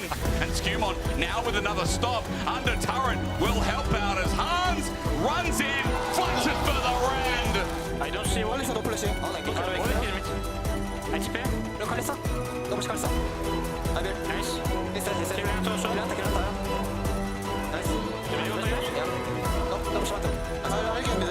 No flash. The Poke Virus needs his cooldowns available. Skumon jumps in, gets the cleanse, an auto. The Aegis away! And the martial poise that comes out of this wilderness, man. Hello everyone and welcome back after a very exciting game 1, and I really want to break down here a play that is gonna get me even more excited for game 2, because for me this was the most banger play of game 1, and it kicks off here with this Atakan setup. If everyone remembers, G2 does have a lot of vision control here, and even though, as you can see, Azir is on the mid lane right now, GX does find number advantage over here, because right now Broken Blade is pushing this bot wave over here. So if you can play a little bit here, this initial engage from Jackie's fails, right? And now what's gonna happen is that everyone's gonna be resetting to find better positions. Atakan is still leash, but the person that I really want everyone to keep an eye out is Broken Blade right here, because he's gonna be doing a lot of silent hero plays. And as we can see, going forward, the leash is still there. Closer is looking for as much space as possible, and now BB, what he's gonna be doing is that he's gonna be zoning this chokehold right here. Jackie's just uses ult before. Noah and June, they are really scared because now Broken Blade is just gonna loop around into this tribe rush, and he's gonna get a lot of space. And even though everyone knows how this play ends up with this Ambessa by finding a crazy engage on the backline, look at Broken Blade. Where is he? He's still in the backline. Jackie's is not in the fight. Noah's not in the fight. June is not in the fight. So even though you get a crazy wombo combo in here, no one from GX's backline can follow up. And right now, everyone was ready to scream that GX is winning this game. But right now, there's 5-man wombo combo, and nothing is happening just because Jackie's and Noah are not able to do anything thanks to Broken Blade's positioning. And as the fight rolls out, even though GX does get Atakan, from the fact that they had better positioning and everyone is still relatively healthy and the backline is still intact with Caps and Labrov providing Renata W, which is a broken ability, GX doesn't really get anything. And from a complete game-winning position with Atakan, just from the fact that G2 had great fundamentals and great understanding on how to utilize the map over here, G2 finds himself in a winning position, even though GX just secured Atakan. And now Dracos and Jack, I'm sure they're gonna enjoy picking up over me, so over to you guys. Game 1 was a banger. It was such a pleasure to watch, and I think there's so many incredible individual moments. Really good highlight, I think, of what Broken Blade brought to that fight, but Caps as well had Caps a really good fight. There, like, oh my god, I don't know. The story of this game for me was just individual plays that G2 just took out of their pocket when it looked so lost for them, and then they just win the game. And this Pantheon and Warwick combo, in my head, okay, it's strong early game, right? But it's not going to scale. They just kept getting stronger and stronger and stronger. Yeah, that last clip where Ari is just getting one-shot by a 4-item Pantheon, I was like, what are you supposed to do against that? And obviously, Skumon in the early game, it wasn't just the late game where he did damage. That's the part he's not allowed to do damage in. It was this early game, too, the coordination with Broken Blade. And this combo looks disgusting, no? It's you just Pantheon ult into Warwick ult. I don't know. I don't think Lot played particularly bad. It looked unplayable, to be honest, and he was so shut down. Yeah, and I think, credit to Skumon for constantly pushing on these angles. He had a lot of highlight moments. I think you can say that Noah fumbled the bag a little bit on that topside play, but overall, this was incredibly impressive. It delivered on the early game that we kind of know Pantheon can have, but then late game was still super clutch in the fights. And for most of us who've seen a Warwick top lane, sorry that you've been cursed to see that one, but it does, it either wins the game at one item or before one item, or it dies and does nothing. Yeah, and this was very different than that. It was a very different experience, and this is definitely the Skumon that I was more familiar with in ERLs last year, where he just looks so dominant. So I'm very happy to see him come back to form. I want to highlight, though, Noah and Jun, for me, they had a really good game. Jun, in particular, like his engages on the Nico, he got the 5-man, he got the 3-man, he got just consistently these crazy Nico ults that in a normal game would be game-winning, but in this game, it wasn't quite enough. So in my head, if you put Jun on another proactive champion like this, and then Noah on more of hyper carry, I could see GX at least taking a game. Definitely an angle, and we can take a look obviously in Fearless now. All of these champions cannot be played again. I don't think any of us had Warwick on our bingo, which in hindsight feels kind of dumb. But as you look at the champions that are off the board, right, 2 of the most lane dominant 80 carries in the close to end of ours are gone, which, I mean, does that leave room for him to play a more traditional hypercarry, like a Jinx, like an Aphelios, maybe? I don't know about Aphelios, but maybe a Kai'Sa or something like that. That was one of the picks that they favored before. They did lose, however, the Embess and the Vi, which you've seen the Kai'Sa paired up with. But I think something that has like more outplay potential, because you could see that in this game he was trying, but he was the one getting outplayed. And I think part of that is also because it's Varus champ. You're not very flashy. You Q and that's it. When you push Q, Warwick pushes E. When you push Q, Pantheon pushes E, and then you don't do any damage. It's a little bit hard. He still managed to have a pretty good impact despite that. GX are now on blue side, so focus on giving Noah that hyper carry, setting him up for success. Is there anything you can do about how dominant kind of the top side for G2 was in this game, or do you just kind of have to take that one on the chin, say, it was Pantheon Warwick, and we go next? I mean, I'm actually, if I was Giant X, I'd be kind of happy that Caps doesn't have a Zir anymore, because it was just such a good late game insurance pick.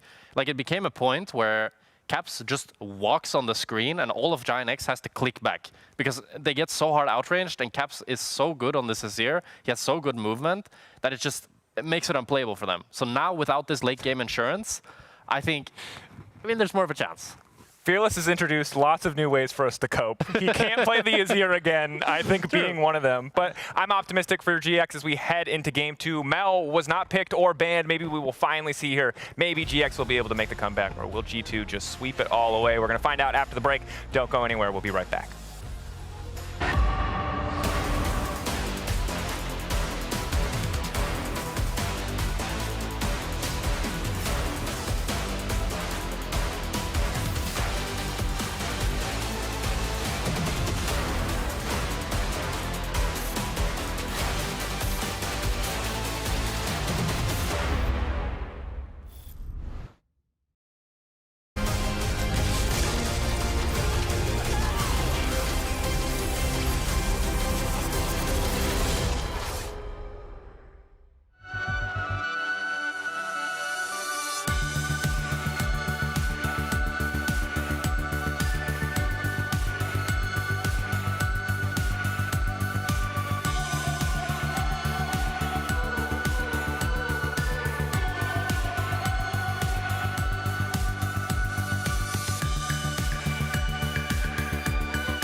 Welcome back to G2 versus Giant X after G2 found their way through game number 1. My name is Jake Spectra, joined by Dagda Dagderson.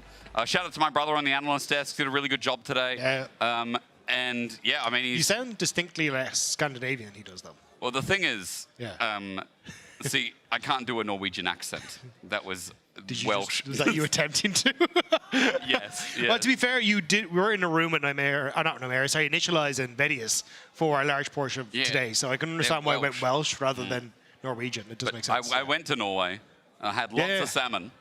Nice. Yep, and touched lots of snow, which is their equivalent of grass. I mean, to be fair, it just exists in Berlin right now as well. So it does. There's lots of snow in Berlin. It is a winter wonderland until you realize the winter part is going away. And the wonder part is long gone as well. Yeah. It's just the land. dirt under it is not very nice. There's not enough snow falling. But here in this series, let's hope there is. Now, those series bans of Game 1 are on your screen there. Earlier on, you didn't really get to see. Yeah. I was a little disappointed in our desk with Upset Mickey and Draco said they didn't expect the work to come through. Like, staple come on, globally. guys. You get paid to be here, right? So, but unfortunately that is gone, so we won't get another Warwick game. But I'm curious to see exactly what the the priority now starts to be going forward, because Scanner is still up and available, but I imagine that will be banned by G2 on the next rotation, unless they do some sort of answer into it. Actually, the Ivern preemptively being banned, so it looks like Giant X kind of saying, hey, look, you gonna play this game of chicken? You gonna ban the Scanner? But then, yeah, I mean, if Skarner's up. Giant X are being given Skarner. There's no way it doesn't get locked in, and there we go. Usually. So the answers we have seen are things like the Xin Zhao into the Skarner. The other one was the Ivern, which is why the preemptive ban of it. But I'm curious to see what the game plan is. So he's going to be the Xin Zhao and the Lulu. So Lulu works well when a lot of those engaged supports are already gone. Yep. But Renata was gone, and all you've got is Nico. So you can still go for something like a Rel in this position, which isn't the end of the world if you really want to. And you imagine that it's going to be the Jinx that then comes through for Hansam as well alongside that. But Mel Hubbard, will it be taken? Will it indeed? Again, a flex as it has been played bot, and it's locked in. First Mel of the LEC acquired by Giant X as they try and fight their way back in this best of 3. Yeah, so I imagine this is going mid. Some people have been trying its support in solo queue. I don't think it works particularly well. And yes, you got some poke, but you just don't really have a huge amount else in your kit to offer into that support role. So I imagine we'll be mid. Now you got the Jace as well. These are two quite long-range champions. I think a lot of people underestimate the range that Mel has, especially when it comes to the laning phase. So I think Jinx going to be the lock-in here for Hansama, and then it kind of becomes a case of how do G2 want to round out the rest of this comp, because you've got decent range with a Lulu Jinx, but it is just a case of what are the answers to this Sipper. Okay. So we've added a scaling element. Yeah, I mean, Jinx is still up. There's Zeri as an option that was still up.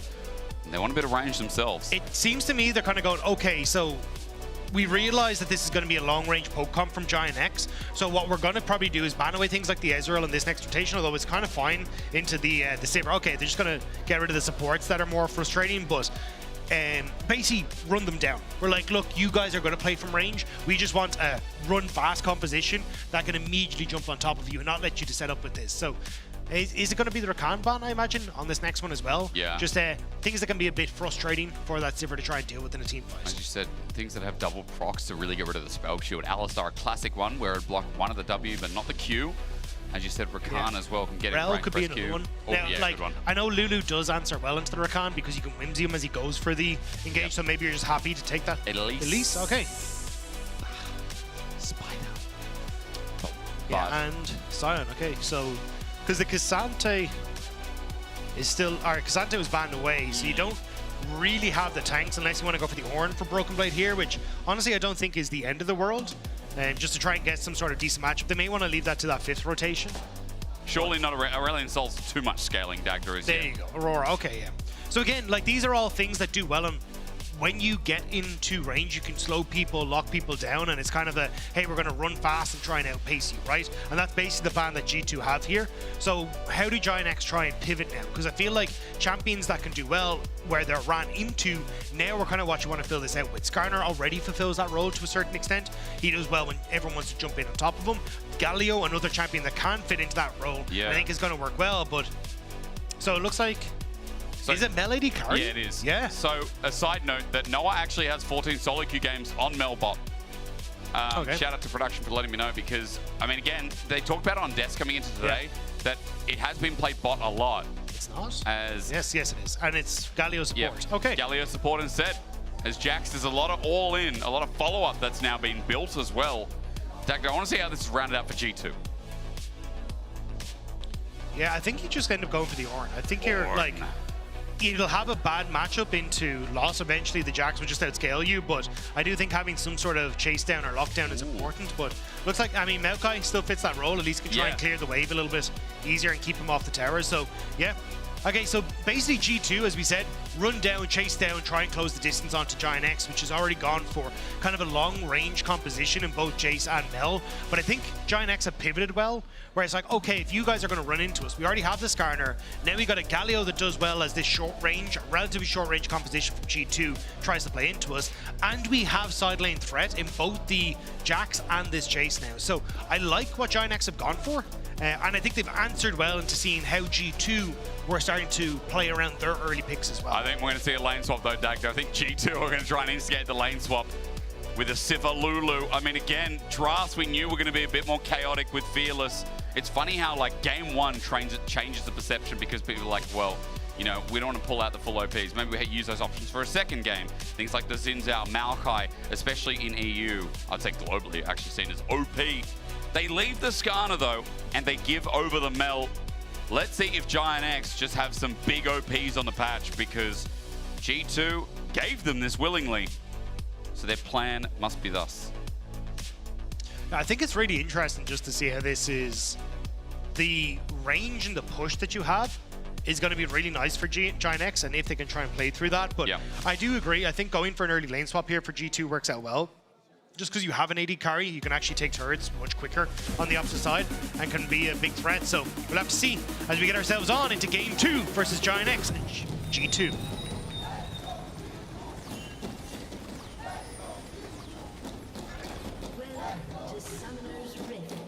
Crowd's been great today, if you haven't already seen. The crowd has been immaculate. Even in the first series, very, very noisy. Even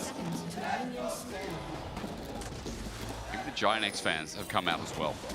And as we said, I mean, I would expect a lane swap, but G2 seems like for now, opting into what you call standard lanes. Lulu sitting in bot, so Labrov kind of expecting that they go in the 2v2 down in that same lane as well.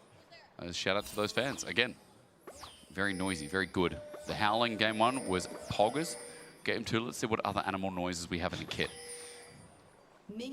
Aurora's a rabbit. I was going to say, I don't know. How do you loudly make bunny noises?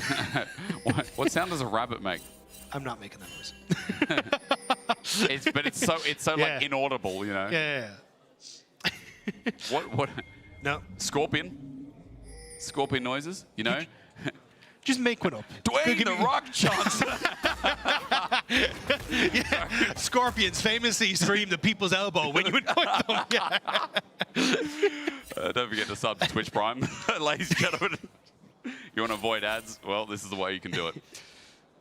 Thanks for so much. Here's a big kiss. All right, so Giant X in the end initiated the lane swap dagger. I mean, Labrov and Hans maybe reading it out, trying to fake it out. So they're now in a 2 versus 1 versus lot, which I've got to say, for the Sivir Lulu, is very good as the Boomerang is just getting a lot of value already.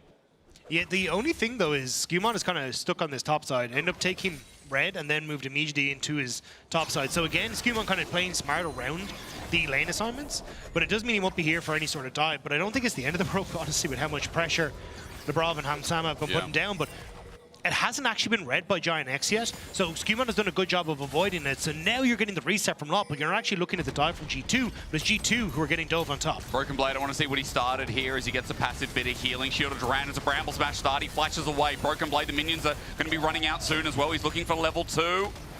He's got a grasp up and waiting as well. Level 2 now quiet. He's got a twisted advance, and this is another reason why Maokai's picked in the lane swap.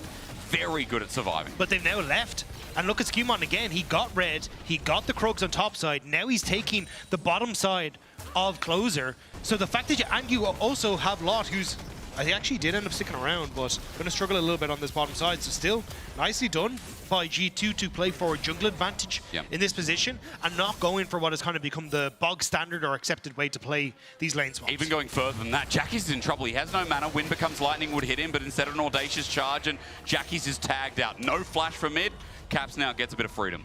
Yeah, you're still getting the push on bottom side though, and Loss could use his TP to get back here, but actually looks like he's just going to try and walk it forward, which means if Skewmon tries to go for a dive, can be in position. Lot's going to try and sniff out though that he's gone for the red buff. So still that wave. Good ward. Okay, yeah. Little bonk on the head. Labrov's here to help out just in case as well, but don't forget that Civ is still getting pushed in as it's 2-11 in the CS game.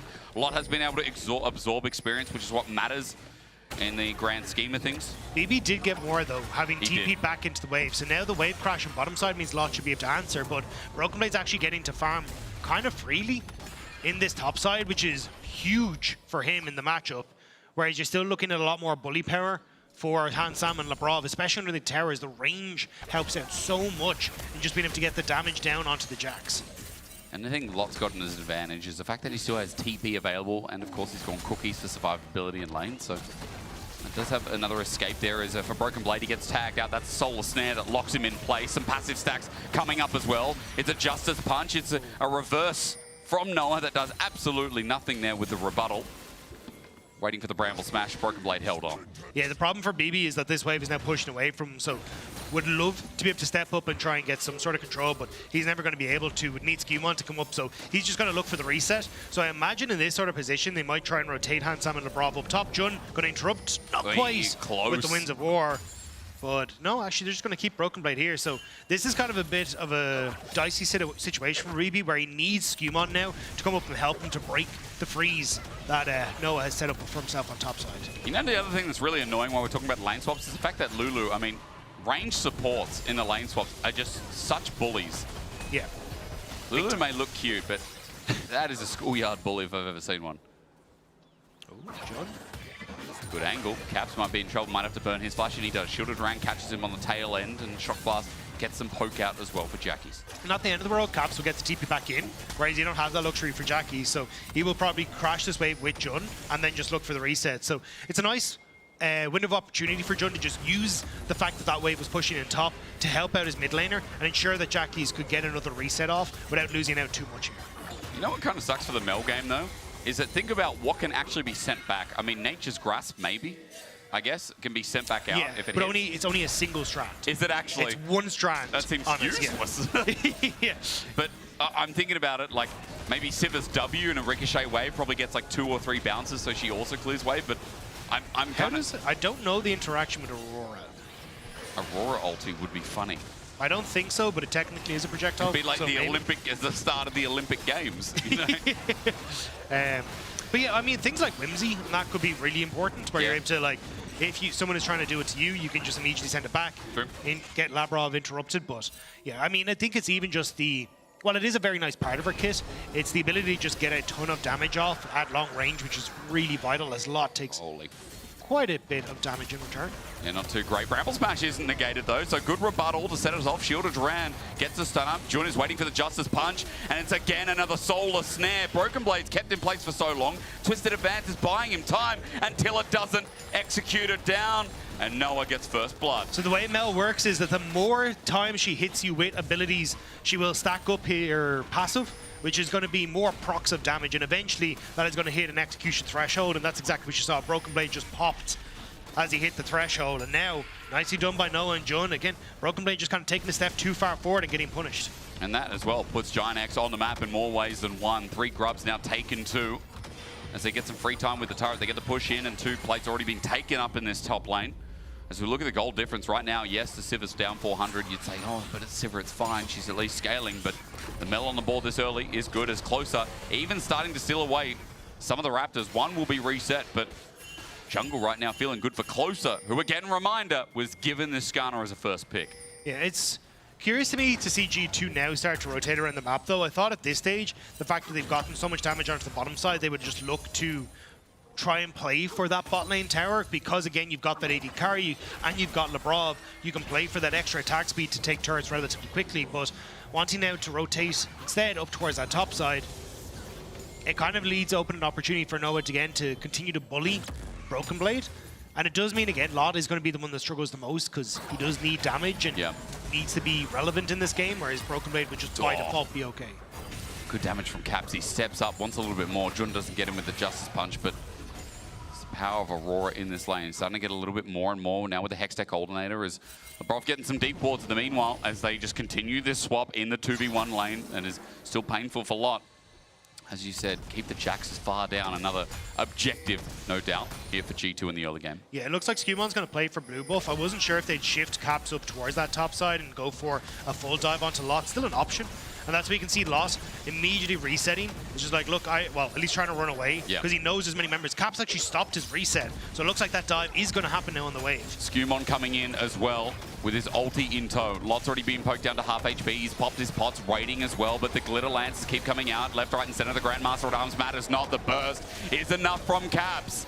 And his first kill now ensues.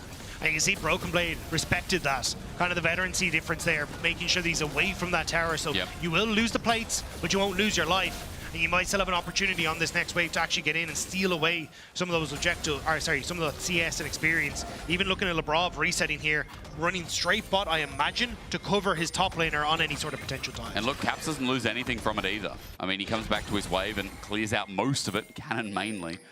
So Cap's now in a very good spot. Plus that kill, he's also up in CS, so he's up 600 gold almost. And you know, Cap's just split Dagda. I don't know how you feel, but I think we've been like on a bit of a roller coaster of emotion with some of Cap's games. Like the Akali game, I remember being quite sick. But I remember some other games during the split being disappointed that, like the Silas, for example, where Caps was a big reason why G2 lost. Yeah, I think it's just kind of, when you have picks like the Akali and the Silas, so much of that is about trying to get the team to work around you and be able to set you up, having vision in the right spots, having the pressure where you need to, and that is very difficult to make work when you're just a newer roster. So G2 now have gone back towards a little bit of simpler times with control mages in the mid lane for Caps, and he looks spectacular now. And I think, again, kind of controlling a lot of the games where you need him to, or creating pressure when you need him to as well. Yeah. And you can see now G2 looking a lot more confident when it comes towards even stuff like the lane swaps, where at the start they were looking a little dicey on how they were playing some of them out. It's well said, I think, as well. G2, it's been all about this development, how things come together when they're with this crazy roster built together for so long. Now Broken Blade teleporting in. This is not how it comes together. Execute yet again. Are you ready? Noah doesn't even need to press the button. Instead, Jackies takes a kill, a response kill in response, though, as John dies down towards bot, I believe, Dagda. Where's my mind? No? I mean, Broken Blade was responsible for the one on top, and then they're able to get the one on bot, so Giant X will get first tower as the TP back in from not onto bottom side. Closer here.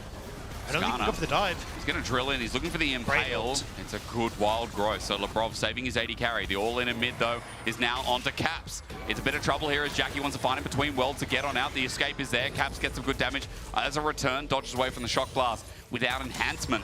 G2 mid laner versus Giant X. Jackie so walks in, flashes out. The burst is massive, but look who's here to make it unfair. Flash wind becomes lightning, and Skewmon pulls it off perfectly. Jackie's tried, but he just could not succeed, and it's Skewmon who's there to help out Caps in the mid lane. But Jun now starting to move up. They wanted to make sure that they weren't going to try and move over towards that dragon, because when you look at Closer, his eyes are on those potential 6 Void Grubs now. So this is going to have to be quick because, again, Skewmon has just reset with a Titanic Hydra. Not many times I've seen Xin Zhao pick up Titanic Hydra first, especially when I keep calling it Atma's Impaler Dagda, but I'm thinking of Sundered Sky being so broken at the moment. Black Cleaver being so popular in this meta. I do think you get a lot of value from it in this sort of scenario, though, where you can... Oh, hang on, Jun. I think he's all right. Okay, yeah. Right. So the idea behind the Titanic Hydra here is to, as quickly as possible, get your 3-ton strike off. Yeah. Because you're going to have the speed up from Hans Sama, the speed up from Lebrov. You just want to pop someone up in the air as quickly as you can. Lebrov? Being turned on, Lot is here, Counter-Strike is up and available, Heal now burn, Wild Growth is there for Lebrov yet again. There might be an Execute as well, set on up with the Sun as Golden Eclipse available too, but Noah doesn't have enough stacks. G2 are being forced out around Dragon while Broken Blade was not willing to join. He doesn't have TP and he wants to stay up and top to push the turret. I'm shocked Lebrov managed to make it out of that one, especially when Hans Sama didn't have the ultimate available to give him that movement speed. But Giant X, they get those 6 grubs, they should be able to get this dragon, and yeah, you'll trade it for a tower, but kind of a nice job by Giant X, and just kind of Lebrov poking his head in that bit too deep.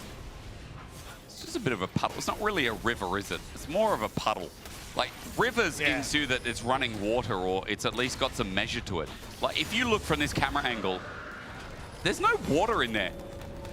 Would be sick as a new mechanic for like a week until everyone got pissed off with it, if you could just have a current. So if you try to run upriver, you were slower. Or if you're running down, you were faster. Or you just see it like a singed in solo queues running down 600 move speed. He's going with the current. Your OCE would be up in arms in joy about that one. Yeah, we're in our element. Well, if anyone OCE watching right now, well done. It's like 3 a.m. for you guys. Past your bedtime. When I was watching LEC from Australia, from Sydney, I remember like sometimes I'd have to wake up either really early or stay up really late. You got to have some degenerate hours to watch LEC, but props to you. Also to the SEA gang, as for Giant X getting forced off this bottom turret right now seems to be G2's objective. They want first turret, or rather their first turret, because GX already picked up theirs. They won't get feats of strength, which has already naturally been claimed, but at least getting some gold. Well, Broken Blade tries to do the same, and will actually just be able to force this himself. So double turret is going to be the take here for G2. So we manage it. Oh, nice flash, but here's a tree. There's the roots, and there's nothing that Giant X can do, so... Oh, yes. Good flash, and again, like the fact that he manages to get the Twisted Advance to prevent the Skarner E was perfect. And now you get 2 towers on those side lanes. He's back. And yeah, I was just looking at Jun. I was a little curious as to how aggressive he wanted to go on towards that top half of the map, but they're just going to back away. But still, towers going in favor of G2 there. We're going to have to see what the rest of the plan is.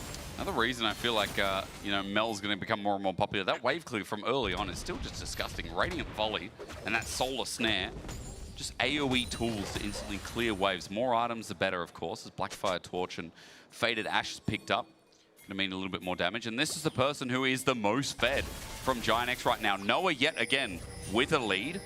And considering he's in a lane swap, I'm not too surprised, Dagda, but probably the scariest person right now that he has an item in a bit. Yeah, I think it's just a case of if GIANT can again set up to use the range that they have, but with G2 now having push on sides, it makes it a little bit difficult. Lot is very far behind. Like, yes, he's about to tick over to level 10, but like, there's nowhere near close to completing that Triforce, and you've already got on any spare for Broken with the Caps. He's walking into a full shield of Durand. He's buying time because Jackie's is in this lane. Caps gets out with some burst, though. GIANT were not willing to commit and dive on that. However, Labrov is now coming in onto Noah, and there's the bounce back of the boomerang. So Noah is just now using this rebuttal to annoy Hans Sama. Yeah, I'm trying to see how they, like, because G2 are clear on what they want to do. They just want to push out waves and continue to play for objectives. But on GIANT's side, you're a little bit lost at the moment because you're not really winning in the places that you should be anymore, which is making it very difficult for you to actually get control of the map. And you kind of need that if you want to look for, say, a pick with Closer, or, you know, have Jun play up towards Loss or something along these lines. And I think that's where they're trying desperately to get control of some part of the map. But the fact you have so much push from Sivir is making it really difficult for them to control mid, to then lean into these sides. And it's got to be so frustrating for GIANT because you have a comp that can very quickly make a pick, but they're just not really getting those opportunities from G2. And if you notice, globally across the world, we've seen a lot more of these scaling 80 carries come out in Fearless, because when some of the bigger and more powerful lane options are down, because we still have lane swaps, these 80 carries are making it through the most dangerous parts of their game. Like the Sivir, for example, in a pretty good place. Despite being 800 gold down, you're saying, yep, the Sivir's already at 1 item. The wave clear that Dagda just mentioned is horrible to deal with. As Herald now starts, and for G2, let's see if Hans Sama can do anything in the fight, as it might just reset and lose patience. They're trying to wait for Caps to reset. He's only just gone for the back button there. We'll have to TP back in, but GIANT's already in a decent position now, so looks like they're just going to try and walk it out. Skimon just in the area if anything happens, but we'll give Caps opportunity to get back down to the bot lane. You wait and you see if G2 think about it any further. Skewmond is going to be aware of this shortly, I believe. GIANT, however, have cleared the wards out. It's given G2... Oh, hang on. Labrov gets caught, but... Set up there. I was going to say, it's given G2 the chances to hit level 11 for Broken Blade just there on that top side. They would have liked to hit it on Hans Sama, but looks like they're just not going to be a Caps TPing, though. The flank is big. G2 have Broken Blade at the helm as well. And as that TP flies through with Caps, note that GX have brought everyone here. Lot gets bursted out, though, and now Hans Sama can fire away onto Lot. And there's no boomerang to hit him down. The Nature's Grasp is set back as Jun is still dead. GIANT couldn't walk into the fight, and Herald is just sitting there, the eye looking at them. They couldn't get it. Lot was just like, hey, look, I'm going to give up my life if I go for this, and decides not to in the end. So G2, the CC coming in clutch to keep GIANT off the objective, and now you got Broken Blade again pushing that top side. Dragon is up and available. Jun has that ultimate to join, so GIANT can still play relatively aggressive on this play. But an objective for G2, I mean, again, would stack up to 2. It's a Chemtech Soul yet again in this game. And G2 are going to start it off right. Dagda, the gold lead, 2,200 at 18.5 minutes in this game. Just again, another early game that for GIANT has put them a bit behind. Yeah, it's unfortunate. And again, it's kind of coming back to that frustration that we were talking about, where GIANT couldn't... Oh, hang on. No, Caps has ult. He'll be fine. He will be able to get out, and yeah, you're not going to use Impale for that. But that's the frustration that I was talking about, right? It's... You wanted to get out to this early game lead. You have decent matchups and decent pushing power, but you never actually get the lane assignments you want to. And you also then have Skewmon who like ganks mid, kills Jackie, so you're losing out on that tempo and that advantage that you should have in this AD versus AP matchup on mid lane. And now, to boot, you're just not quite able to get the mid lane control that you want to then play off of aggression from Jun, from Closer, towards Lot, towards people like even Jackie's on a side lane where you can jump in. And you can see the second that you do, well, Broken Blade is kind of the only target you have because Caps always gets to escape. and you're trying to kill this tanky Maokai, and it just takes so long to chop the tree down. When you've got AD solo laners, and he's just going to build hard armor as well. Exactly. You know, if the Mel's not involved, even by the way, with Unending Despair having a bit of MR in it now with 25 apiece, and the Fimbulwinter to the HP, how do you start killing Broken Blade? It's going to start being a consideration here as for Giant X. Their eyes head towards Atakan, spawning topside this game. Giant X are clearing out vision while G2 comes second fiddle with Labrov just poking his head in to peek in, and you can see now Jackies has found his way in. I spoke about Labrov, he's wild growth himself. Han Summer caught out as well, but there's no overwhelm. The Golden Eclipse is used. Han Summer is out. Redemption will heal him as into the back. Broken Blade smashes down, but Giant X stay firm. Strong as a 5-man unit. G2 were caught out. And that was just the perfect example of how Giant X want to try and play their composition in a fight. You can set up for some poke, but in the run of the things when that doesn't happen, the fact that you're able to pull members back as closer, open up space with Jun's ultimate is just perfect there. Now Giant X, they can't go for the Atakan, but I mean, it's a really good example of kind of like where you can draw that through line. So they jump onto Labrov, but watch the space that's open up here. Broken Blade comes through, but this is now just a line that you cannot cross as G2, which means they just get to focus down onto this Maokai. And even though he's relatively tanky, like Hanzama being pushed out of that fight onto the opposite side means you can never play through that choke point. And it's perfect for Giant X. Really good zoning from Noah there as well.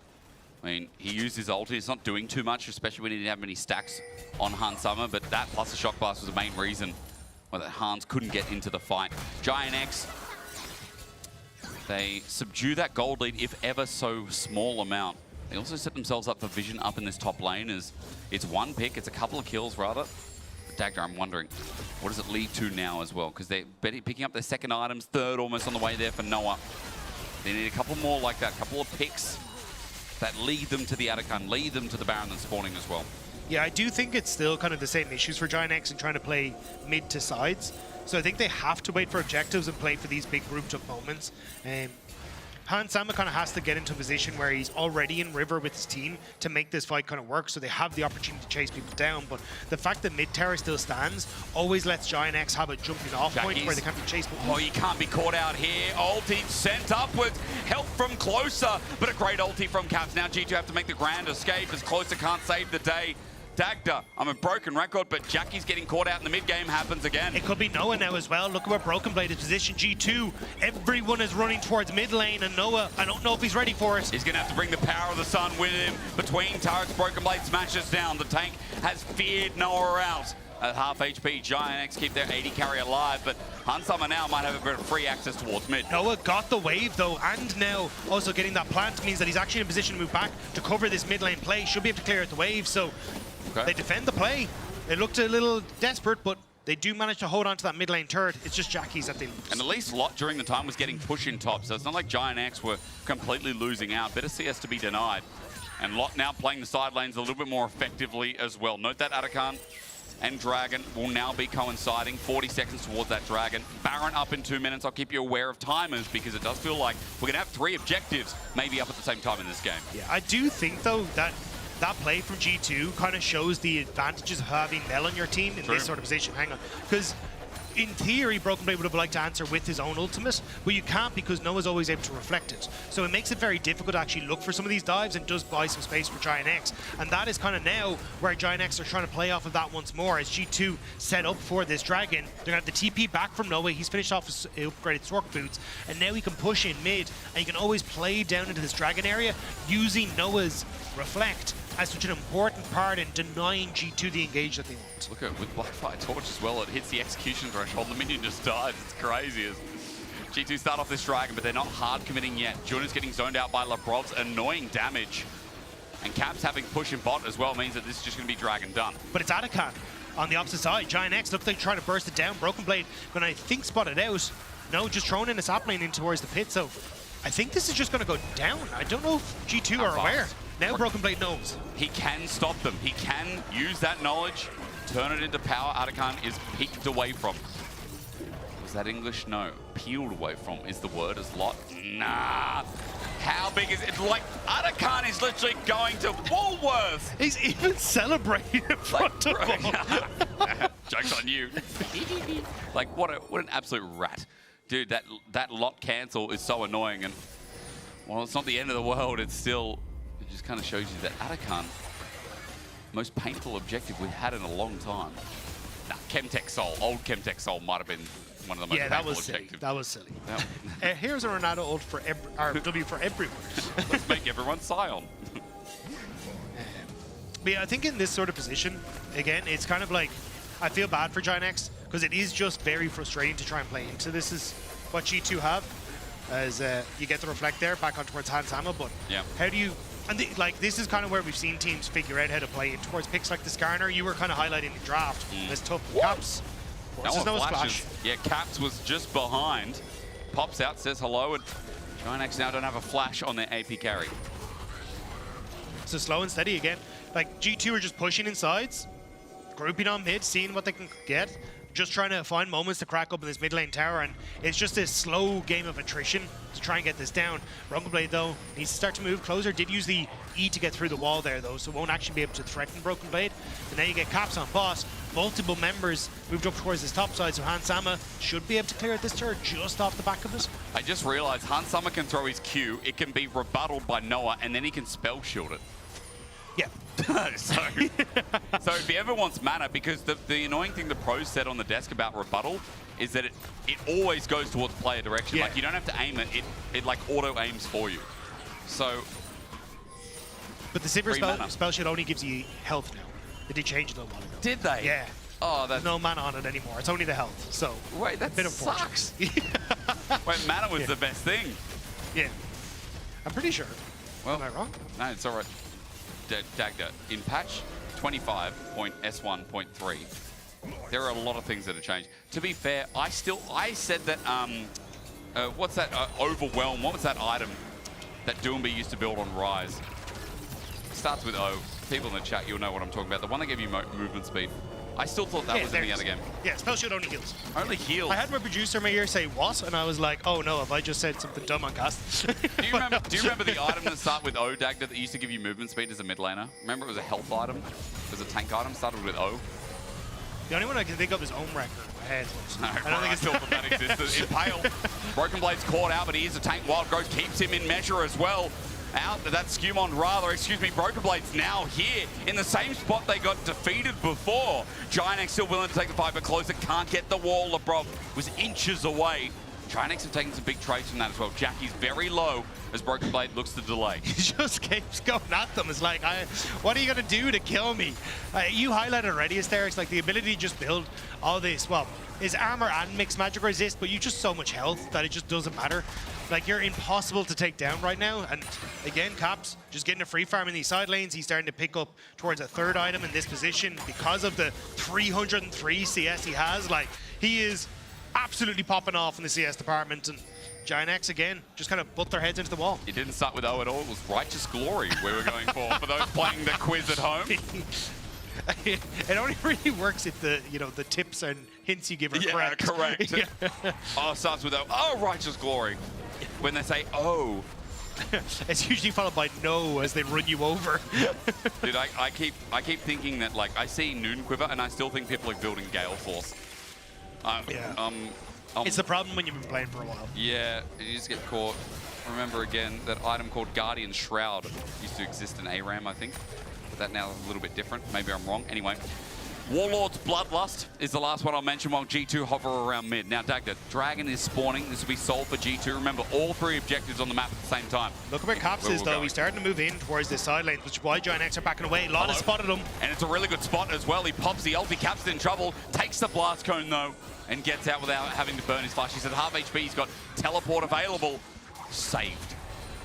Giant X, though, use that opportunity to push in towards River. This is where their poke in the long range can come into a big advantage. And all they're trying to do is bully G2 out. And look at where Closer's positioned. You have to come through this choke point, which makes it very easy on the funnel for Closer to pick up some of these short-range members. Now, Caps trying to get off towards the side, spots out the Lots there.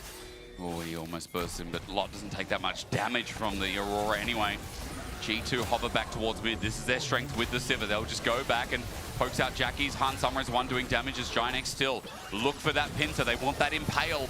They want that pick, they want that poke. But G2 can't look for the engage because, again, you've got that reflect from Noah. He needs to be standing towards the front to make sure Broken Blade does open up, he can cover. It's a jump in with Audacious charge, but against the wall now found out. Impale again onto the jungler, but in a 4 as a choke. It's dangerous. G2 are getting Hans Summer to free fire. Watch him, even as Jun jumps in. Hans is not dying. Lot has a counter-strike up and available, but Hans has a Lulu there and available too. A double over to Hans, and they just couldn't take the Sivir down. G2 were very patient in that fight, waited for just the right moments to use the cooldowns. That means the G2 now, they're just going to hold on to the wave. I think they just want to look to end. They're going to try. Death time is long enough. We see our first Mel, but it doesn't get to do much at all. G2, their experience still comes in handy and as good as you like. Next turret number 1 under threat. Jun needs to buy time, and buying time with his shield around is exactly what he does. He clears the wave. Next turret number 2 might be too much to ask for. He's done a good job at trying to delay the inevitable, but Giant X, they're getting battered. They're getting torn apart by these turrets. There's damage from the Sivir. Now with an Ardent Sensor, the Nexus is being hit down too fast. Hans flashes away, and G2-0 is how they start their playoffs for winter. G2 looking dominant when it gets to the mid-game in both of these games, managing to find the picks, prevent Giant X from being able to play for any sort of picks themselves. It makes it so difficult to answer for anything. Well, it was sketchy at some points. Props to Giant X, but for G2, they gave you what you expected. As you can vote for your player of the series at LEC on X. Broken Blade, Skewmon.caps. I'm waiting for you. You always give your little tidbit or your little bit of advice on who you think should be voting, so I'm just waiting for it. But you're completely unbiased. I think it should have been Labrov. I'm just saying the Lulu his trading in lane was clean. His ultis were great. Got caught out once or twice, but still. No lull about it, really. So, I mean, either way, props to G2. You can all vote and have your say anyway. Someone came by before and said, "You're wearing a wig. This is not your natural hair." I said, "How dare you?" No, you dyed it. How dare you? You do kind of remind me of Ken from Barbie, though, every time I look at you. I feel like Ken. We have the shirt as well. We have the shirt. Remember in winter last year, there's the pink and white one, candy the one. Yeah. We have that. Well, I didn't know wear that today. I don't know. Didn't quite do it. Today was 2-2-0s, and I mean, it was a quick day. It was a quick day. It's kind of what we expected, though, when we expected Fnatic to be our best team, if not one of them, and G2 to be quickly behind because it's G2. Exactly, and I think G2 are definitely on the up and up, and I think that was kind of the big talking point for G2 over the course of the split was how quickly could they ramp up. We already know they have the coaching staff and the staff behind the scenes to get them into shape, so it feels like it's all starting to come together with people kind of understanding where they're supposed to be in the team, but they will be going up against Fnatic next, whereas when you look on the opposite side, you're still going to wait to see what's going to happen for Giant X and who they're going to be facing after tomorrow. You can see behind me, my thumb's not right. They put a top laner with Odo, so this will be great when this is ready to go. So Odo versus Broken Blade. I want to hear about the tech because as a top laner myself, there is so much going on in that lane right now with the new changes, with Halo Blades, with things like Cho'Gath popping up, more Mundos, etc.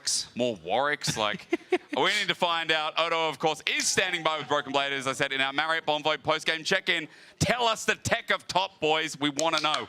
Let's talk about the Warwick. Thank you, Jake Spectra, but I'm definitely talking about Broken Blade after his very convincing win against GX. Now, I've always known you and played against you as a funky player, you know, but now is the first time we see Warwick top since 2017, and the crowd loves it. Tell me about it, because we also have a little special clip for you that you can go through. It's one of the crazy things that you did today. Tell me, please, about the strengths of this champion and the things that it can do. I mean, I think Warwick has been actually in the making since 2022. I never got to pull it off, but today was the day. I think since they made the new change with his attack speed, he started becoming very strong, and I think he's just very OP. I mean, people who play solo, you know how OP Warwick is and how annoying he is to play against. So finally, I brought it to the big stage. Hopefully, a lot of players will play Warwick top lane now. Well, now that you brought it, can you please just tell me what's going on in this clip? Because there's a lot of incredibly crazy things happening. Okay. I mean, here, like with Warwick, you just want to fight. I buffered the ulti of Mbessa. That was pretty sick, yeah. And here I'm just fighting. My Pantheon wanted to ulti, and Labrov at the same time cancel the Pantheon ulti, I think we win this 2v3 here. But it happens unlucky. Just unlucky, yeah. But you guys can see like how long I can live in a 1v3. Yeah, I was If surprised. Pantheon ulti goes through here, we will win the game, and I think the game will probably end in like 5 minutes. But okay, it didn't happen. It's It just didn't that happen. OP, yeah? It's just that OP, your champion. No, don't play it. Ah, okay. Don't play it. It's fine. I mean, you can only play it once because it's fearless. But moving on, G2, playing against you guys, it always felt like you had this aura walking into playoffs that you guys are the clear favorites. But I feel like right now it might be one of the first times where you are maybe not the clear favorites, given that it took. Okay, don't do that. But it took a little bit to ramp up, you know. But what are your thoughts going further on into playoffs? Because it was still a convincing win, but right now maybe you guys don't feel like the clear favorites. We always feel like we're going to win. I mean, for us, I mean, it's Fnatic next, and we always like to play against Fnatic, and we have to get Mickey back. He got us the first time, so the second time is going to be even nicer for us. He's probably giggling if he watches this, but you know what? We're going to get him. We're going to get him hard, and it's going to be fun. Yeah, it's going to be very fun. Great. And any words for Skewmon, because he's standing on the PGL, and I think he's been having a great series. You know, also a great split, ramping up. Any words for your of encouragement for your jungler over there? No words. He spoke with actions today. Good job, man, and keep it up. You know what I mean?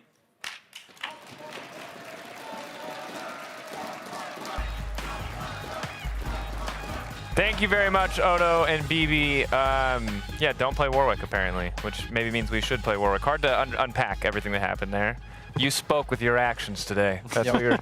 He's so dramatic. It's like just an infinite book of 80s movies quotes. What actions do you think you spoke with? What was like the highlight for you today? We had our own opinions, but where do you feel like you succeeded the most? Yeah, I mean, definitely I think in the first game, that little 1v2 around Nash, I mean, it was really close, to be honest. I didn't expect to win against Varus. I mean, against Vi, when she woke up to me, I knew that I would just kill him. I was like, okay, sure, I'm going for the 1-for-1. And then, yeah, for the Varus, it was a bit unexpected. But yeah, I mean, I guess I was cold-blooded, I guess. And yeah, just killed him as well. Bro, stone cold. Do you think that we were talking like Pantheon never used to be this champion that scaled, right? Like when we saw Pantheon, I mean, we saw it support for a while, we saw it jungle for a while. It just did something until one item and then fell off a cliff. But I watched you solo kill an Ahri. So I'm really trying to understand, is this pick just like always good? And you can see here in the early game, still as more powerful as ever. Yeah, I mean, definitely. I mean, the champ right now is in a good state, in my opinion. And yeah, I mean, for some reason, I don't know why, but it feels like the champ can actually win in the late game, as we saw. So yeah, I mean, like, I think it's probably defined around the build. I would say like Black Cleaver with this champ is really good. And like whenever you can get on top of one champion and you can do your W passive, I think it makes sense that you just shred the guy armor and maybe you will get a kill. And I'm curious about the Warwick plus the Pantheon. Was this meant as a combo? Because it looked really OP, you know, either you start with ulti or Warwick starts with ult and it's just always a kill. Like, I don't think Lot played particularly bad, but it just looked unplayable. You guys just ulted him under tower on repeat. Yeah, I mean, like, without leaking a lot, I mean, yeah, definitely it's like a good duo. Yeah. Because like you hard win 2v2, like early game and, I mean, late game, I guess. and yeah, I mean, it's like good with the CC that you can do. And like, yeah, like Warwick definitely likes to play around side. And yeah, I guess I can just press ult on side and look to help him. It looks strong. Rewatching that Noah kill, I'm just like, I thought for sure you were dead to that hail of arrows. Like, Varus push E, I was like, that's it, pack it up, we're home. And then you just killed him, and I was like, never mind. Pantheon, most broken champion in the game. Never getting him again. I mean, it's cool that you guys opened with bold new picks. Like, were you always coming into this week really confident that you're just, hey, we're going to play new stuff, we're not worried about it? Because a lot of teams, even in our first game, right, for Fnatic, it's like they got given picks they were comfortable with that they would have played last patch. They didn't really need to pull out anything crazy, and they didn't. Were you guys always planning to bring something special in this week? Yeah, I mean, definitely. Like, I think we had really good weeks of scrims. And yeah, I mean, the first scrims in Fearless was actually pretty funny. And yeah, I mean, we were trying a lot of stuff. And yeah, we trained a lot of different picks, but that makes sense together, like the Warwick Pantheon in that case. And yeah, I mean, we were definitely confident picking some new champs. And obviously, like, if for some reason in the first game Scanner would be open, why not give it a try? You know, like the champ is OP. But I guess we won against it in the second game, so who knows?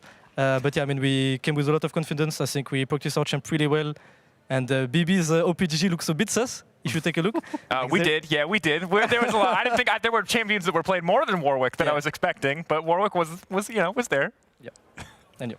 For me, I'm a bit curious on like the start of the split. You guys didn't look the best. What do you think has like changed, and what do you think your problems were in the beginning?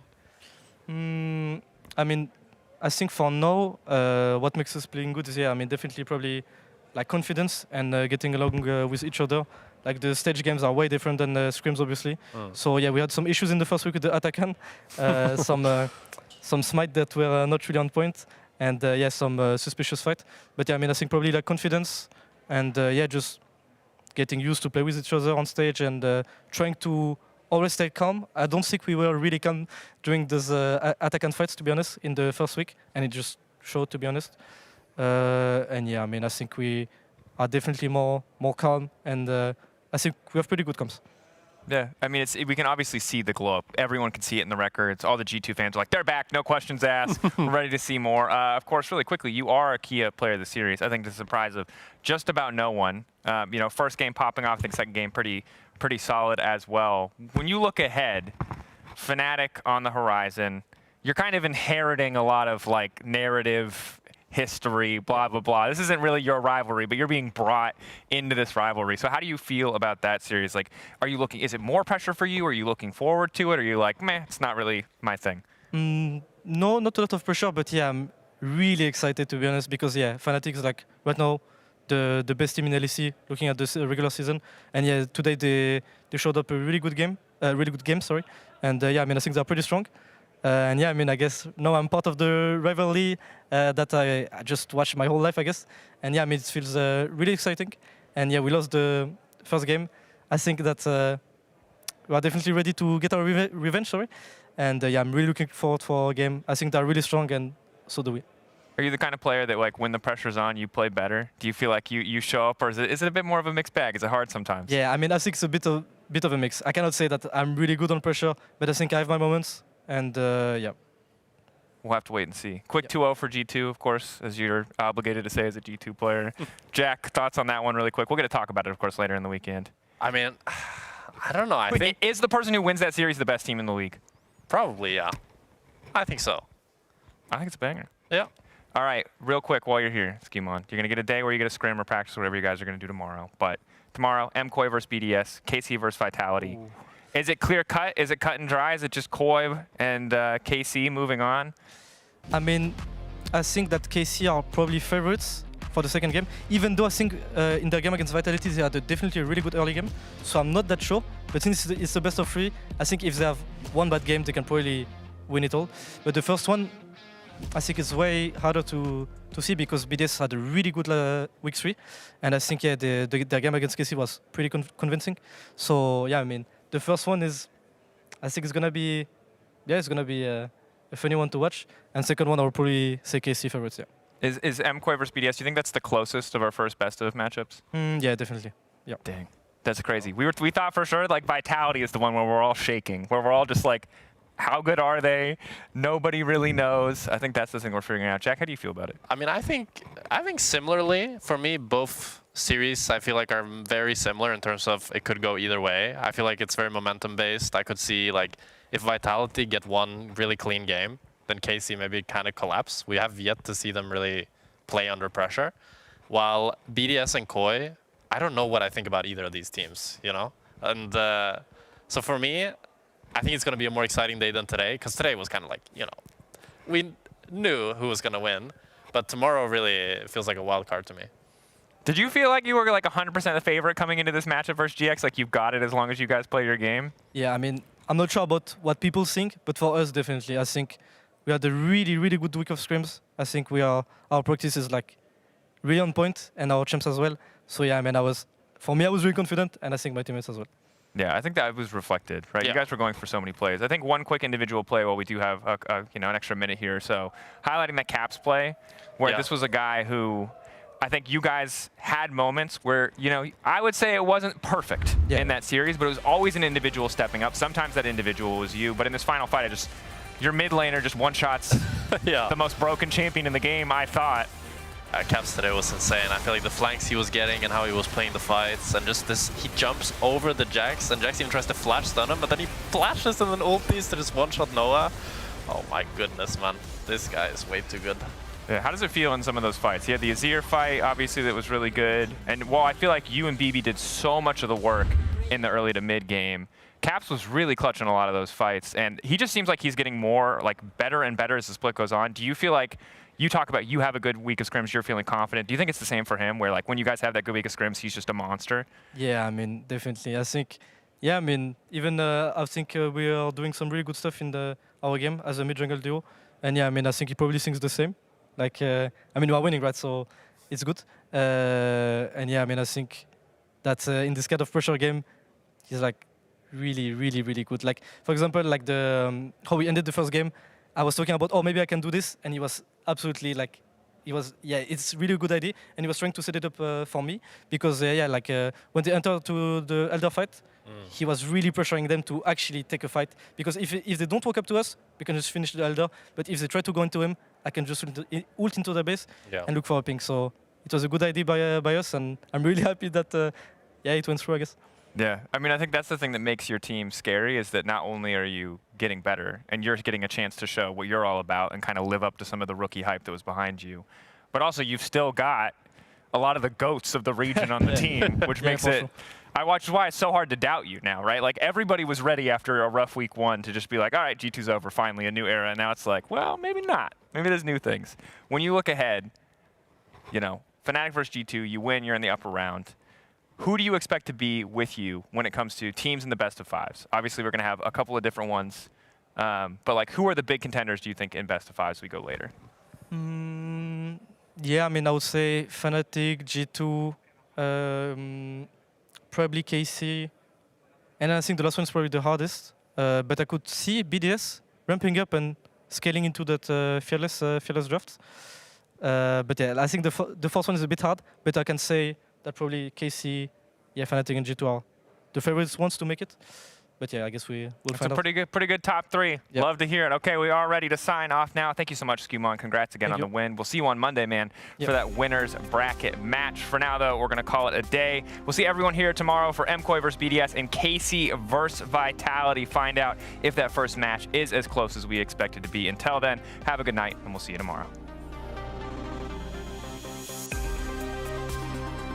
Carlson still at level 1. He's got the Pathmaker to make himself immune for a second or two to that CC, but he'll still just burn down. First blood donated to Upset. This is a good. I can go. Look. No flash, Bye. I'm ulting bye. I CP on mid. Look at it. Head up campus ulti. Zyra still going to try and fight this Yone. What is going on, Mickey? He has to ignite. I think he's trying to ignite him. His fight seal comes on through, the shield comes in. And Team Heretics. How do I break that down? I mean, Camilo. Ali, Zyra here. Look, they're gonna get rooted by me, guys. All of them. Yeah. Look at the Corki. Corki or Yon, Marek. Yon. Yeah, I go. I have flipped. Has ulti, okay? Nice. Oh, he did the Razor again. Holy bro, but I'm just everywhere, man. I'm not main, okay? I'm flashing away. She's cooked now. She's cooked. Can you dip me? She's in there. Go, Jonna. I'm going on Alistair. Yeah, Alistair's there. Coming to help smaller. I'm fine, I think.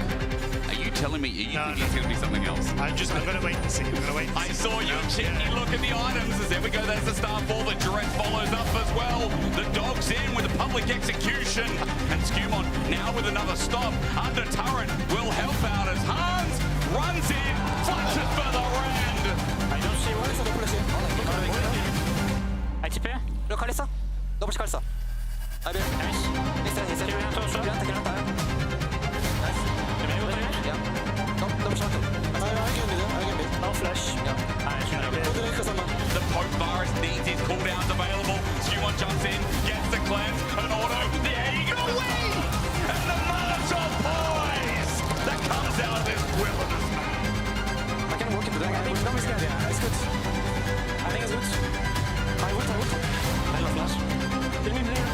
Just we win, guys. We win hard. Just we win hard. We win so fucking hard. We will get on so long. Only must not have you now.